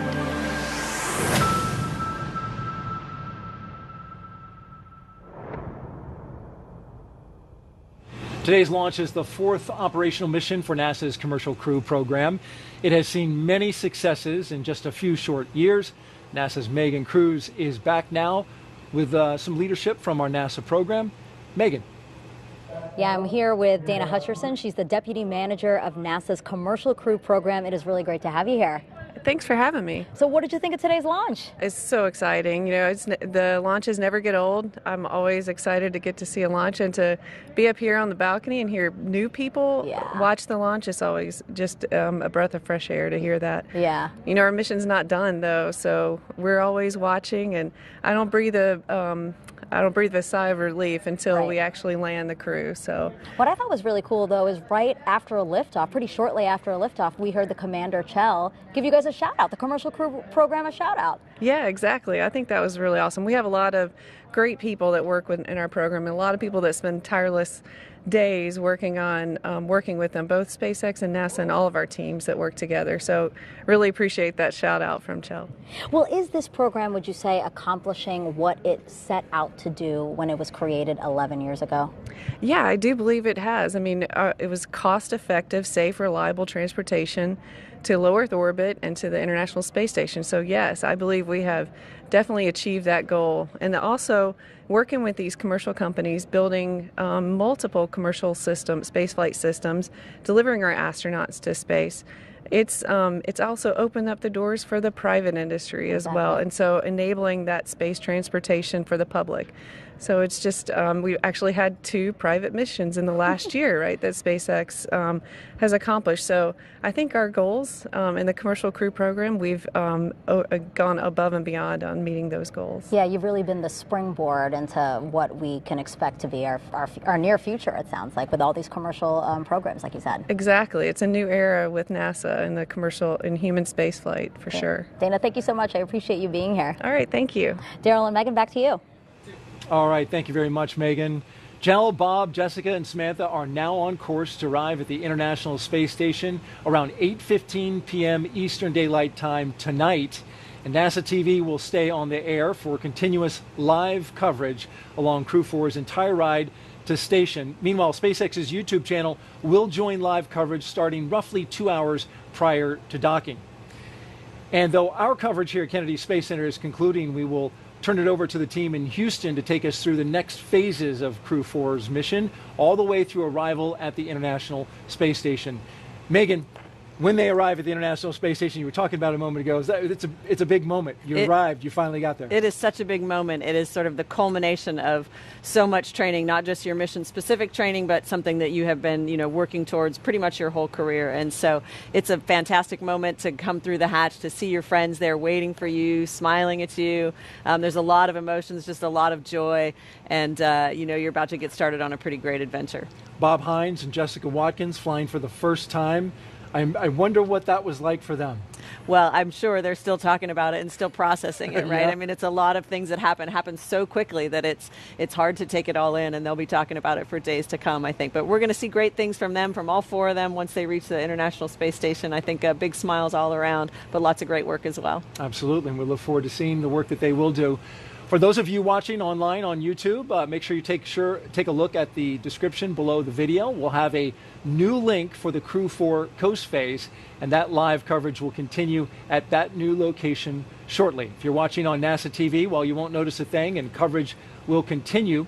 Also, a post-launch news conference is scheduled for 5:30 a.m. Eastern Daylight Time on NASA TV. And you can find mission updates at any time on Twitter, at NASA, at SpaceX, and on the web at nasa.gov, including the timing on any potential live tours of Dragon Freedom during the trip to the station.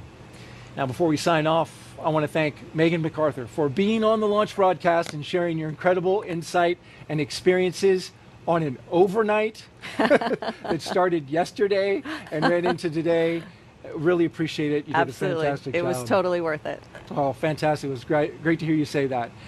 And so now we will leave you with a little bit of a replay. And thanks to all of our guests who came here, the NASA social participants who joined us and are now going to share the story of their adventures here with their audiences. And of course, we thank all of you who are watching right now. Here are now some highlights from the journey to orbit off the Earth for the Earth. Take care, everyone, and keep looking up. This is the Suit Up room inside the Operations and Checkout building at the Kennedy Space Center. And here comes Crew-4 down the hallway. All right.